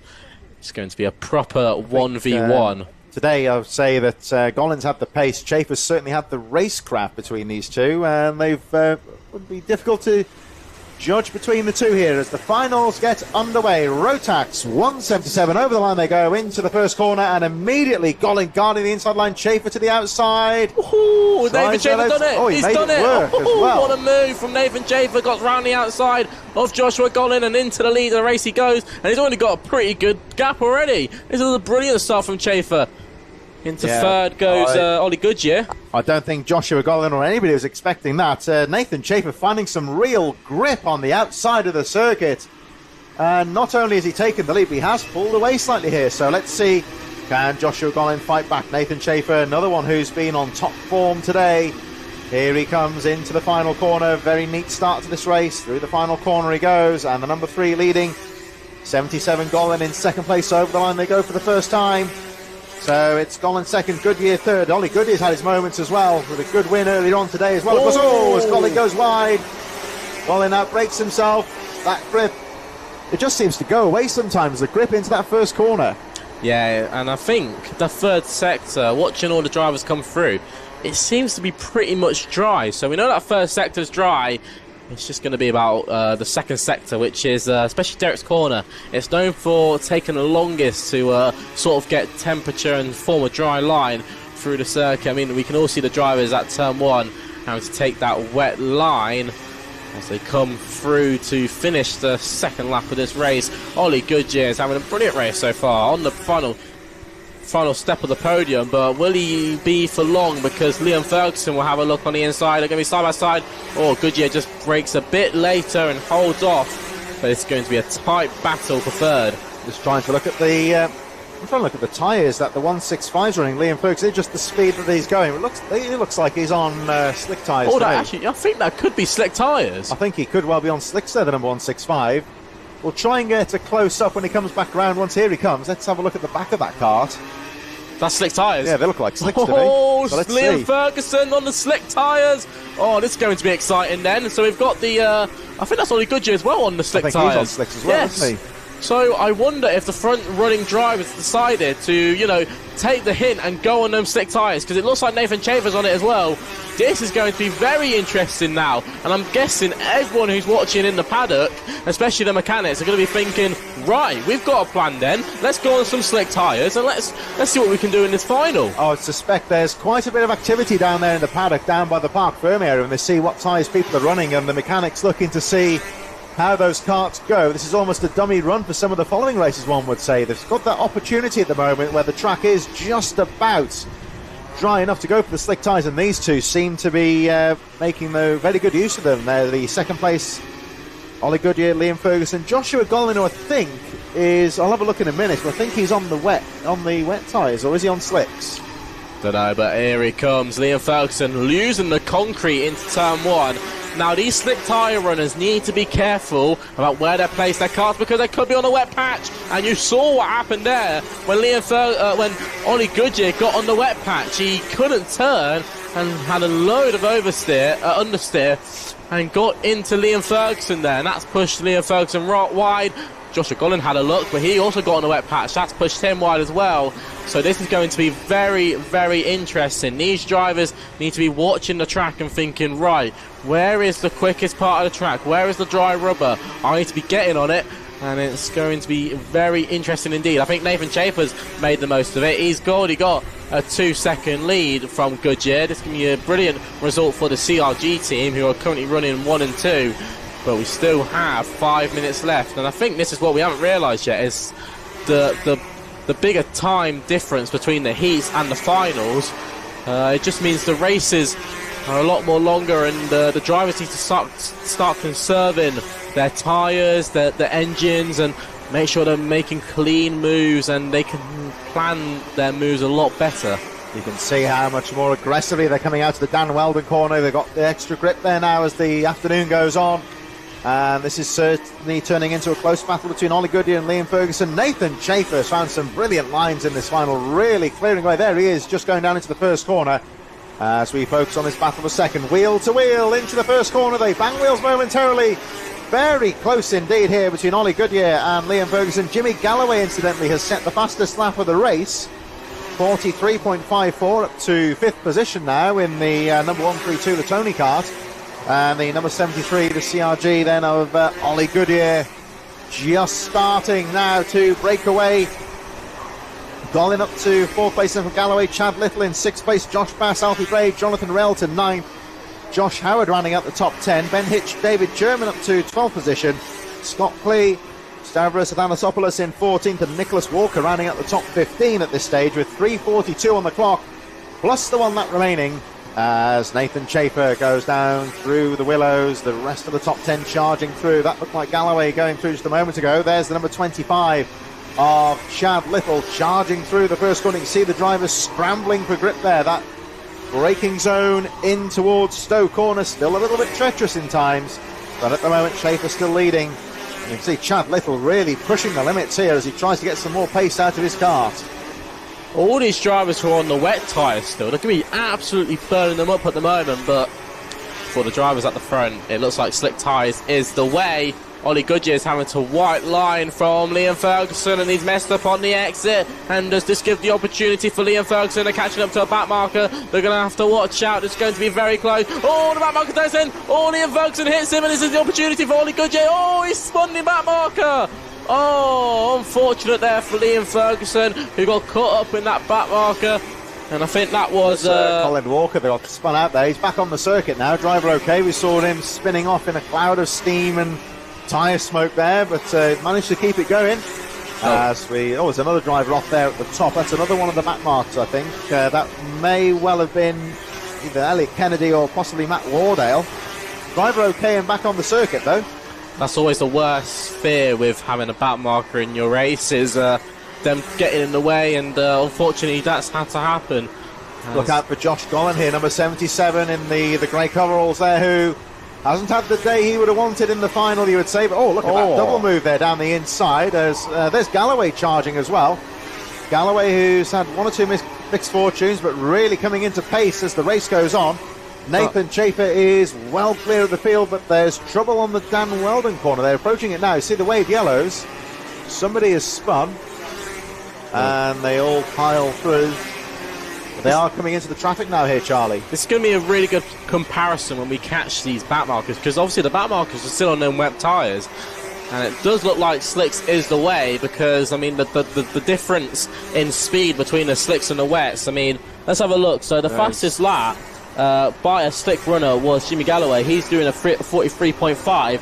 If we look further down to some of our wet runners, they're in the 47.48. So easily that's about 3 or 4 seconds gained in just the tyres. Here we go. Here comes the back markers, and they can Liam Ferguson there. That's Ferguson.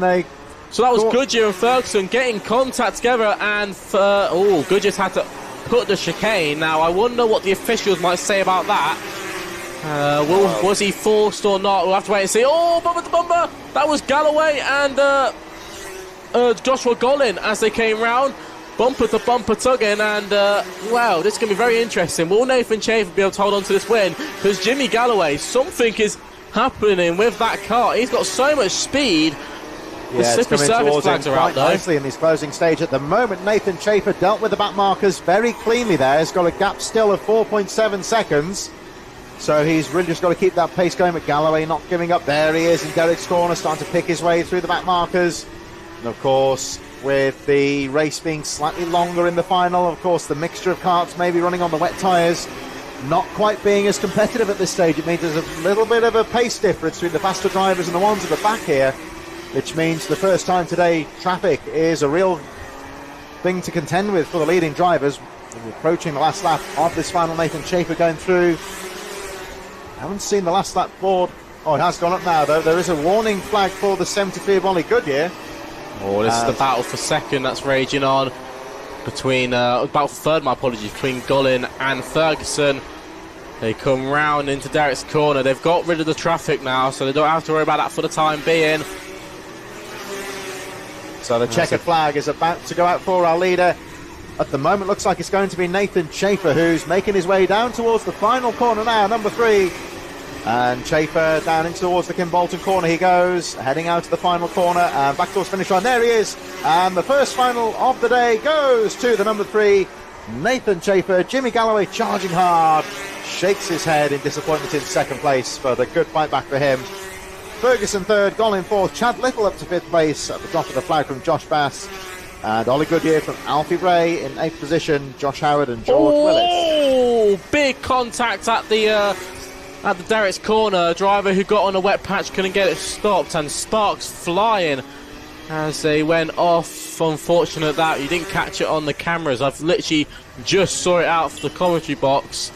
But what a race in the 177s that was. That definitely put us on the high, and I think for the next race as well, this is going to put us in perfect trajectory with the difference between the slick tyres and the wet tyres. Yeah, it's getting drier all the time, and we'll have a look at those results then. It was Nathan Chafer from Jimmy Galloway, Liam Ferguson, Joshua Gollan, Chad Little, Josh Bass, Ollie Goodyear, Alfie Bray, Josh Howard and George Willis rounding up the top 10. Ben Hitch, Jonathan Melton, Scott Clee, Stavros Thanopoulos a bit further behind.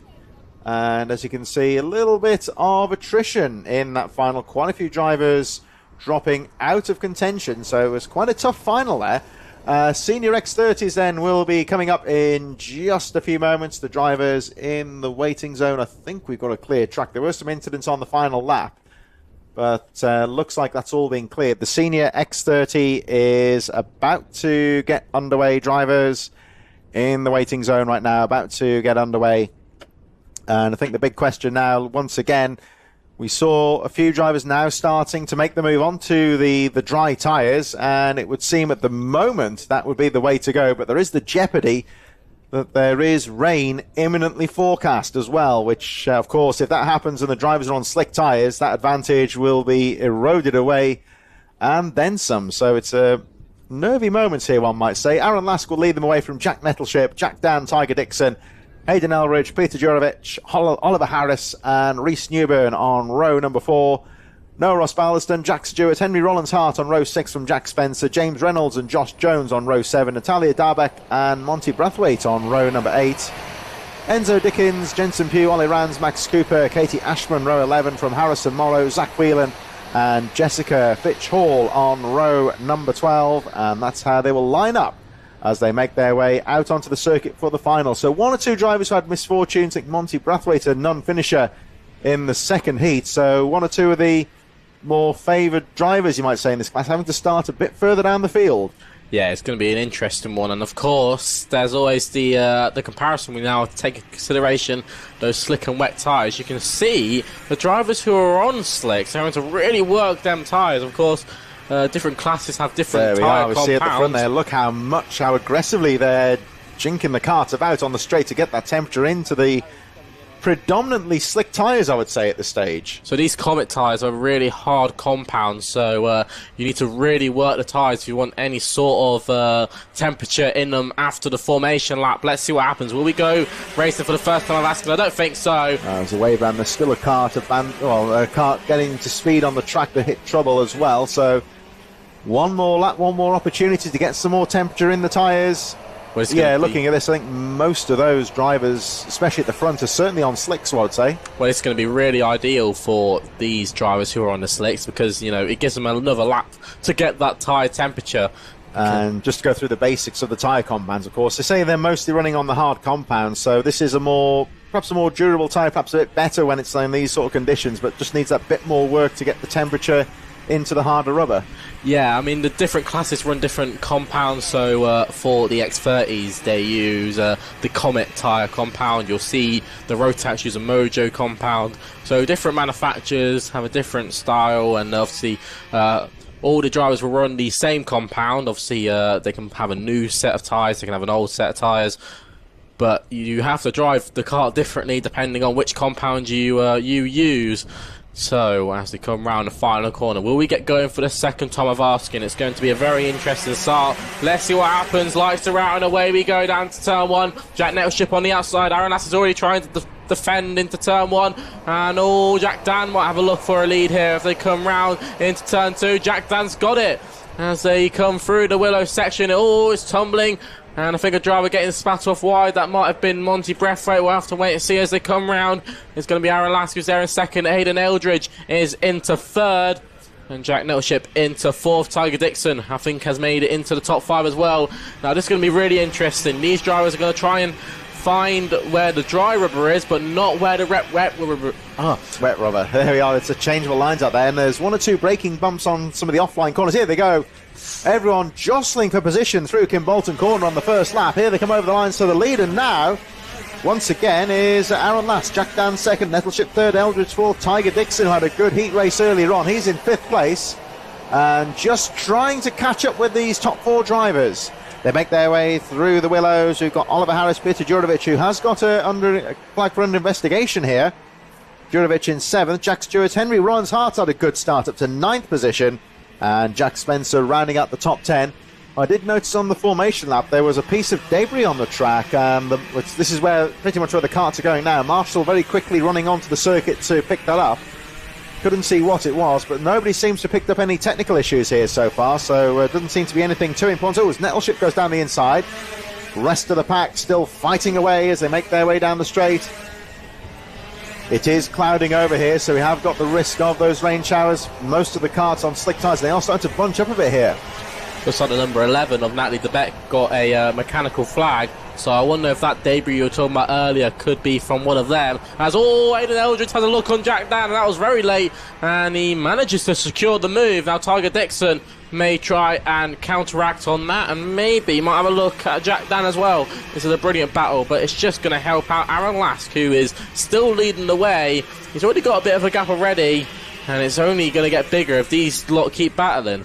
Yeah, it's going to be important here for the drivers in second place, just what they do. Nettleship, can he lead this pack on? Although it looks like the number 10 having a look down the inside. Look how aggressive Lask was going through to Stowe Corner, getting the back end out, carrying as much speed as possible, as late as possible into the corner, which is a bit of a risk on these changeable conditions. And Natalia Darbeck then has got the technical flag, so she will be disqualified from the race for the... I can only assume that was the kart that must have lost a part on the formation lap. Aaron Lask trying to break away. Nettleship has lost that second place, though, to Hayden Eldridge as they make their way through. There is Jack Dan. Tiger Dixon getting involved in this one as well. These four desperately trying to close upon the leader, Aaron Lask, who's put in some very strong laps. Fastest lap of the race last time round, 43.37, as they charge over the line. I say it appears they're mostly running, if not all of the pack now, running slick tyres. So I think really when one does it, they've all got to really, it's not quite changeable yet to warrant going against the grain, you would say. Look at how aggressively Aaron Lask is breaking into the corners. He's getting the back end of that kart out, using it just to help scrub some speed into the corners. It's very spectacular to watch. It seems to be working well for him so far, but he has got to be careful not to lock that back end up. Well, the thing is, I mean, although we're back on the slick tyre, the track is still really cold, so it's going to be a very big struggle for the tyres to try and get some temperature. So the only way you can warm up the tyres is just by being aggressive. So, you know, you've got to lock up those brakes, get on the throttle as hard as you can, just to try and spin the wheels up. Because the more you spin the wheels up, the more temperature it's gonna get. So it's going to be very interesting throughout this race and for the races to come, how these drivers have to adapt their driving style to try and, you know, not just get round the circuit, but make sure that they have the tyre beneath them to carry much speed through the corners, and in the end of the race, you know, be at the front. Yeah, it's still, you would say, very cool, very awkward conditions to get the prime optimal conditions for the tyres, you would say, at this stage, and it's so important, tyres in circuit racing. They perform out on the tracks. That's all you got, but ultimately that's all that has you in contact with the circuit, really. So Aaron Lask still leading. Notably there, Jack Dan has set the... Oh no, Jack Nettleship, my apologies, has set the fastest lap of the race with a 42.18. There's the race leader, Aaron Lask. Again, you can see him very aggressively getting the kart sideways into the corners, generating that temperature. Hayden Eldridge, Jack Nettleship. Warning flag a bit further down for Josh Jones, who's currently in the midfield, the number 84, currently in 16th place. Aaron Lask, your race leader again, tipping the kart into the corner, trying to carry that speed as much as he can. The back wheel lifting a bit under braking there, onto three wheels he goes, through into Kimbolton Corner. Over the line he goes, just under 4 minutes remaining, and he leads the race by just under a second from Hayden Eldridge. Jack Nettleship there with another fastest lap of the race. Nettleship, number 75 in third. There he goes. We just saw him with the green cut there, a 62, and 12 Tiger Dixon close behind. But he is several tenths quicker than the race leader Aaron Lask at the moment. So 3.5 minutes to go, and Lask controlling the race well, number 93. But as we say, just a shade under 3.5 minutes plus the 1 lap to go. I think this race could still be wide open. Well, it'll all be about how quickly can Nettleship get past Hayden Eldridge. He closed in a lot on that braking zone into the final corner, but we know that Nettleship has the pace to win this race. It's just going to be a matter of, can he get past Eldridge, and more importantly, can he catch up to Aaron Lask and get past him? It's going to be very interesting. We're catching up to one of the back markers. I think that might be Jessica Fitch-Hall, who I think is on the wet tyre still, so it'll be interesting to see the tyre performance on the circuit. I mean, lap time wise, it's about a 4-second gap in time between the slick runners and the wet runners. I mean, the wet runners are still doing 46, 45 seconds. Just watching the visual out on the track, actually, they are notably closing up on the back marker here. You can really see the pace difference. As Jessica Fitch-Hall still on the wet tyres. I think she'll be aware the blue flags are... Oh, that's a bad luck though for the leaders on the fastest part. Almost technical part of the track, should say. But there she goes. She moves to the side of the track, lets the leaders go. Now Hayden Eldridge has a perfect opportunity to get on the back of Aaron Lass. Now Aaron Lass did pull away in that second sector. He's very good at that technical part of the circuit. But this has brought Nettleship in as well. And the back marker has sort of pulled a brilliant idea with the fact that Nettleship can use the back marker slowing up Aaron Lass to catch up. Now this is going to be very interesting. 0.8 of a second covering the top three when they went through that time round. So Lass makes a mistake there. And that allows Hayden Eldridge through into the lead then, and now leading the way. Oh, and down the inside goes Nettleship into second. Last seems to be struggling on the first part of the lap. He needs to try and regain his composure.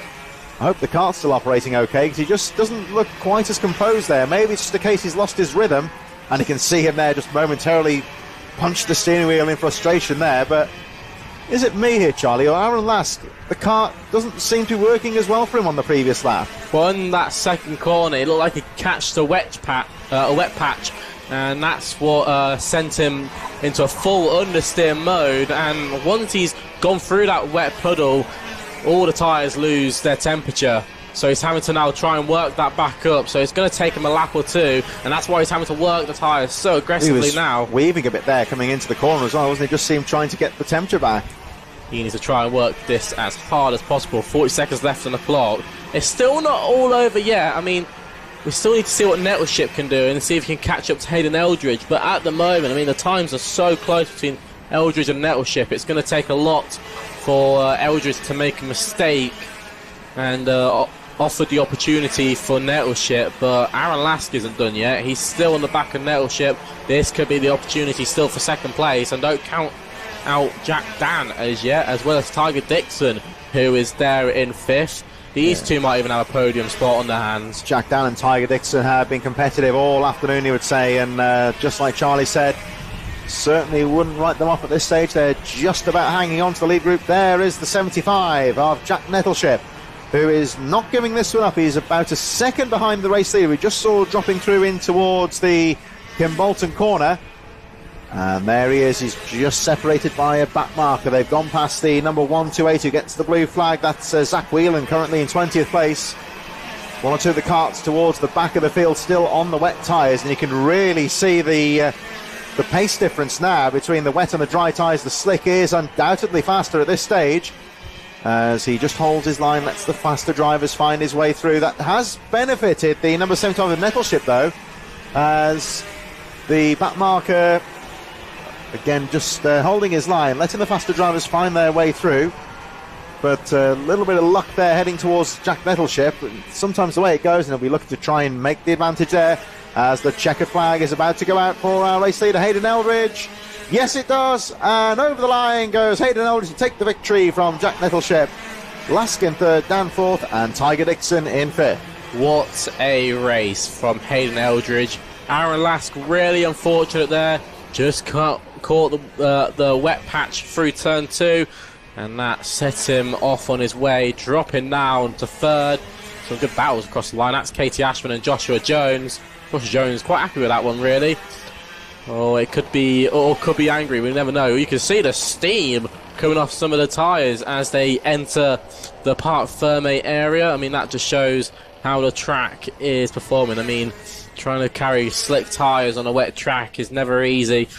Here's your final results. Hayden Eldridge takes the win there from Jack Nettleship and Aaron Lask, from Jack Dan, Tiger Dixon from Peter Jurovic, and Mark Oliver Harris from Jack Spencer and Reese Newburn, who rounds out your top 8. What a race it's been in the Xeno X30s. But now we're going to be moving on to our TKM Extremes with, although not the biggest grid, some very, very exciting racing. Kean Bennett, definitely a driver to watch out for.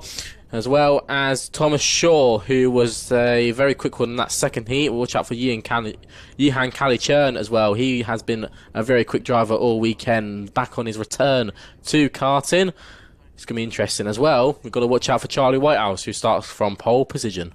Yeah, there's some very capable drivers here. It's difficult to predict who's going to win this one at this stage, because I think any one of about 4 or 5 of the front-running drivers would have a realistic shout of taking the victory. So it's going to be Charlie Whitehouse from Cian Bennett, Thomas Shaw, Johan Kalichern, William Bloom, Jake Cox, Miles Reitman, Patrick Leaf on row number 4, and the rest of the field made up of James Workman, Sam Cope and John Stafford in this 11-driver grid.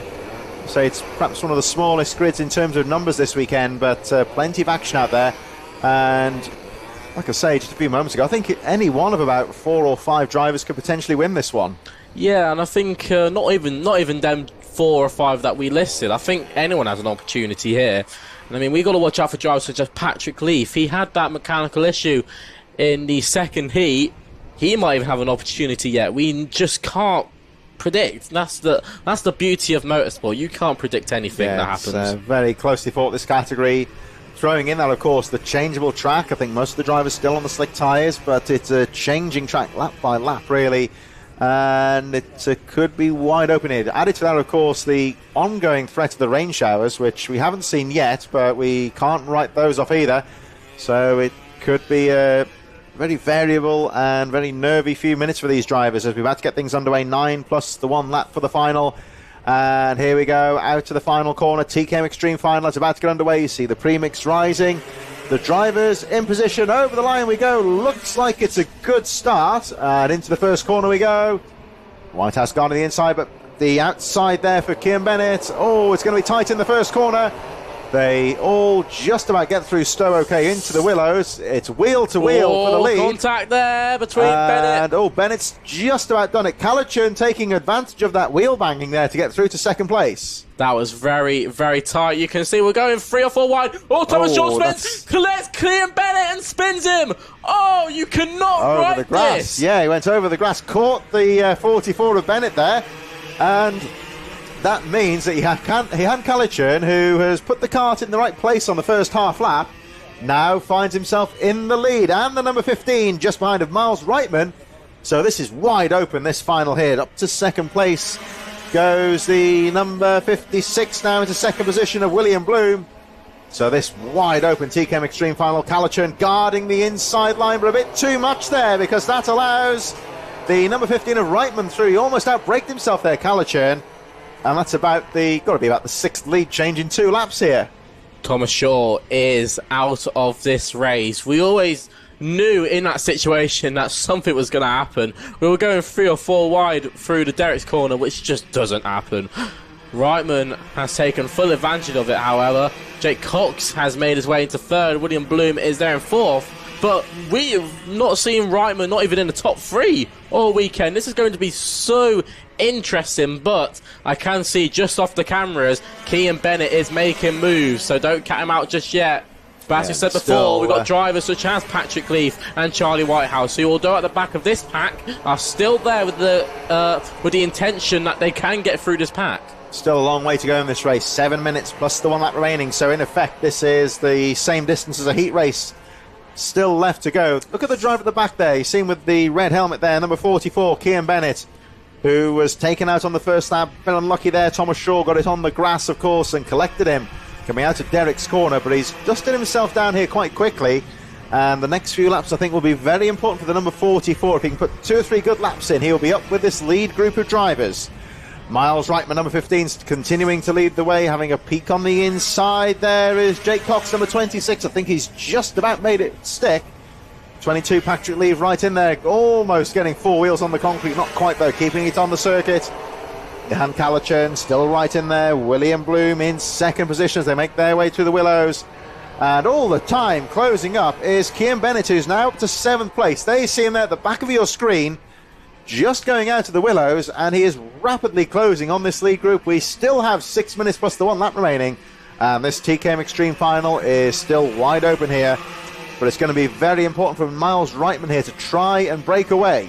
This is redemption calling for this man, Cian Bennett. Watch the name and watch out for the next 6 minutes, because this is going to have to be the drive of his life if he wants any sort of chance of getting even into the podium, never mind a win. Well, he set the fastest lap there, 45.16. He's almost a second faster than the leader. He's absolutely blitzing. I'll tell you what, you've got to say here, on a drying track, you just got to throw caution to the wind here and go for it, really, and that's what he's doing. As always say, send it. You just got to send it around this track. Well, if I always remember in the motocross, Dave Thorpe, the world champion. Leaf. Oh, Leaf went off. Leaf's got on the wet patch there. Dave Thorpe in the 85 British Grand Prix got taken out on the first corner on a day where it was quite wet and dry. He just absolutely went for it and overtook about 40 riders in 2 laps. And I think it's a similar principle here with Kian Bennett, who's still charging. Let's have a look at the lap time when he goes through once again. So he should be up to, still there, 7th. And again, 44.86. He's absolutely charging here. I think slick tyres on a wet track is probably my favourite condition, because you can just show your true talent. And, you know, Kian Bennett is doing that right now. He's a second quicker than anybody out there, which is absolutely unseen in, you know, any type of racing. Yeah, he's just got to go for it now. It doesn't really matter if he spins off or makes a mistake, because he's got nothing to lose here. Miles Reitman trying to break away. He has pulled 1.2 seconds on the chasing pack, but it's all very close here. Reitman really just needs to put some good laps in here, try and break away from the field as they come out to the final corner. Reitman over the line. All very close for second place, and there just behind is the charging number 44 of Bennett. Oh, look at this into the first corner. Getting a bit close. Calichurn moves into second position. So Johan Calichurn up to second. And anyone who's at the front of this little peloton of riders, you might say, will be desperately trying to break away, as it's all still very close indeed. There's Reitman, the race leader, number 15, trying to get clear of this group. He desperately needs to get a gap, which he is doing slowly but surely, with the exception of Kian Bennett. He's the fastest driver on the track right now, the race leader. But here comes the fight for second. Calichurn holding on to that second position. Oh, but down the inside goes the machine of William Bloom, who moves into second place. Number 43 back into second position. Charlie Whitehouse, I should say, into second place. Calichurn to third. 22 still there. Patrick Leaf in fourth. William Bloom dropping to fifth. Jake Cox and Kian Bennett still right in there, and still maintaining that very strong pace as well. This is going to be very, very exciting. Jake Cox and William Bloom have a little battle there. They're going to run side by side into Derek's corner. William Bloom manages to hold around the outside, and here comes Mr. Bennett. Watch out here, because in the next 3 minutes, this man could be making many, many moves. He's got, you know, a few, I think it's about 7 or 8 drivers he's got to overtake to get to that podium spot. But it's going to be very, very hard to catch Reitman, because Reitman's already got a gap from the rest of the pack, and that was just all down to the defending that Johan Calichurn was putting in. Here we go. Let's have a look on the inside, see what happens here. Can Bennett take advantage of this move on the inside as they fight for position? Oh, not quite. I think he was looking for those two to get together a bit and slow each other down. So Kian Bennett, he's done the hard work to get back with the leading group. This is where the next part happens now. He's got to try and get past people, which may potentially be difficult. But if he can just carry that momentum, who knows? Here he goes, having a look on the inside. On the Dan Weldon corner, the number 44 has had a brilliant comeback, almost from the back of the... Well, he was pretty much in last place. Done very well to catch up here. All over the back wheel of the number... There he goes. Oh, there he goes, down the inside. So down the inside of Bloom there, I think it was, the number 56. And he moves up to... sixth position now. Bloom had a look back on him, but it just wasn't going to work. And I think this is going to be the issue now. He's got the pace to win this race, but it's just trying to get through the pack. I mean, these drivers don't want to give up positions just like that. You've got to work for it. And Kian Bennett is... He had to work really hard just to get past Bloom, and that's just the battle for 7th. So he's still got quite a fair way to go with barely any time to go. Kian Bennett still charging, but looking out now a little bit further ahead, Charlie Whitehouse has picked up the pace, 44.5 last time round as they make their way out to the final corner. There they go. We'll look at them coming into the first corner very shortly, but Charlie Whitehouse is closing up on the lead. Another half second almost here. Here they come down to the first corner. There's Bennett still.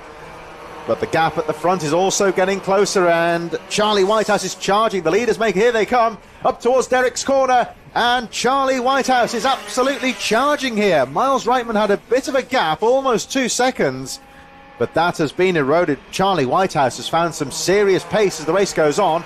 As I look down the inside, this is the battle for the lead. Johan Calichurn is right in there as well as they make their way down towards Kimbolton Corner. This could be the overtaking opportunity. Down the inside he goes. Whitehouse makes the move. Can he make it stick? No, not quite. Side by side. Reitman fights back. He's got the line into the corner. Calichurn right on his wheel. Reitman guarding the inside line. Calichurn sneaks down the inside. They're three abreast. And Charlie Whitehouse Patrick Leaf getting involved in this one as well. 4 drivers fighting for the lead through the willows, and after all that, Charlie Whitehouse has taken the lead. This is going to be very exciting now. Charlie Whitehouse into the lead. Johan Calichurn managed to find a way through. Now Miles Reitman is now dropped to 3rd, but I still think he's got an opportunity to make up from that lost ground. Patrick Leaf is there in 4th. That's also pulled Jake Cox and Kim Bennett into this as well. So now it's a 6-way fight for the lead. Anyone could win this. 1 lap to go here at the Kimbolton circuit. Let's see what happens then. Charlie Whitehouse will have to defend going into turn 1, or does he? He thinks he has enough room. Johan Calichurn is there in 2nd, but he's just not close enough to have to make a move. So Charlie Whitehouse can stay to his normal racing line. He'll have a look back to see Calichurn is there, but just not close enough. Patrick Leaf moves for 3rd. Brilliant move by Patrick Leaf. He gets down the inside of Miles Reitman as they come through the Dan Weldon complex. I just think that Charlie Whitehouse has done enough here to hold on to this lead, but never count out Johan Calichurn. We've known before he can make moves at the final second when it counts. Here we go into the final corner. It's just not going to be enough as he comes round the final corner. Charlie Whitehouse will win in TKM Extreme. What a win for Charlie Whitehouse, who comes across the line. Johan Calichurn there in 2nd, and Patrick Leaf, what a comeback drive, finishes in 3rd. Really unfortunate for Miles Reitman, and what it could have been for Kean Bennett, who, although leading the way, got in that tangle with Thomas Shaw. No one's fault there. It was really unfortunate for both drivers there. What a race that was, though. And I tell you what, I think you have to give full credit to Charlie Whitehouse on that final lap. He had the confidence there just to use his own lines, use the sweeping outside lines, not defend too much, and just hold his own pace at the front. So Senior Rotax is back. John Richardson is back here with us as well. I'll take a break, and he's had a bit of a mixed day, but he's back here in the warm and the dry. He's going to take us through the Senior Rotax. So then the Senior Rotax grid is looking very exciting. Ethan Martin there on your front row. Here is the lineup then. George Robertson will start from pole from Ethan Martin and George Allen. Thomas Pryor and Tobian Alvarez from Mikey Walker. Paulo Nunes Aranda and Adam White will round out your row 4 from Joseph Rees-Smith. Samuel Cook and William Forber from Archie Flynn and Michael Morgan. Dan Rentham, Charlie F. Graves, Joshua Valance will round out your row 8. And it's going to be Calvin Ashford, Emmett Schmidt from Victor Finlater, from Ryan Head, James Tester, Jake Fisher, Jason Haitley, and Cassius Yaff rounds out your row 12. Now, for you, John, an eventful day to say. We won't really talk about that first heat because it ended up in tears, let's say, for you. Yeah, it's a bit unfortunate, but it happens at times. That's motorsport, that's the reality. Yeah, I'm not too bothered about it. The recovery was there from like dead last to 15th, which is alright. And yeah, it's good. From in the second heat, we went from 28th to 14th again. So it'll be an interesting final since we'll be starting 15th. But hopefully we'll be able to get a good result in the final, especially starting like in the midfield. I'm alright at racing to myself to the front. So we'll see. Now I could tell the tracks and the conditions really cold because Chris stepped outside for a second and then stepped straight back in. It was way too cold to be out there. Let's see what happens then. So obviously you've noticed as well we have a lot of drivers now onto the slick tyres, and I can tell they're having to work the tyres a lot more just to generate some sort of tyre temperature. Yeah, especially in these conditions, it's almost very crucial to get like heat in them. Like a few weeks ago I did the Dubai Oplay and you don't even need to weave your tyres. You can literally exit pit lane and your tyres would be warm, but here it's completely different. You need to like go full lock into every corner and weave nearly on every straight just to generate the heat, and it's so crucial here because if you don't have the heat you might end up in the barrier at turn 1. That's the beauty of British motorsport, let's say, you know. Always a cold area no matter where you are in the country. Here we go then, George Robinson and Ethan Martin on your front row. Both drivers who have shown brilliant pace throughout the day. Ethan Martin putting in consistent results after starting near the back of the grid through the random grids. Let's see what happens then. Are we going first time? No, we're not. We are going around again. Everyone waving the finger, letting each other know. Now we've got another lap to go around, give another opportunity for especially the slick runners to get that extra tyre temperature. As obviously for you, John, how do you warm up the tyres? What is the sort of the best strategies? You know, I think from my side of racing, I've always thought that, you know, going hard on the throttle, slamming on the brakes is always the best technique to warm up those tyres. But what is your sort of best technique? So basically for the rear tyres, you just have to like slide the car all around, but mainly for the front, which is, well, arguably one of the most important ones. It's like you go like really fast into the corner, like full lock, and helps generate heat. It's sort of the effect of you sort of have to lean forward in the car and put all your body weight on the front of the car, and just so the cart sits down and you can sort of put yourself on the front. There's a lot of interesting and electrical things. Let's see what happens then. We go racing in senior Rotax for the final. Here we go down into turn 1. George Robinson late on the brakes. Ethan Martin will have a look round the outside. George Allen will have a look as well. A couple pile-ups behind. I think Mikey Walker is got in the midst of that. He's going to have to drive from the back of the grid now. George Robinson is very late on those brakes going into Derek's corner. You can see the Jack Dex carts, the front of the cart sitting quite high there.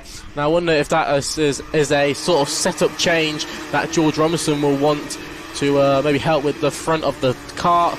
Let's see what happens then as Ethan Martin comes through. We have to say the driver who finished second in the Senior Rotax Club Championship. We know Ethan Martin knows how to win races. He's been there, he's done all of it. This is the opportunity for him to start his 2025 campaign on a high. And George Robinson runs wide, and that was the perfect opportunity for Ethan Martin to have a look. But because of the way that the Willow section is made, it's sort of single file. You can't really find a way through.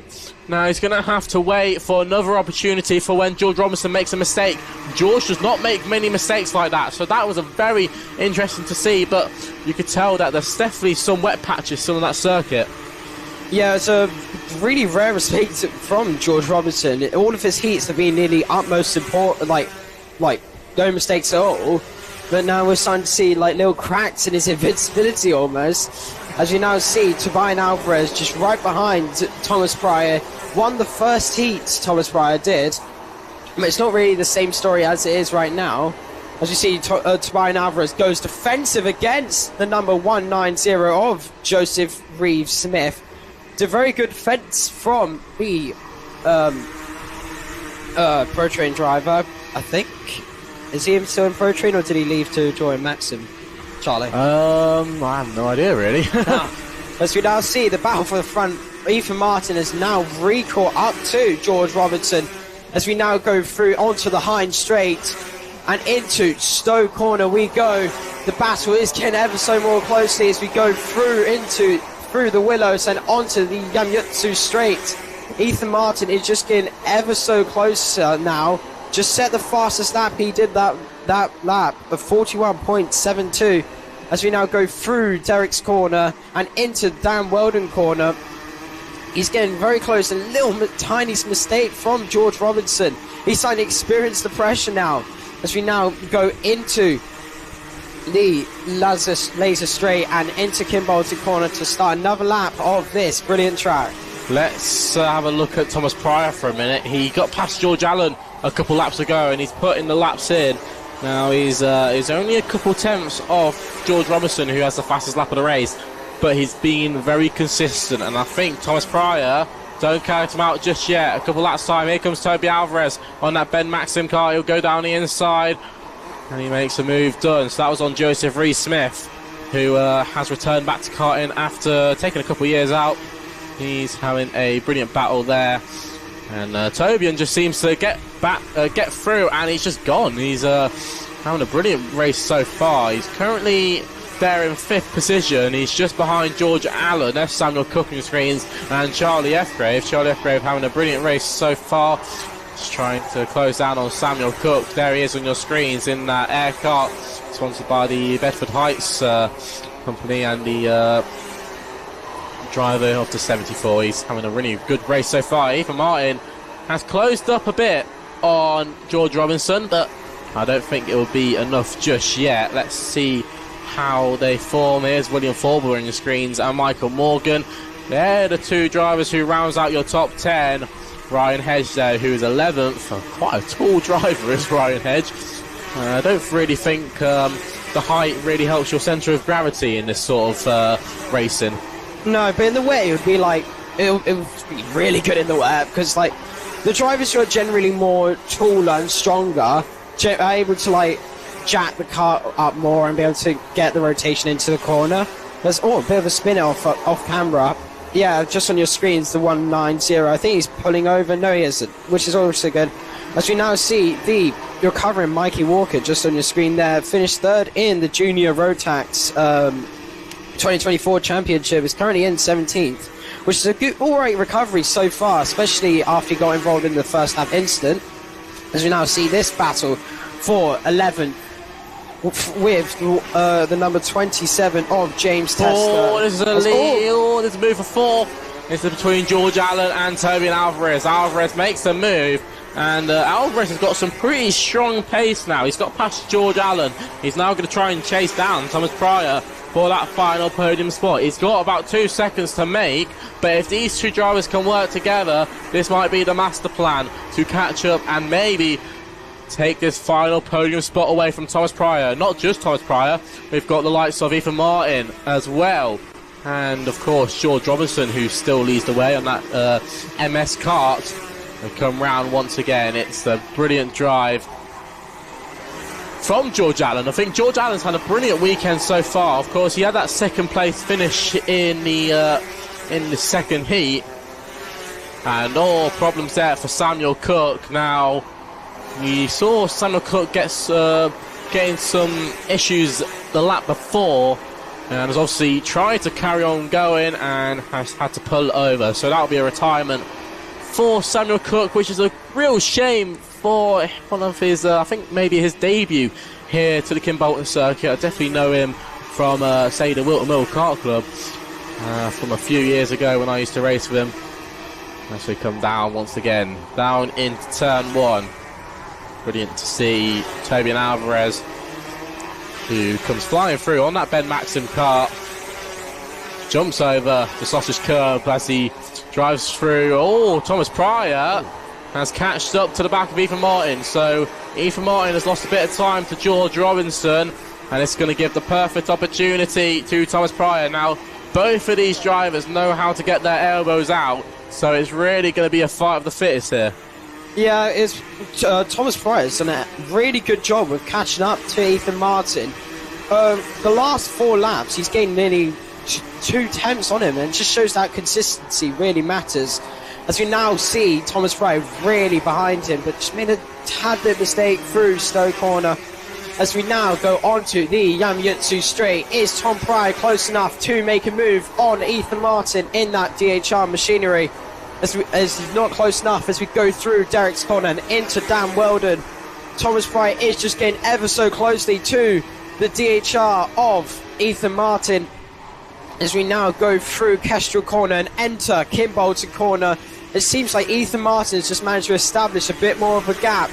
As we now move on to the next lap with 1 minute and 18 seconds on the clock, Ethan Martin is just hanging on for dear life for 3rd place. As we now go through into the Willows and back onto the Yamyutsu straight for the 2nd time. Is Thomas Pryor going to try and make a move again? This time, no. Makes it just hit the curb a bit too much and compromise his exit through the Derek's Corner complex. But can Thomas Pryor get that move done? Ethan Martin's doing a brilliant job so far of just keeping that cosmic machinery at bay. As we now go through Kim Bolton Corner again, as we now start the penultimate lap of this race, I would say. Ethan Martin still in 2nd place, Thomas Pryor still in 3rd. but he's getting ever so closely each lap. Ethan Martin, they've both matched each other on timings that only separated by 1/1000th of a second. Oh, that's close there between Ethan Martin and Thomas Pryor. It's really going to be who can make a mistake. If Ethan Martin makes a mistake, that'll be the perfect opportunity for Thomas Pryor to capitalise. Further, if Thomas Pryor makes a mistake, that's the perfect opportunity for Ethan Martin to get away. This is going to be interesting. Here we go then. So George Robinson has timed this to perfection because he now goes on to the final lap of this race. Ethan Martin has only got one more lap to cover off from Thomas Pryor as we go onto the Yamitsu straight and down into Derek's corner. Ethan Martin is still there in second place. Thomas Pryor there in third, and I don't think Thomas Pryor will have just enough momentum to get past, but it's all about this man today, George Robinson. We've seen him win races in junior Rotax, we've seen him in senior Rotax, and he's going to do it once again. George Robinson wins in senior Rotax. What a race from the MX kart. He wins on track with Ethan Martin in second place, from Thomas Pryor in third, Toby Alvarez in fourth, and George Allen rounds out your top five. Charlie F. Grave gets to sixth place on his debut in senior Rotax, from James Tester and William Forber, from Ryan Hedge and Adam White, who rounds out your top 10. Here was Mikey Walker, who finished in 11th, from Michael Morgan, Joshua Valance, Jake Fisher and Archie Flint, from Calvin Ashford Smith to Cassius de Aff, Paulo Nunes Aranda, from Jason Haitley, from Dan Renton, Joseph Rees-Smith, who had an issue on that lap. And here is the final results shown on your screens. Three retirees then. It was Joseph Rees-Smith, Victor Finlater and Samuel Cook. That all three retired from that race. Unfortunate for those three. Now it's going to be very exciting here. KZ is back out for its final, and it's going to be very interesting. Now I wonder if there was any issues with the final results, because we're seeing Lucas Enningham, who will start from pole position, from Sam Ward in second. It was Miles Murphy in third, from Jake Weston and James Beecroft, Jake Baker and Hannah Lang from Sylvanas Kilmas, from Jed DeFriend, Lou Robson, Bradley Calder, Bia Phillips, Ben Ballou, James Harvey, George Barker, Jason Baker rounds out your row 8. And on the final row is Tom Mack and Bailey Wigglesford, who rounds out your row 9, as Chris Causer joins me back in the commentary box. This is going to be a very exciting one, isn't it? Yeah, it'll be interesting to see how we get on in this final with the KZ and, of course, the standing start. As you can see when we look at the back of Hannah Lang's kart there, as with all the others, everyone is on slick tyres now. It is pretty much a dry track. Just watching trackside a few moments ago, a lot more grip on the circuit compared to the heat races, and at the moment those forecasted rain showers appear to be bypassing us for the time being, at least. Let's hope that is the case for the next hour or so, for the remainder of the race meeting, because the track is starting to really come to the drivers now. One driver on the infield there. That's the 26 of James Harvey, I think. So not the best start to the final he would have wanted. Now, it's going to be very interesting for these drivers. Of course, they've got to try and warm up their slick tyres. They have the privilege of doing 2 laps to do this. There's another driver pulling in, the number 19 there, Bradley Calder. Just saw him off the screen. There is the number 26, dragging the kart back onto the track. Then he's going to try and bump start it. Yeah, I think he might try and get that going. Obviously, he can't have any help from the marshals, because the second the marshals touch the kart, that's him out of the race. So it's going to be very interesting. Of course, yeah, the slick tyres on a cold track, this is going to be very hard for these KZ drivers. They've got to try and generate as much temperature as possible. As you can see them doing their practice starts, they're trying to get that biting point right on the clutch. They have a hand clutch that they release. And obviously on the other side of the steering wheel is their gear lever. Now this is going to be very interesting. Oh, the number 26 could not get started, so he would not be starting the race. Unfortunate that. Got 2 karts out of the race then, at least, because Bradley Calder is also pushing his kart just off the side of the camera shot there, back to the paddock. He's out of the race as well, so trouble at the start here for 2 of our competitors at least. And, well, Lucas Ellingham sitting on the money spot there on pole position, although Sam Ward will certainly be a tough competitor. You certainly can't write off Miles Murphy and Jake Weston either on the second row of the grid as we wait for the grid to form. The last driver in position now, all the time adding to the tension at the front here, but we are ready to go. The lights are on. So it goes 1, 2, 3, 4 red lights are on. Wait for the lights to go out. And we're away. Good start there from, oh, brilliant from number 19. Ellingham's really faltered on the pole. But there he goes, keeps his elbows out. But look at that, down the inside for the number 5. Fantastic start there for Miles Murphy on the first corner.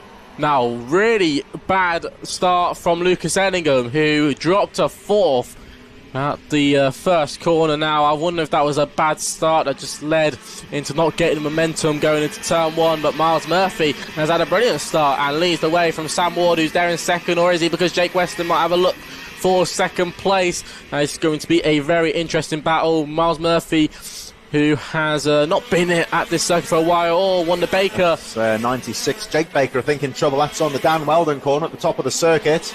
So issues there for Baker, and he's hopefully going to try and get that one going.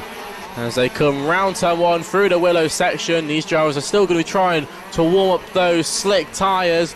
As Lucas Ellingham is now getting pressure from James Beecroft. As you can see on your screens, the number 72 there, that Sodi car as they come round the Dan Weldon corner. There was a slippery surface flag out, plus that yellow flag. So the Dan Weldon corner, yeah, there's still the yellow and red stripe flag out, indicates trouble there for 72. Bit James Beecroft there getting a bit sideways, and I wonder if he got onto the back of Lucas Ellingham, and just a little mistake there really cost him out there.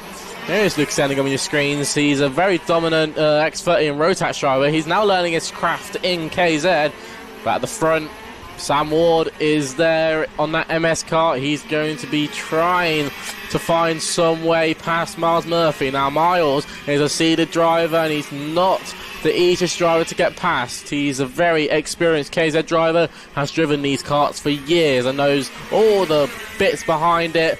Let's see what happens then. 7 minutes left on the clock. Here we go. Sam Ward might have a look on the inside of Miles Murphy. Will Jake Weston have a look as well? Oh, he nearly got there, but it wasn't enough. He's all sideways trying to get out of the corner, but Sam Ward has done it. And look further behind here, because Lucas Ellingham, after that bad start, he had a bad couple of laps there, just seemed to be off the pace, but he's found his momentum once again and slowly catching up with the chasing package. 2.5 seconds adrift of the leader right now, but he could yet be a factor in this race. There he is, with the number 18 of Bo Phillips right on his tail here as they make their way through the final corner.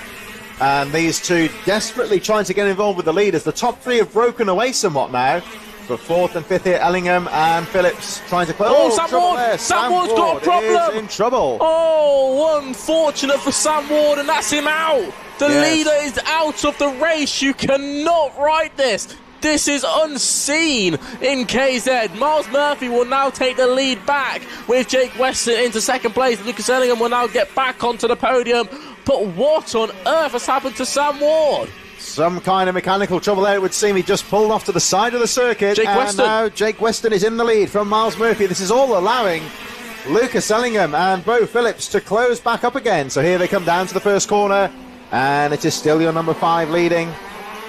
Number 5 not showing on the timing charts here, so I'm sure they will add that in manually later on. But it is the number 5 in second place, as you can see on your screens here. But look out for Lucas Ellingham and Bo Phillips. They could still be a factor in this race as they make their way through the Dan Weldon corner. Another kart there, Zolvinus Climax kart, is in the tyre barriers there. Waved yellows on the approach to the Dan Weldon corner because of those karts on the edge of the track. So no overtaking there, but look at Ellingham here. He is right with the leaders now, just breaking away from Phillips slightly. And this is turning into a 3-way fight for the lead as Jake Weston holds on to the lead. Miles Murphy now reinstated into that second position on the timing charts, and second, of course, on the track. Keeping the pressure on the race leader. Still Ellingham closing up all the time here. Race leader has got a under investigation flag, so I wonder what has Jake Weston done in those last couple of laps to get himself a warning. It's going to be interesting to see the final results. Now, of course, we have to say all these results are provisional until the post-race inspection, plus any incidents that will be investigated after the race. But here we are, a four-way battle now for the lead. Bure Phillips, who I don't believe has ever won a KZ race, neither has Lucas Ellingham. As they come down to the Dan Weldon complex, Miles Murphy and Jake Weston have both won KZ races respectively, but this might be the new charge in the 2025 season. Lucas Ellingham or Bure Phillips, this could be a brilliant way to start off their campaigns. Oh, very close there. From Miles Murphy into the Kestrel corner. That could allow the advantage here for Ellingham and Phillips as they make their way down the straight once again. Race leader pulls away slightly, but down the inside goes Phillips on Ellingham and just about makes the move. Yes, he does. Had to be very quick on the cart on the positioning there to make that move stick for third place, but he does so. Ellingham drops to fourth momentarily, but trying to fight back. There are still waved yellows going into the Dan Weldon corner, so no overtaking here. And now back under greens as they make their way down towards Kestrel corner, and it is still Jake Weston, number 7, that leads the way. Miles Murphy, 5, in second position. Bo Phillips, as Ellingham dives down the inside, they bang wheels, and Ellingham makes the move stick. A little bit of contact there, but should be okay, I think. Ellingham back into third and still charging to try and get with the leaders. Well, both drivers kept running there, so I think they will allow that one, but that was very late on the brakes from Lucas Ellingham, using those front brakes and rear brakes to get the car stopped. I've just noticed, actually, Charlie, as well, they have pulled in the yellow flag by the looks of things on the... it is... back waved yellow again. There's a kart off the circuit on the top of the Dan Weldon corner, just trying to see who that is. So more trouble in this KZ final, and still the top 4 making their way through. Any one of these 4 could yet win this one. Murphy still keeping that pressure on in second place. Jake Weston holding on to the lead. Ellingham and Phillips still charging. I wonder if that was Jed the Friend who has gone off at the top. Yes, it is. So the number 16 kart off at the top, so they won't be able to overtake through this sector, so they'll have to wait until the last sector. They're really close to each other, so they're going to try and sort off some opportunity for an overtake. It's really Jake Weston's race to lose and the others to win. It's going to be very interesting. 2 minutes left on the clock plus that additional lap. We're going to have 4 or 5 laps left of racing here as we go down into turn 1. This is going to be very close between Miles Murphy and Jake Weston from Lucas Ellingham and Bure Phillips. Your top 4, and the top 4 that could... Well, everyone has an opportunity to win this race here. I think it's a little bit tactical at this stage because you have still got a couple more laps to go in this one. It really isn't worth going for an all or nothing move at this stage. Everyone's just got to stay in this pack, stay in the lead group, because it would be very easy to make a mistake and drop out of contention here, but it's all very tight and very close at this stage. Everyone's staying close together as Phillips has a peek on the outside, coming out to the final corner, trying to go for the move on Ellingham on the outside, but he don't think he'll have the track position there. No, Ellingham holds on, but they do drop behind ever so slightly from the top 2. I think it's going to be very important for these 4, especially for the 3rd and 4th place drivers here, to stay together, stay with the leaders here. Looks like the yellow flags have gone in now. They've removed the stricken kart from the side of the circuit, so we are under a full green flag for the whole of the track here. And still Jake Weston holds on to the lead. Miles Murphy just biding his time here. Can he make a move? The clock ticks down. We've got 41 seconds on the clock here, so it'll be 2 more laps to go, I think, after this, unless there's any sort of real trouble on this lap, and it's still very closely poised here. The top 4 staying together with 2 laps to go. Good to see Leo Robertson's had him a good race. He's made up 5 places. He's in the top 5, but he's just sitting behind the top 4. He can't make up ground. Oh, Bure Phillips ran wide going into Dan Weldon complex, and he's lost a bit of ground to the top 3, so I think that might put him out of contention for this race win, but it's going to be ever so close. You can see how much time Miles Murphy makes up on the brakes into that final corner. This is going to be interesting. Now, if Lucas Ellingham wants any chance of winning, he might have to make a move now. So he's had a look on Miles Murphy. He hasn't got it done just yet, but he jumps over the curbs. Now, this is going to have to be the perfect opportunity if he can get the straight line speed. He's just not there. He's got to try and get up there. The last lap board's staying in. They cross the line with 2 seconds to go on the clock. So next time round, we will see the last lap board, and this is where it all boils down to. 1 lap to go. Ellingham's starting to close up now, and this is where it all might hot up. The last lap board goes out for the leaders now. Phillips dropping behind a little bit, and just there in 5th place as well, Leo Robinson a bit further behind us. Down the inside goes Murphy, and Ellingham's going to get the inside here. Now, can he make that move stick? No, he doesn't, but it does mean that Miles Murphy takes the lead. Now, I don't think Jake Weston will be happy about that one. That was a very late move from Miles Murphy, but he had to do it. It's the last lap of the race. He's got to get it done. And what a move from Miles Murphy. Now, we've got half a lap left, and I think Jake Weston's thinking now, I can't get this win. Let's just defend off this 2nd place. What a drive. It's been Ellingham's gone for a spin. Oh, but it's going to be Miles Murphy who wins in KZ. Jake Weston will come finish the 2nd, but such a shame for Lucas Ellingham. Final corner, he just tapped the back. You can see how angry he is at that.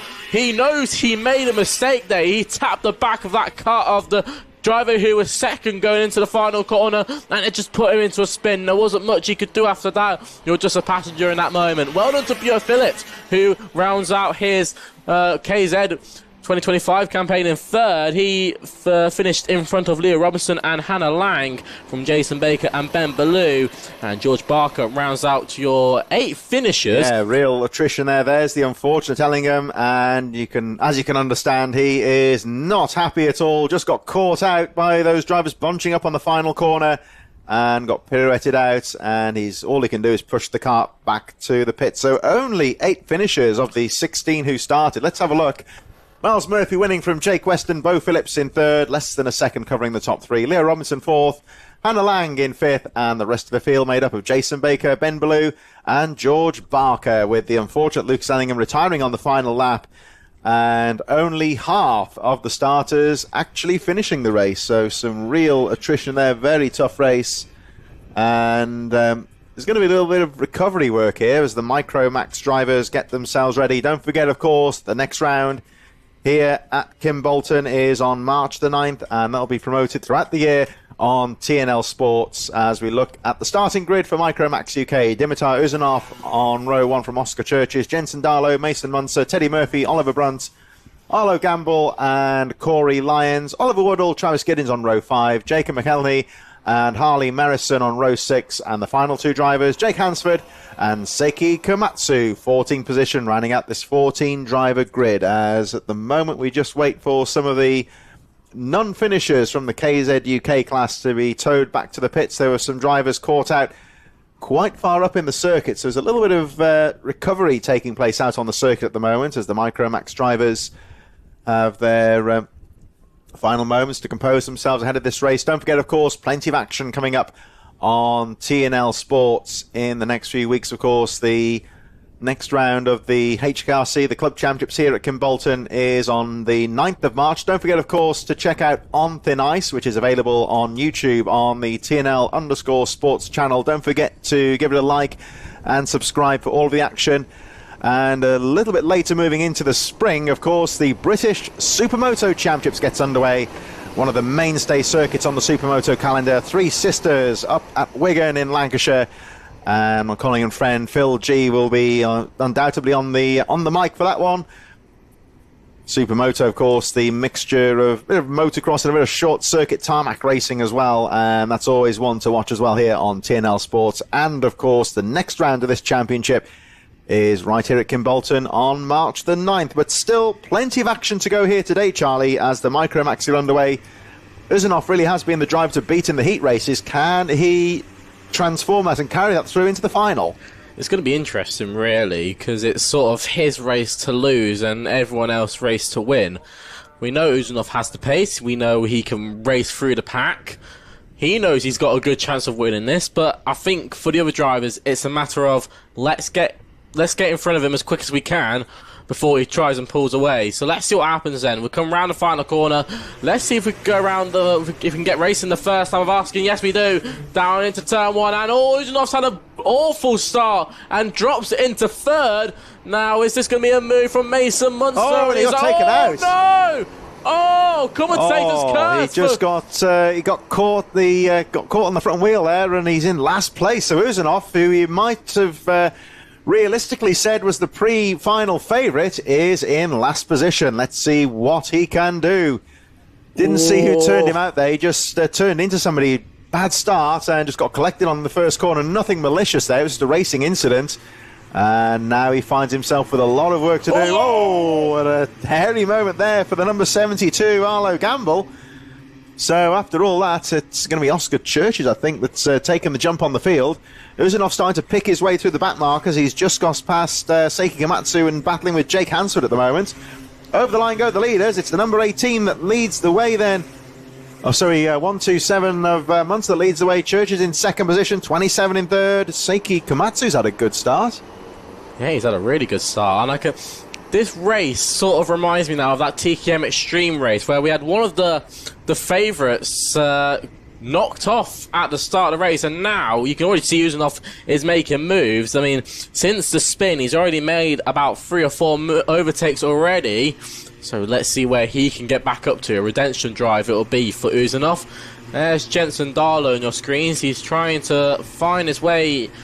I think he was trying to get past Komatsu, who is having a brilliant race. He's there in third.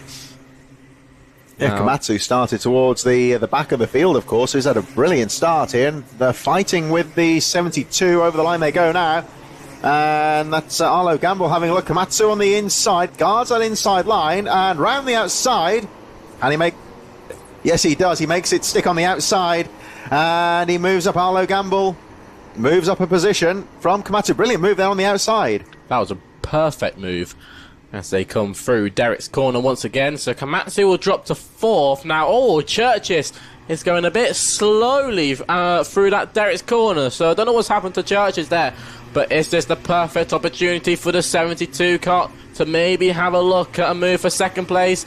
As the camera pans back to Uzunov, who is now, I think he's about 7th or 8th at the moment. He's still got some ground to make, but is absolutely on it for the time being. He is. There we go. Down the inside. What a move from Uzunov down the inside of, I think, that may be Woodhull. Yeah, number 40, that was, yeah, you're quite right. So Oliver Woodhull, and he's having a look at Corey Lyons, had a lovely drive out of Kim Bolton corner into the first corner. He goes through Stowe, and there is Uzunov there, who has now moved up to 7th place. He's got to keep charging. He's still got 6 minutes plus 1 lap to go. It may be the case that the leader, Mason Munster, is too far down the road, but we shall wait and see. He's still charging here. We'll have a look at the lap times, and he comes back towards us. But Dimitar Uzunov, who was in last place on the first corner after being spun out after that bad start. This is what it's all about. Sometimes the race doesn't go your way. You've just got to dust yourself down and just keep charging. And he's already made his way through then. It'll be 7th place. Oliver Brunt still in front of him, but he's charging hard. We'll have a look at the lap time when he comes through here. So 5.5 minutes to go. Mason Munster leading. Gamble second. Churches in third. Komatsu, Darlow, Brunt.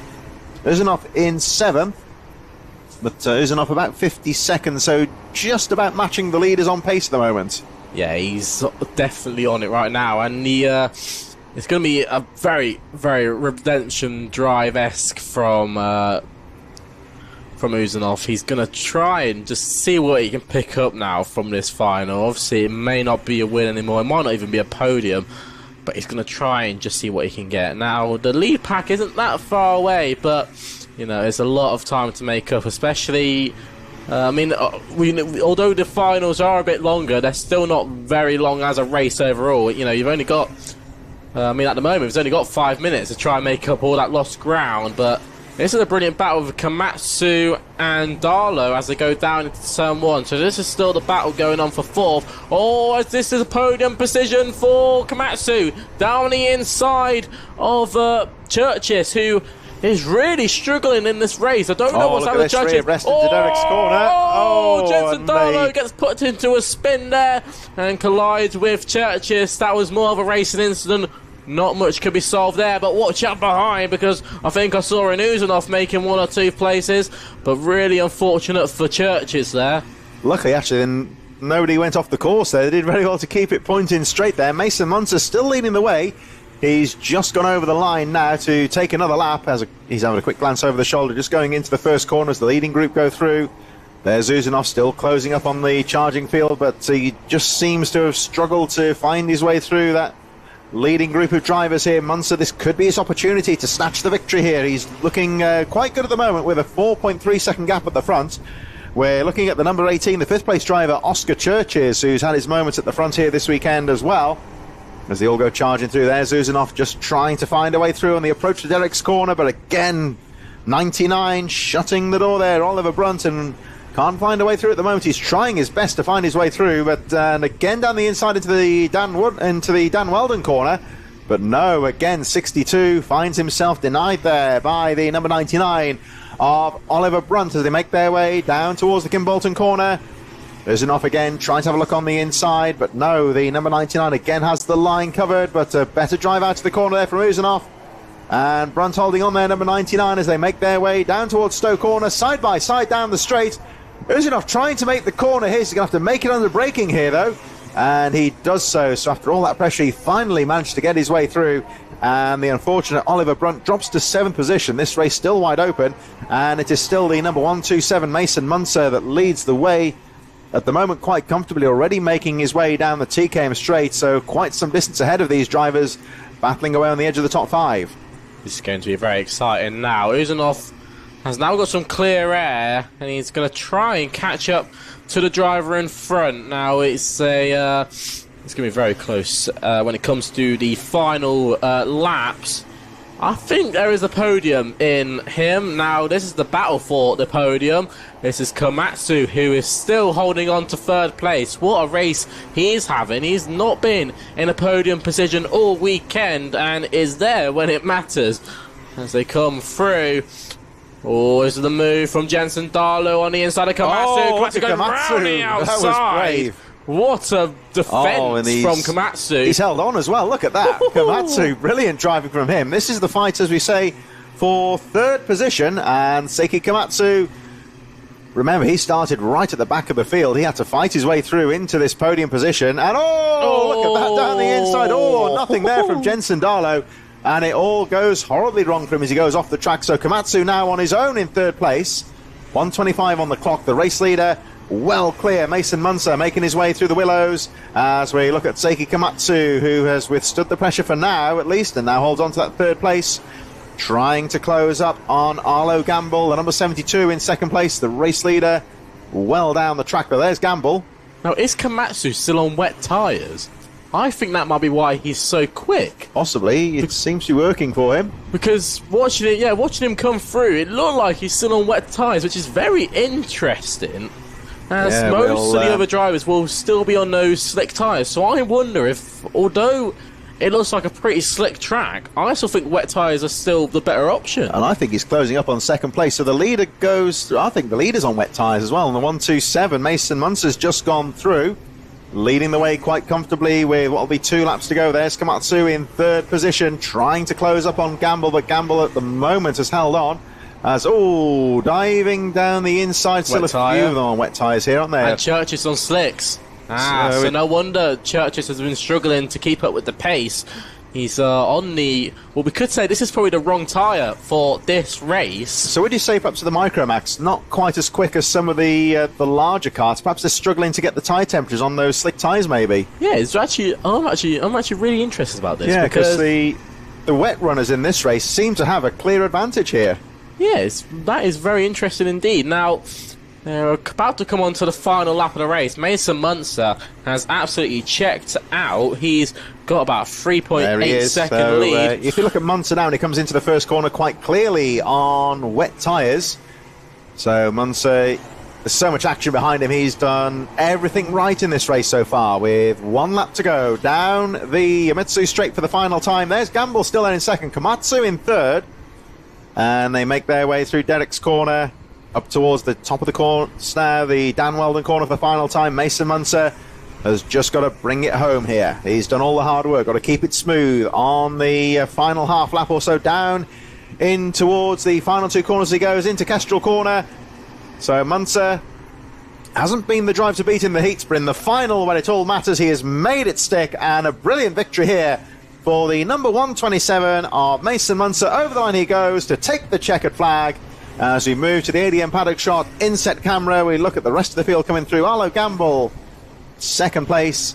It's going to be Seiki Komatsu in 3rd. Oliver Woodall in 4th. Oscar Churches, well, I think has just been overtaken by Uzanov on the finish line there. Yeah. Churches then will finish in 6th place. But interesting there to see that for the less powerful, the more cadet-sized kart, it does still seem that the wet tyre is the way to go. So I can only perhaps guess there maybe that perhaps with these karts being a little less powerful, a little slower than some of the more full-sized karts, you might say, they're not quite generating the temperatures, I wonder. But in any case, it was Mason Munzer that took a brilliant victory. 3.5 seconds from Arlo Gamble. Komatsu 3rd. Woodall 4th. The unfortunate Uzanov still recovered back to a fine 5th position. Oscar Churches just behind in 6th place. Very interesting for all of these drivers. I mean, that was something I never really thought about, was the actual transition back to the wet tyre. It's going to be interesting here because we're following this right on with the Honda 200, another more cadet-based class, one of the, in terms of speed, the slower karts, you might say.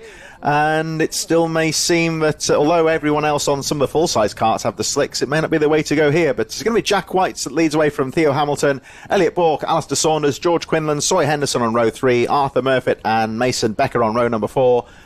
Marcus Cooper, James Murfitt, Dino Rowlands and William Davidson on row 6. George Pickett and Kian Doherty on row 7.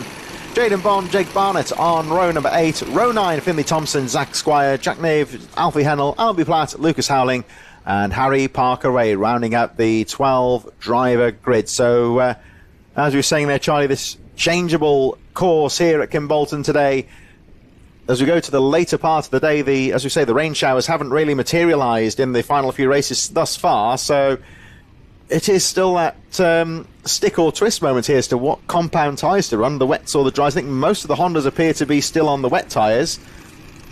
So it would seem maybe for the more junior categories that still would possibly be the way to go. We look at how well the wet tyre running Micromax drivers did. Yeah, it's going to be quite an interesting race. I mean, it was hard to see if anyone was actually on the slick tyres. You can sort of tell by the rims because most of the wet tyres will be using a black rim. These drivers are now forming up really nicely, so hopefully we can get racing first. Some of asking. Let's see what happens then.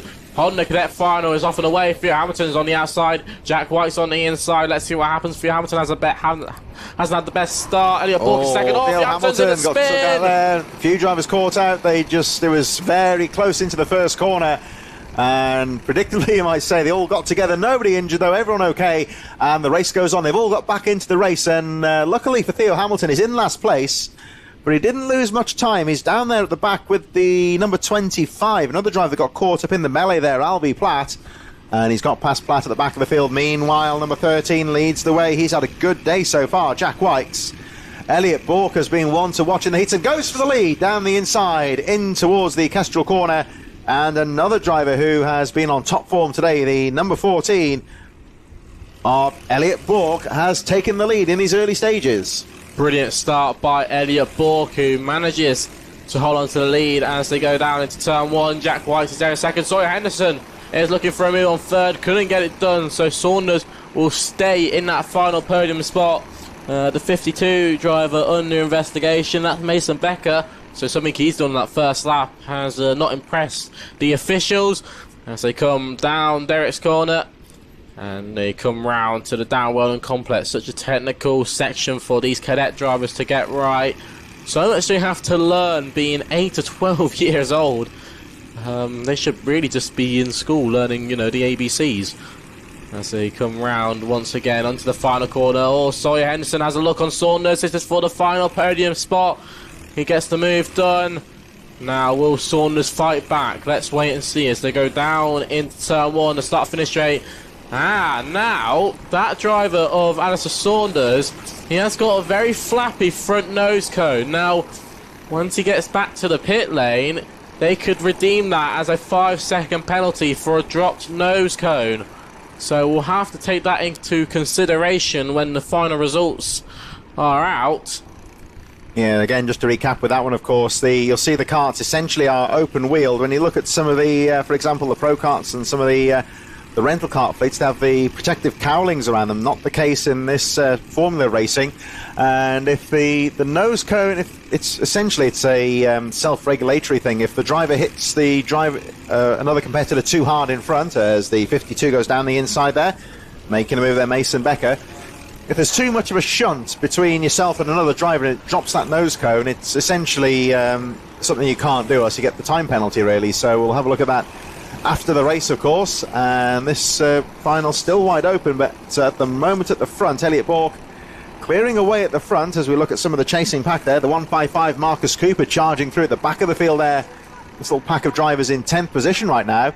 And Elliot Bork just starting to control the race at the front here, but all behind him, the rest of the top 10 is still wide open. Yeah, it's going to be very interesting to see who can make up positions. I mean, there's sort of little battles going on throughout the field, but no one's really pulled away from each other. It's still very close. There's a battle with Deno Rowlands. He's got 2 drivers for company, them being George Pickett and Mason Becker. As here we go back to Saunders, who with that flappy nose cone, he's got one of his teammates catching up behind. Now that would be George Quinlan, who these two in the final session, a bit of a coming together, shall we say, in the heats. Now, has Sawyer Henderson just made a move for second place? I think he has. So Sawyer Henderson has got a lot of pace in this final. Now, I remember speaking to him yesterday. He wasn't a big fan of the wet conditions, but it seems like it's his main thought. Now, he'll come around the last corner once again. Less than 5 minutes on the clock, plus that additional lap. Now, further back on your screens was Alistair Saunders getting overtaken by George Quinlan, my apologies. Now, they'll come round once again. Jack Whites is dropped to 3rd, but I don't think anyone can really catch Elliot Bork, who has a 4.4 second lead so far. And what a race Elliot Bork's having. All makes up for what happened in the heat races, where he had a slight coming together in one of the heats and had to try and work his way forward. He's now at the front of the pack. He's got nothing really to worry about, and it's just going to be a more consistent, have a Sunday drive, keep the game face on, and just bring it home. Yeah, certainly the race leader, Elliot Bork, running his own race at the front, leading quite comfortably as he's just gone over the line. We're going to have a look at the gap as 2nd and 3rd, there they are in your shot, go through. And the gap nearly 5 seconds. Sawyer Henderson with the pink helmet there in 2nd place, number 27, closely followed by the orange helmet there, number 13 of Jack Whites, as they make their way through the willows. 2nd and 3rd now well clear of the chasing pack as well. Just a bit further behind, you see him there at the back of your shot is the 4th position George Quinlan, who's had some ups and downs today, but still running well in 4th position. But number 13 Jack Whites trying to find a way through Sawyer Henderson, who's doing a brilliant job here of guarding that 2nd place. 1st place well clear. Just saw him just accelerating away from the camera there momentarily. Elliot Bork all on his own at the front, 3:17 on the clock. They are starting to close up on some of the tail enders, which shouldn't affect them too much. A bit further down, I think a shout out was going out earlier to Theo Hamilton, who's breaking into the edge of the top 10. Lost a bit of ground earlier on in the mid part of the race as well, but still charging. Alistair Saunders, Mason Becker, George Pickett, James Murphy, Marcus Cooper, Dino Rowlands and Theo Hamilton all going through just now as they make their way through. The leaders already making their way to the top of the circuit, and still that great battle for 2nd place between Sawyer Henderson and Jack Whites, with George Quinlan right in there, and there is the rest of the top 10 still charging away. It's been a brilliant race. There's Theo Hamilton's down the inside of Deno Rowlands. That will be a brilliant move, and that will get him into the top 10. So Theo Hamilton back on the top 10, and he's probably going to try and chase after the driver in 9th, who is Marcus Cooper. Let's see if we can try and catch up to him in the next couple of minutes. The time is ticking down. We only have 2 minutes and 15 seconds left on the clock, plus that additional lap. He's going to be very, very close. At the front now, however, these are the free Project 1 drivers. That's a move in the battle for 5th. 6th, my apologies, between Becker and Pickett. Brilliant move from Pickett, who manages to get through on Becker. And they're still going at it as they go down into Derek's corner. Good rivalry between these two. and it just gives the opportunity for Alistair Saunders to pull away as they come through the Dan Weldon complex. It's been a brilliant race from Elliot Bork, who has yet just extended that gap. He is now up to 5.3 seconds. He's lapping 7/10 faster than anyone else out on the circuit, which is just shows how quick he really is when it comes to this sort of conditions. To give you an idea of the gap, there's second place, number 27, Soy Henderson, just going through the willows, and the leader already, there he is at the top of your screen into Derek's corner. That's the gap. And in a sprint race, that's fairly substantial. 5.5 seconds at the moment, and he's running a very good pace at the front, using his own lines. He's keeping his concentration levels up. Soy Henderson seems to have withstood the pressure from Jack Wykes. Here is our race leader already making his way down towards the Kestrel corner. Let's have a look at the clock. 54 seconds remaining, so this is going to be tight. Well, I think 48 now, so I think next time out he should be getting the last lap board. Over the line he goes. They're lapping in the 49.50s, and he has actually just lost a little bit of pace there now on the previous lap, so maybe he's just controlling his pace. He knows he's got a decent gap at the front, and just watch the input there from the driver. Nice smooth reactions on the steering wheel and accelerator through the willows. Nothing too severe, just keeping it nice and smooth, letting the kart do the work as much as possible. And number 14, Elliot Bork, has got the race under control so far. Just needs to try and keep it pointing straight and stay out of trouble towards the drop of the flag. 12 seconds on the clock. You're going down towards 10. It's still Soy Henderson in second place, but at the moment Elliot Bork, here he comes down towards Kim Bolton corner for what I think will almost certainly, yes, it will be the penultimate time. Last lap board is about to go out for the number 14. Elliot Bork, the fireball on his head. He has been on fire all weekend, and he's only got one more lap to go. Now the number 27, Soy Henderson's been given a warning flag. Now I wonder what that could be for, but he's got to calm down whatever he's doing.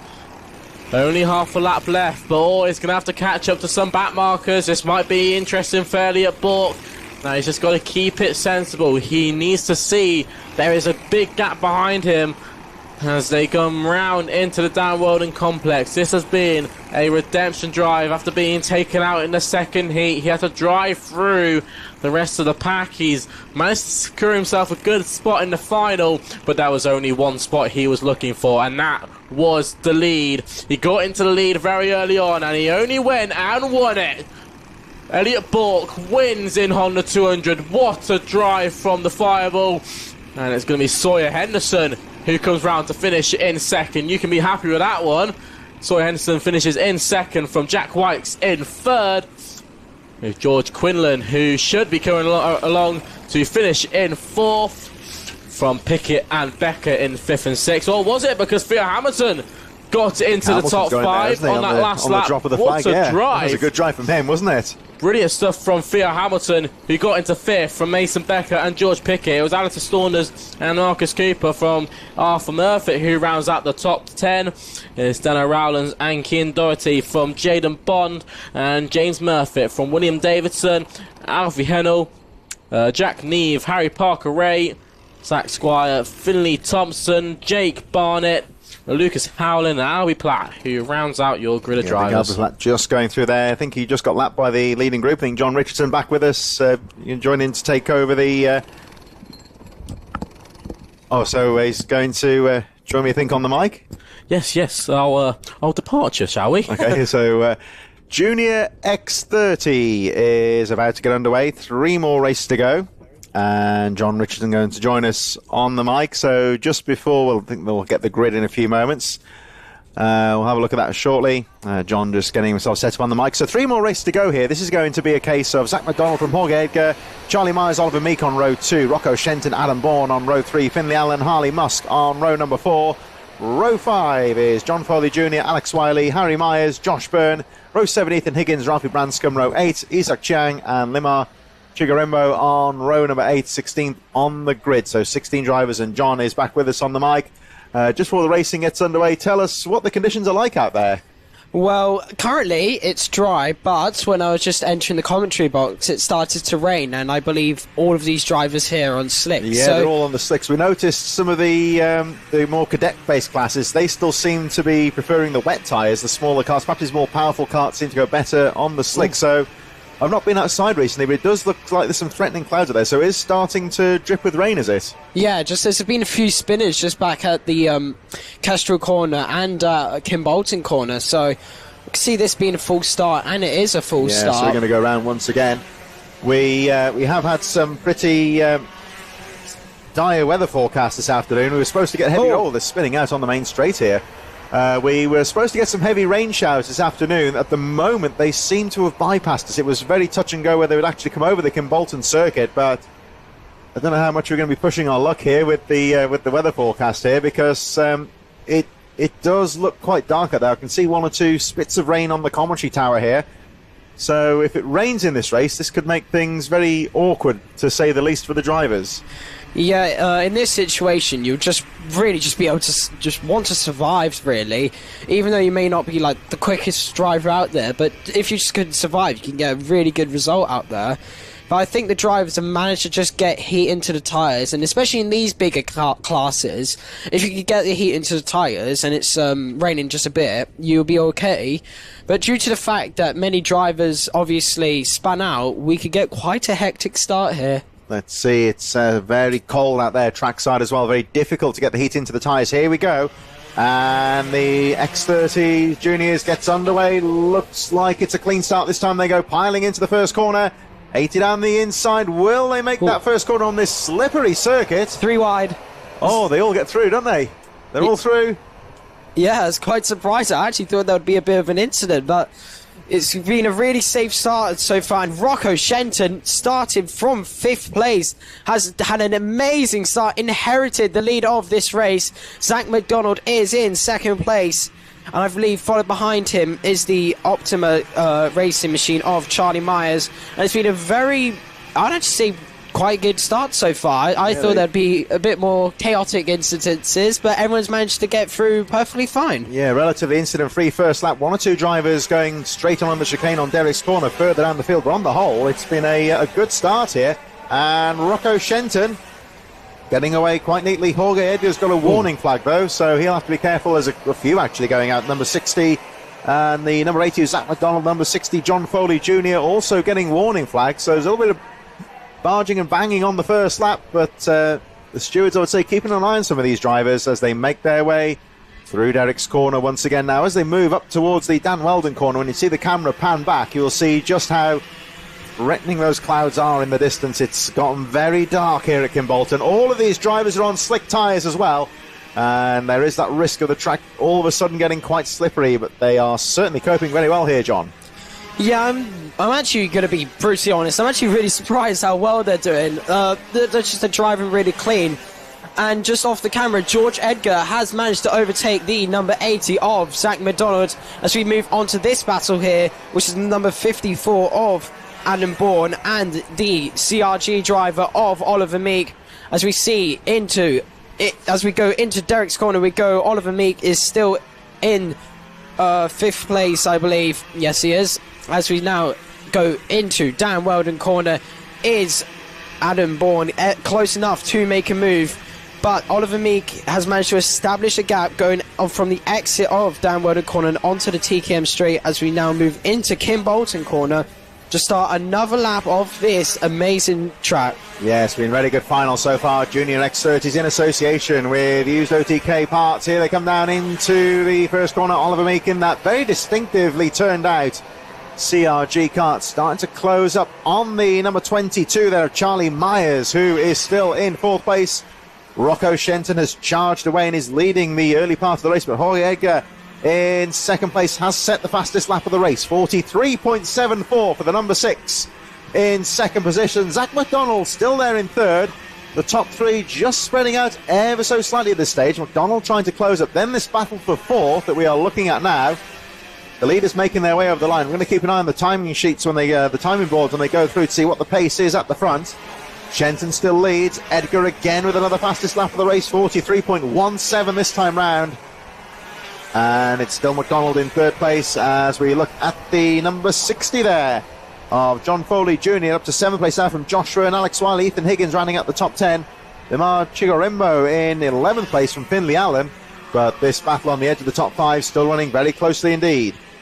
Yeah, it's been a very good race so far. As we see now, Oliver Meek in the CRG has managed to catch up to Charlie Myers in that Optima Motorsport. As we now go through Kestrel Corner and into Kim Bolton Corner, Oliver Meek is just getting ever so closely to the number 22 of Charlie Myers. As we now go onto the Hines Straight and into Stowe Corner, can Oliver Meek make a move and inherit himself into 4th place? Through the Willows we go and onto the Yamayutsu Straight we go. Is Oliver Meek close enough to make a move? He's gaining but cannot get ahead, and he's just made a small mistake through Derek's Corner. As we now move on to Dan Welded Corner here, a very sharp braking zone, but is getting very close. Will he try and make that lunge into Kim Bolton Corner? Through Kestrel Corner we go and onto the Laser Straight here into Kim Bolton Corner we go. It seems like he's dropped off a little bit, but with this squabbling, this has allowed Zach McDonald in the Strawberry to get a much more bigger gap and secure himself in that 3rd place. Yeah, he's looking good in 3rd, Zach McDonald. The pressure is on at the front though, because I can tell you that Jorge Edgar has really started to close in. The leaders now making their way through the Dan Weldon Corner as we watch the 167 of Oliver Meek, but Jorge Edgar closing up all the time on Rocco Shenton as they fight for this 4th position. Meek getting a good drive out to the Dan Weldon Corner. Leaders making their way out to the final corner right now, over the line, heading towards the 1st corner, as again we look at Meek on the inside. Here's the leaders now, and you can see for yourself just how much the number 6 of Jorge Edgar, who set another fastest lap, 42.42, and he is closing up on the long-time race leader. I would say he's led pretty much from the drop of the gate, or the drop of the flag. The number 86 of Rocco Shenton, there he is. He's led pretty much the entire race, but Edgar, look at him, he's almost on the rear wheels here as they make their way. 3.5 minutes still left to go in this race. There's a tail ender in front of them, which could throw another factor into the mix here, but no, the back marker sees him coming and concedes the corner. So Jorge Edgar's got a lot of momentum here. Let's have a look at the timing charts when they go through, and less than half a second covering the top 2. Yeah, George Edgar's done a brilliant job to catch up to Rocco Shenton. Rocco is a very good driver, competes all over the country, and I believe does British championships, but George Edgar has done a fantastic job of catching up to the Synergy Kart Rocco Shenton. As through Dan Weldon Corner we go. George Edgar is absolutely gaining on him. He's almost in a different kart to him. The grip he has is outrageous, but it really does show you, if you can get the grip into the kart, you can really, really fly. And speaking of flying, George Edgar is all the way behind. Is he going to go for the move of this race? Yes, he does. Down the inside of Rocco Shenton he goes. A brilliant move from the Mick Barrett driver. And that's a super move from George Edgar as he now inherits this lead. But here comes Rocco Shenton. Oh, the touch on the exit a little bit. But George Edgar is still in P1. He's done a brilliant job to hunt down Rocco Shenton. I think that was a bit of a desperate move from Rocco. But Rocco will not lose his head here as they go into the TKM Straight and into the Kim Bolton Corner. I think George Edgar has managed to get a bit of a gap here. And I think this is the end, but Rocco Shenton is not giving up, pushing really hard here. Rocco Shenton is looking at the lines here from Jorge Edgar, the race leader, as they make their way through the Willows and along the Ametsu Straight. Edgar still leading, but look at Shenton. He's certainly not been shaken off here. The important part here is maybe to look at the lines that Edgar is using at the front here. Number 6, your new race leader, Shenton, is keeping pace just about, I would say. They're almost identical on lap times, only a couple of tenths between them. And Shenton certainly keeping the pressure on Edgar, the race leader, as they make their way down to Kim Bolton. There you can see for yourself Edgar with the fastest lap of the race, 42.32.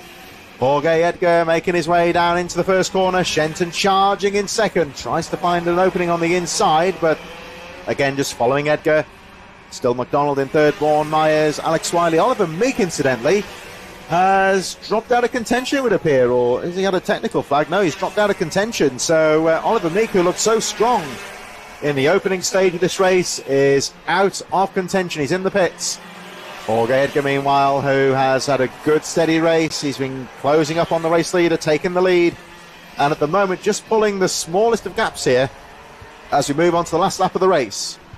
Yeah, it was a brilliant move from George Edgar. He did an amazing job, actually, to get back into the lead of the race, because he dropped all the way down to 6th, and it's just a brilliant comeback from 6th to 1st in these very tricky conditions. As we now watch him going through the willows, he's done an absolutely super drive, and on that lap he's done, he's set another fastest lap. He's just going absolute time trials mode, like Keane Garrity the one time he was here. As now we go into Dan Weldon corner. It's been a absolute super race from the Mick Barrett driver, as this is now the penultimate lap of the race. As through Kim Bolton corner we go, as we'll now start the last lap of this race. George Edgar has done absolutely brilliant so far, as we now watch him go through Stowe corner. Rocco Shenton now just a second behind. He did an amazing job to inherit the lead of this race, but looks like it's going to go the way of the Mick Barrett driver.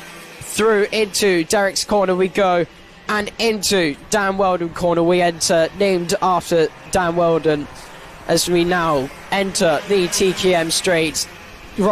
George Edgar, he's done a fantastic job to get the lead of this race.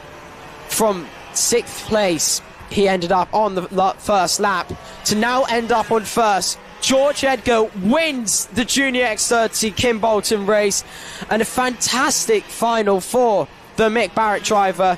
Rocco Shenton will round out in 2nd place, followed by Zach McDonald in the Strawberry Machinery, and a long way away from them three would be Adam Bourne, who finished 17 seconds behind the leaders. And photo finish between Alex Wiley and Charlie Myers, but they keep on their respective positions, and they actually were down to the wire. I think it was only just a few milliseconds that Alex Wiley has managed to kept his position, but John Foley Jr. will be 7th. Harley Musk, who I believe this is his first time here in a Junior X30, will finish 8th. Josh Bryan will finish 9th. Finley Allen rounds out the top 10. Ethan Higgins in 11th. Ralphie Branscombe will be 12th. Lima Chichigobi will be in 13th. Harry Myers in 14th. Isaac Chiang in 15th. And who had a very unfortunate race, Oliver Meek is the only DNF in this race. Real shame for Oliver Meek, who's running strongly. Thanks a lot for John for coming along to help call that race, the Junior X30. And now there are 2 more races to go here. You'll notice a lot of the drivers now wearing the orange tinted visors, more to get some of the better vision on what is becoming a very dark circuit here. The Minimax Inters and Waterswept Inters are about to get underway for their final. It'll be Rian Townsend from Max Wheatley, Logan Rolfe and Benjamin Lawn on row 2, Oliver Barton, Aidan Hammond on row number 3, Finley Beals and Jensen Sale on row number 4, Lucas Esser, Zane Perry on row 5, Toby Wortley and Ronnie Smart on row number 6, Lewis Herbertson, Jackson Heath on row 7, Teddy Hicks and Ryuma Komatsu on row number 8, Edward Munns, Logan Baker, George Wilden, Harrison Thorndike, Noah Hammond and Thomas Baker on row 12, Chester Fawkes and Joseph Davis. So the first of the Waterswifts there going through. Ryan Mehta, Ethan Robinson and Sophie Campbell rounding out the field as they make their way onto the circuit for their formation lap. And again, we're just looking out. I think most of the smaller karts here still on the wet tyres, which may be a good idea. There's a driver off before we even get started, and I don't know who it is, but we're going to have to go around again because none of these drivers are formed up. We'll wait until all the drivers come round so we can see who we are missing as the results come through. I think we might be missing Thomas Baker or Noah Hammond. I think it looks like number 1, 2, 4. You can see the stricken cart there by the Marshall point 2 on the right hand side of your screen. We're struggling to make out the number here, but we're fairly certain it's Noah Hammond's kart that has pulled off to the side of the circuit. Driver appears to be out of the race. I think the driver's actually in the Marshall's hut as far as I can see from here. Appears to be okay, so can only presume that's some kind of mechanical issue. And most of the karts appear to be on the wet tyres. There may be 1 or 2 slick runners out there as well. We saw earlier with some of the more full-sized karts, you might say, the KZs and some of the bigger Rotax machines, they seem to be doing much better on the slick tyres. They got more power. They can make advantage of the slick tyres. Some of the smaller cadet-sized karts, you might say, the Inters, the Honda 200s, and the Micromax, they do still need perhaps the wet tyres. Here they go, though. The start getting underway for the final. And over the line go the Mini Inters on a big charge into the first corner with Townsend trying to guard that inside line. And goes a bit wide under braking. I think he may have just got a little push from the number 85 under braking. Nothing intentional, I would say, there, but Benjamin Lawn, right on his tail, has taken the lead as the Water Swifts get underway with a bit further back there, Chester Fawkes and Joseph Davis fighting away into the first corner. Looked like there was a spinner there in one of the Water Swift Inters. Couldn't see who that was. As they come round to nearly finish the first lap, Jensen Sale jumping over those curbs. It's been a good start from Townsend, who has dropped to third, I believe, because it looks like Oliver Barton has taken the lead of this race. We'll watch and see when they come round. There's some good battling between Max Wheatley and Jensen Sale, but it's Benjamin Lawn who takes the lead of the race. From Oliver Barton in second, Green Townsend is there in third, from Logan Rolfe in fourth, and I think Matt Wheatley got into fifth there, past Jensen Sale. That was a good move by Wheatley. Perry is in seventh from Finley Beals and Lucas Esser, from Ronnie Smart and Lewis Herbertson, who rounds out the top 11. There is the Water Swift Inter battle on your small screen there. That was with Chester Fawkes, who's still leading the way as they come round the Weldon Complex once again. Now you can see raindrops on the camera lens there. Now I wonder if there is some raindrops starting to fall here, which is just going to help out those wet tyres. Definitely raining out on the circuit now. We've been forecast as rain all afternoon. We've been quite lucky, I would say, that it has held off for so long, but it was in the forecast. We seem to be getting some of the tail end of those showers that are passing through the area right now. And that will make things a little bit tricky for the drivers. They'll know it's raining, of course, by the raindrops that we see on the camera lens and on the commentary tower. They'll see that on their visors. You can see the karts getting a little bit squirrely under braking there, especially the leader, Benjamin Lawn. And this is where, again, we saw earlier in the day, it's fighting against a drying track to look for the dry lines. As it rains, those dry lines will fall away, and it's all about pushing the kart as much as you dare, using the grip available to you, which, depending on how much it rains, of course, will rapidly deteriorate as well. We've got Benjamin Lawn leading, Oliver Barton second, Rian Townsend after that trouble on the first corner, now in third position. Logan Roth, Max Wheatley, Jensen Sale. It was a bit unfortunate for Rian Townsend on the first corner of this race. He was braking, guarding the inside line, and I think that caught out Lawn a little bit. There's only the slightest of nudges which put Townsend offline, and that's just the way it goes, really. Yeah, that is sort of the reality of motorsport. Sometimes it goes your way, sometimes it doesn't. Townsend's got to be careful, though. He's got a charge in Logan Rolfe behind. He nearly had a look at a move on Townsend, but couldn't get it done. Here is the battle now on your big screen. Max Wheatley's there in fifth as well. He might even have an opportunity for a podium spot. Let's have a look at Townsend's cars. I think he is one of the runners still on the slick tyres there. We'll have a look when he gets a close-up, when he comes past any minute, the number 23. But to me, when I saw him coming out of the Dan Weldon corner, it looked like he was still on slicks. Very interesting for strategy. Now, here he comes, Logan Rolfe on the inside of Townsend. Now, we'll try and have a closer look, and I think he is on slick tyres, actually. So, compared to Logan Rolfe, who was on those wet tyres, you can just see the tyre performance between the wets and the slicks, and I think Max Wheatley might be on a wet tyre as well. He goes for a move down the inside of Green Townsend. Now, let's see the difference in tyres as they come through the Dan Weldon complex. For quite a technical sector here. Townsend goes back on the inside of Max Wheatley. Max Wheatley will go to the outside and try and force a situation and make it.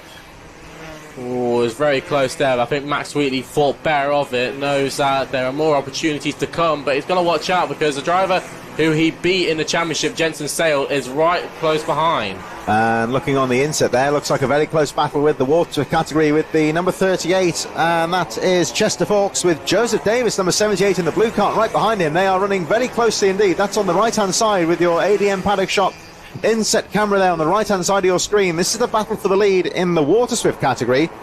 These two drivers currently 19th and 20th on the track respectively. We're having a very close battle On the bottom right of your screen, the race leader is the number 38 of Chester Fawkes, closely followed by the 78 of Joseph Davis. It's going to be very exciting in both classes. The Watersmith Inter always providing good action, as well as the Minimax Inters. Oh, driver going slowly there.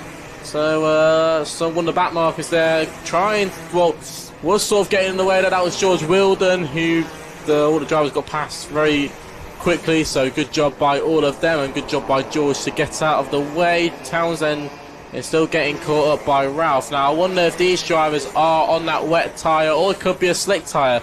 It's very hard to work out which tyre is the quickest at the moment. I mean, what we're seeing, we're like, whoa, contact there between Townsend and Rolf, and that gave the perfect opportunity for Jensen Sale to come through. Now, it's very hard to see the comparison between a wet and a dry tyre, because you can see Townsend on that slick tyre is having a brilliant battle with the wet tyres of drivers such as Jensen Sale, Logan Rolf. It's going to be very interesting. Jensen Sale on the inside. Now this is the battle for the final podium spot. It's been an awesome battle. We've got 4 drivers who could all have a chance of getting onto that final spot on the podium. It's going to be very interesting. Jensen Sale on the inside now. Reece Townsend's going to try and hold around the outside, and that's to try and stop Logan Rolfe getting a chance on the inside. Now the number 51 has got a warning flag. That's a bit further down the field. It's the machine of Aidan Hammond, who's just moved up to 10th place, picking up the warning flag. Benjamin Lawn leading the race now by 4.5 seconds. And has just set the fastest lap time of 47.09. Just purely a visual. I think he is still running on the slicks as they still fight away further down the field. There was the number 90 right in there as well, all fighting away in the midfield. That was one of the lappers there. Sophie Campbell in the Waterswifts, currently 24th and sitting in 5th place of the Waterswift Interclass. This has been a brilliant drive by Townsend. I mean, we can't not keep talking about it. I mean, he's had to cover off brilliantly from all of these very experienced drivers behind. There is a couple of the Waterswifts on your small screens. I think that's the battle for 2nd and 3rd. Now Chester Fawkes is still leading the way.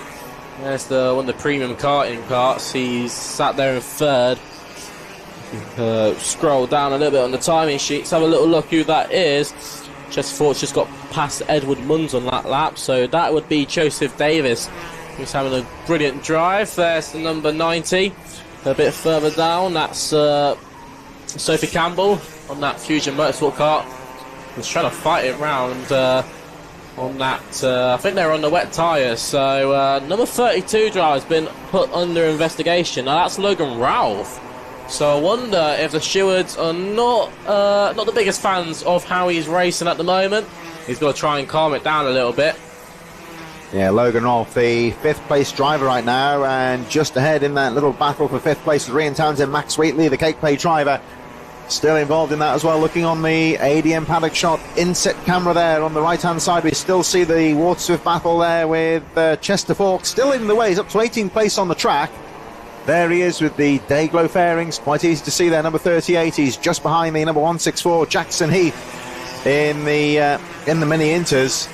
Starting to make his way through some of the tail enders in that class as well, and pulling away slightly from Joseph Davis with Orion Mehta currently in 3rd position. Benjamin Lawn still leading the way as we head towards 42 seconds. There's the leader of the Waterswift class, number 38, making his way through the Dan Weldon corner. Just behind him is 164, separate category of course. Jackson Heath currently in 17th place on the track, and 38 is your leader, Chester Fawkes, in the Waterswift category. These drivers of course started about half a lap down from the Mini Inters, so they're really doing well to catch up with some of the tail enders in that Mini Inter class. And Chester Fawkes, number 38, is driving quite well here. Yeah, brilliant job by Chester Fawkes. He has really progressed through his 2024 campaign. He's been learning this Waterswift engine and has put it to good use. Goes down. He's missed the himself. corner. He's missed the chicane. Now he needs to make sure he does not get penalised for that, as you can receive 1 lap penalties for that. So as long as he slows down and gets into its correct position, he should be all good to go. Now the timer has struck 0. We're waiting for the leaders to come round now to start the final lap of the race. Now these drivers will have 2 laps left to go. But we're waiting on Benjamin Lawn as he comes across to start the last lap of this race. Now, it's been a brilliant drive by Benjamin Lawn. He's having to get through the traffic. But he's managed to pull a 9.1 second lead. How on earth did he manage that? Yeah, Benjamin Lawn driving very well indeed. We go back to the number 23. Rian Townsend fighting with the number 32, Logan Rolfe, into the first corner. Race leader now making his way up towards the Dan Weldon corner for the final time. Number 85, Benjamin Lawn, an incredible 8.3 gap. Jensen Sale up to second and number 40. Townsend's on the grass. A little further back here.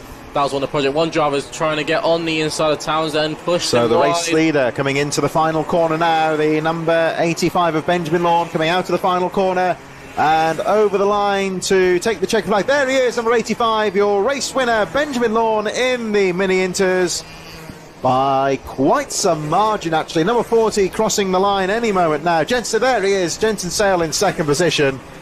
And it's going to be third place for Logan Rolfe, Max Wheatley, Rian Townsend, Ronnie Smart in that very close battle for the remaining positions in the top 5.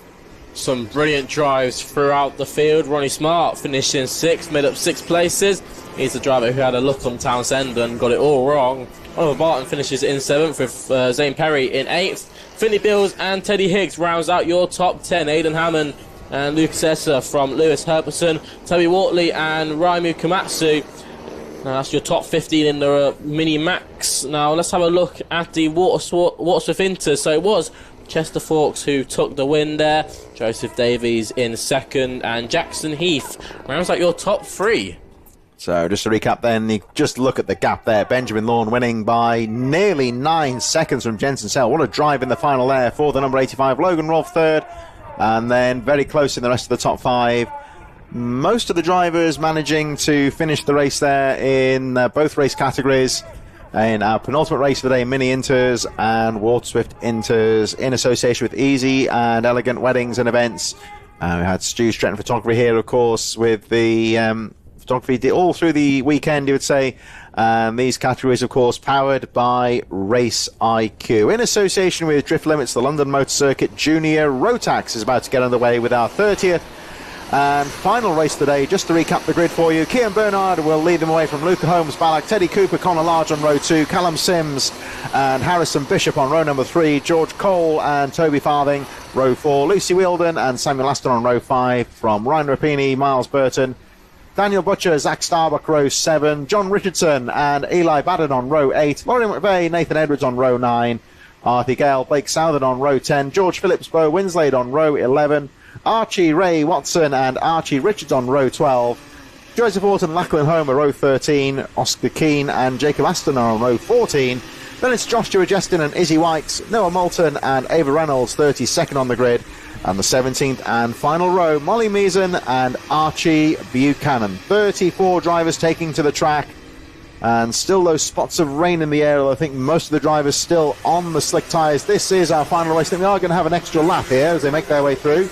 That may have been the worst forming up I've ever seen. Yeah, it hadn't really formed up at all. They're still coming over the line and just giving the opportunity to look at the karts. I think most of them still appear to be on the slick tyres. There are 1 or 2 possibly wet runners and still a few spots of rain in the air, but it hasn't really showered heavily like it was forecast. So it does seem that even now slick tyres are still the way to go. Yeah, it was weird to see the sort of transformation between the cadet and the junior and senior classes.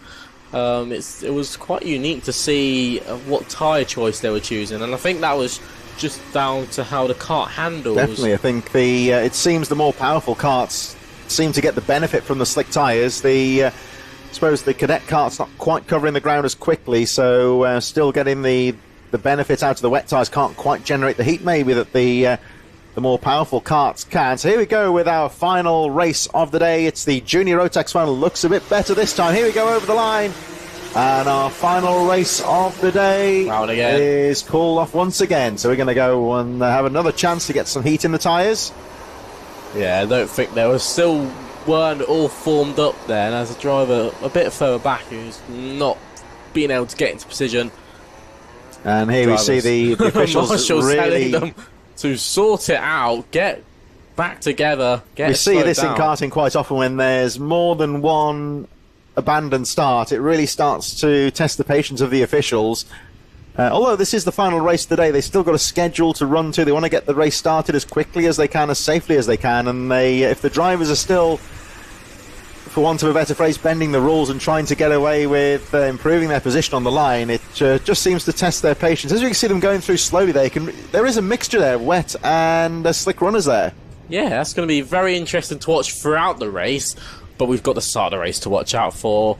Of course, that turn one, that inevitable turn one. Anything can happen going into there. Let's see what happens as we go down the tram lines, and away we go. We are racing for the final race of the day. You can see John Richardson using all the concrete. Oh, pot the pod as it go down. That was always going to happen there. Yeah, that was always going to happen between Luca Holmes-Ballock and Cian Bernard. Both drivers making contact, and all drivers getting spun throughout the Willow section. Further back in the Willows, so it got through. Teddy Cooper has taken the lead of the race. What a start from Teddy Cooper.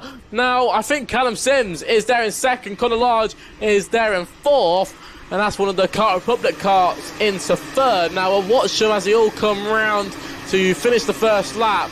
But we could always see that was happening with Cian Bernard and Luca Holmes-Ballock. Neither driver was going to give way into that first corner, and they both got together. So the recipient is Teddy Cooper, who managed to take the lead. Now he's inherited the lead, you would say, and can he make the most of that fortune? He is certainly going to try and grab that diff with both hands, I would say, and try and make the most of it. Try and pull away in these early stages, get away from the chasing pack, because Callum Sims, Samuel Aston, Callum Sims has certainly had his moments this on the race day, so he could well be a factor as well. We've got Samuel Aston right in there, Conor Large, Ryan Rapini's had a good start.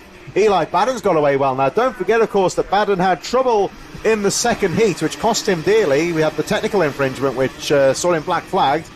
So he's made a very good start in. He's looking in with the white helmet and the black visor in fourth place.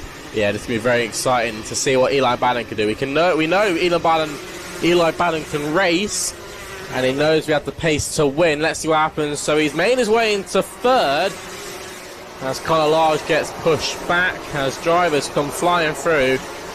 It's great to see Miles Burton. Miles Burton's on the charge here. Fastest lap of the race, 45.04, so he's nearly half a second faster than everyone. It's getting close between Eli Baden and Callum Sims. Eli Baden's made up 13 places. He wants to make up more, though. Callum Sims there in second, but he's having to fight that car so much that Eli Baden is just smooth and controlled, and that's what you want to be. And watch out for Sam Aston as well.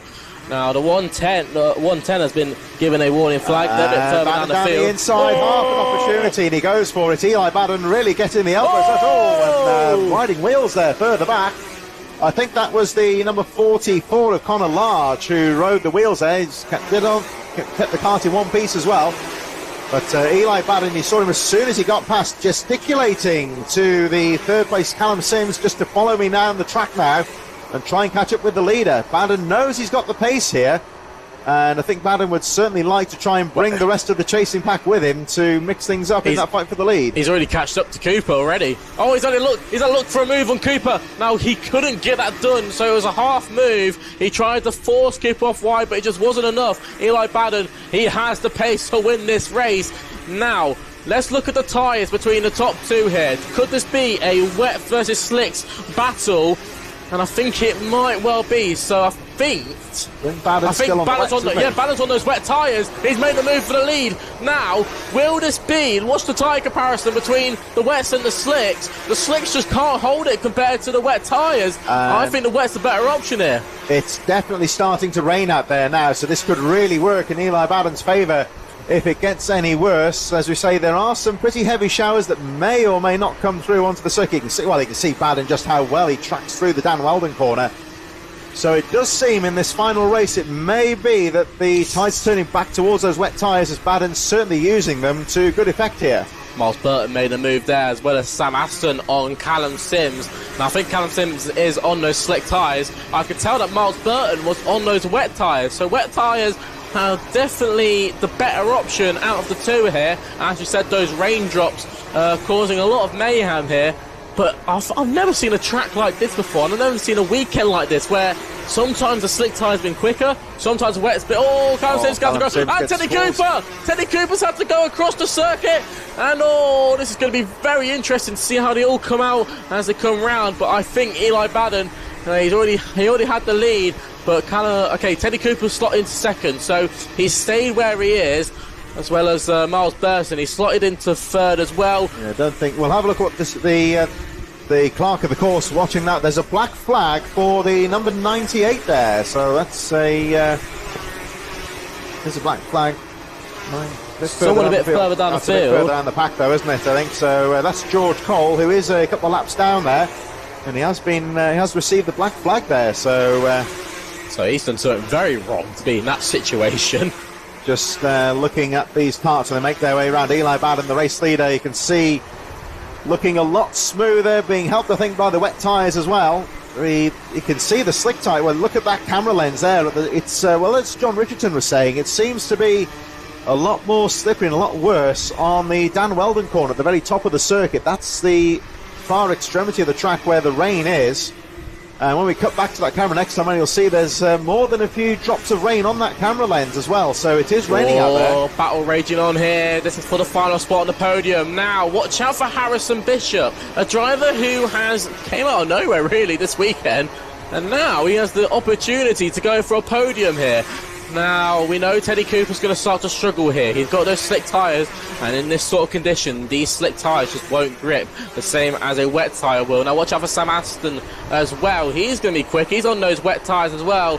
Harrison Bishop, has he got a dropped nose cone? You can see it wobble just a little bit as he went through the Dan Weldon complex. Now, he runs wide, and that gives an opportunity for Sam Aston to come through.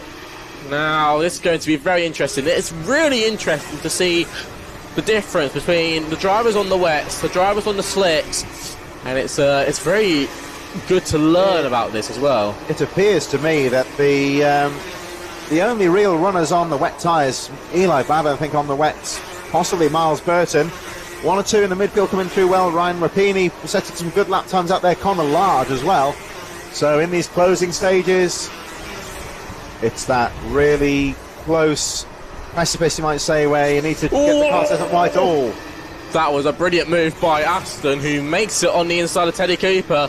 And this could offer the opportunity for Harrison Bishop as well. And if Harrison wants any opportunity of a podium, he's got to make a move now. He gets behind Cooper, taps the rear bumper, wasn't enough to get past him. Conor Lars will have an opportunity on Bishop as well. I think number 20, is he on wets as well there? Number 21, isn't he? So that 21's on wets, so he's going to have that extra grip compared to Teddy Cooper on those slick tyres. Look at the way the 21 is tracking nicely through the willows. Everyone else fighting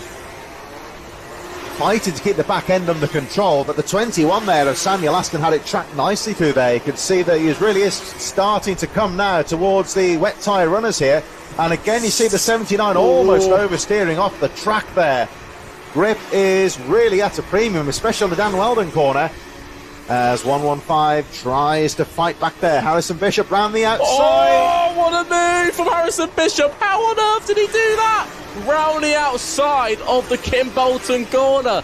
I've never seen a move like that before. That's the extra traction there. I think sees another one on the wets. You can see the 79 as the rain continues to fall. Those slick tyres really getting it's just difficult. Going to get worse. It's just going to get worse for Teddy Cooper. He's got to just try and salvage something. He's having to really fight the cart through those sweeping corners. Watch him going through the Dan Weldon corners. Oh, look how much the cart's moving underneath him. You can really see that it's starting to favour the wet weather runners now. He's really having to work that cart now compared to those wet runners. I mean, watch Conor Large as he comes through this last sector. He's been very smooth. He doesn't have to work much. And comparing it to Teddy Cooper, look how much he's struggling to get out of the corners. So after all of this, it's Eli Baden who somehow still leads the way. He's got a pretty good gap so far. 1.8 seconds from Miles Burton, and then it's an extra 5 seconds from Burton to Sims. And then it just keeps rolling back. There's Eli Baden, your race leader. You can see the difference here, just how well that cart's handling through the corner here with what will be 1 lap to go at the end of this one. Baden has had the race under control, had some trouble in the heat races, of course. There was technical trouble for him, got the technical black flag, which meant that he didn't have the best of grid positions for this final, but has gone right with the tyres, the kart working perfectly for him so far, and 1 lap to go. He's got to keep it together He can't afford to relax, though, because Miles Burton, just under 2 seconds behind, is just keeping him honest. Whatever Kato Adams has done at XMS has worked brilliantly, as both of their drivers are sitting in the top 2. What a race it's been from the team, and what a race it's going to be for Eli Baden, the driver who wants to start off his 2025 campaign in style.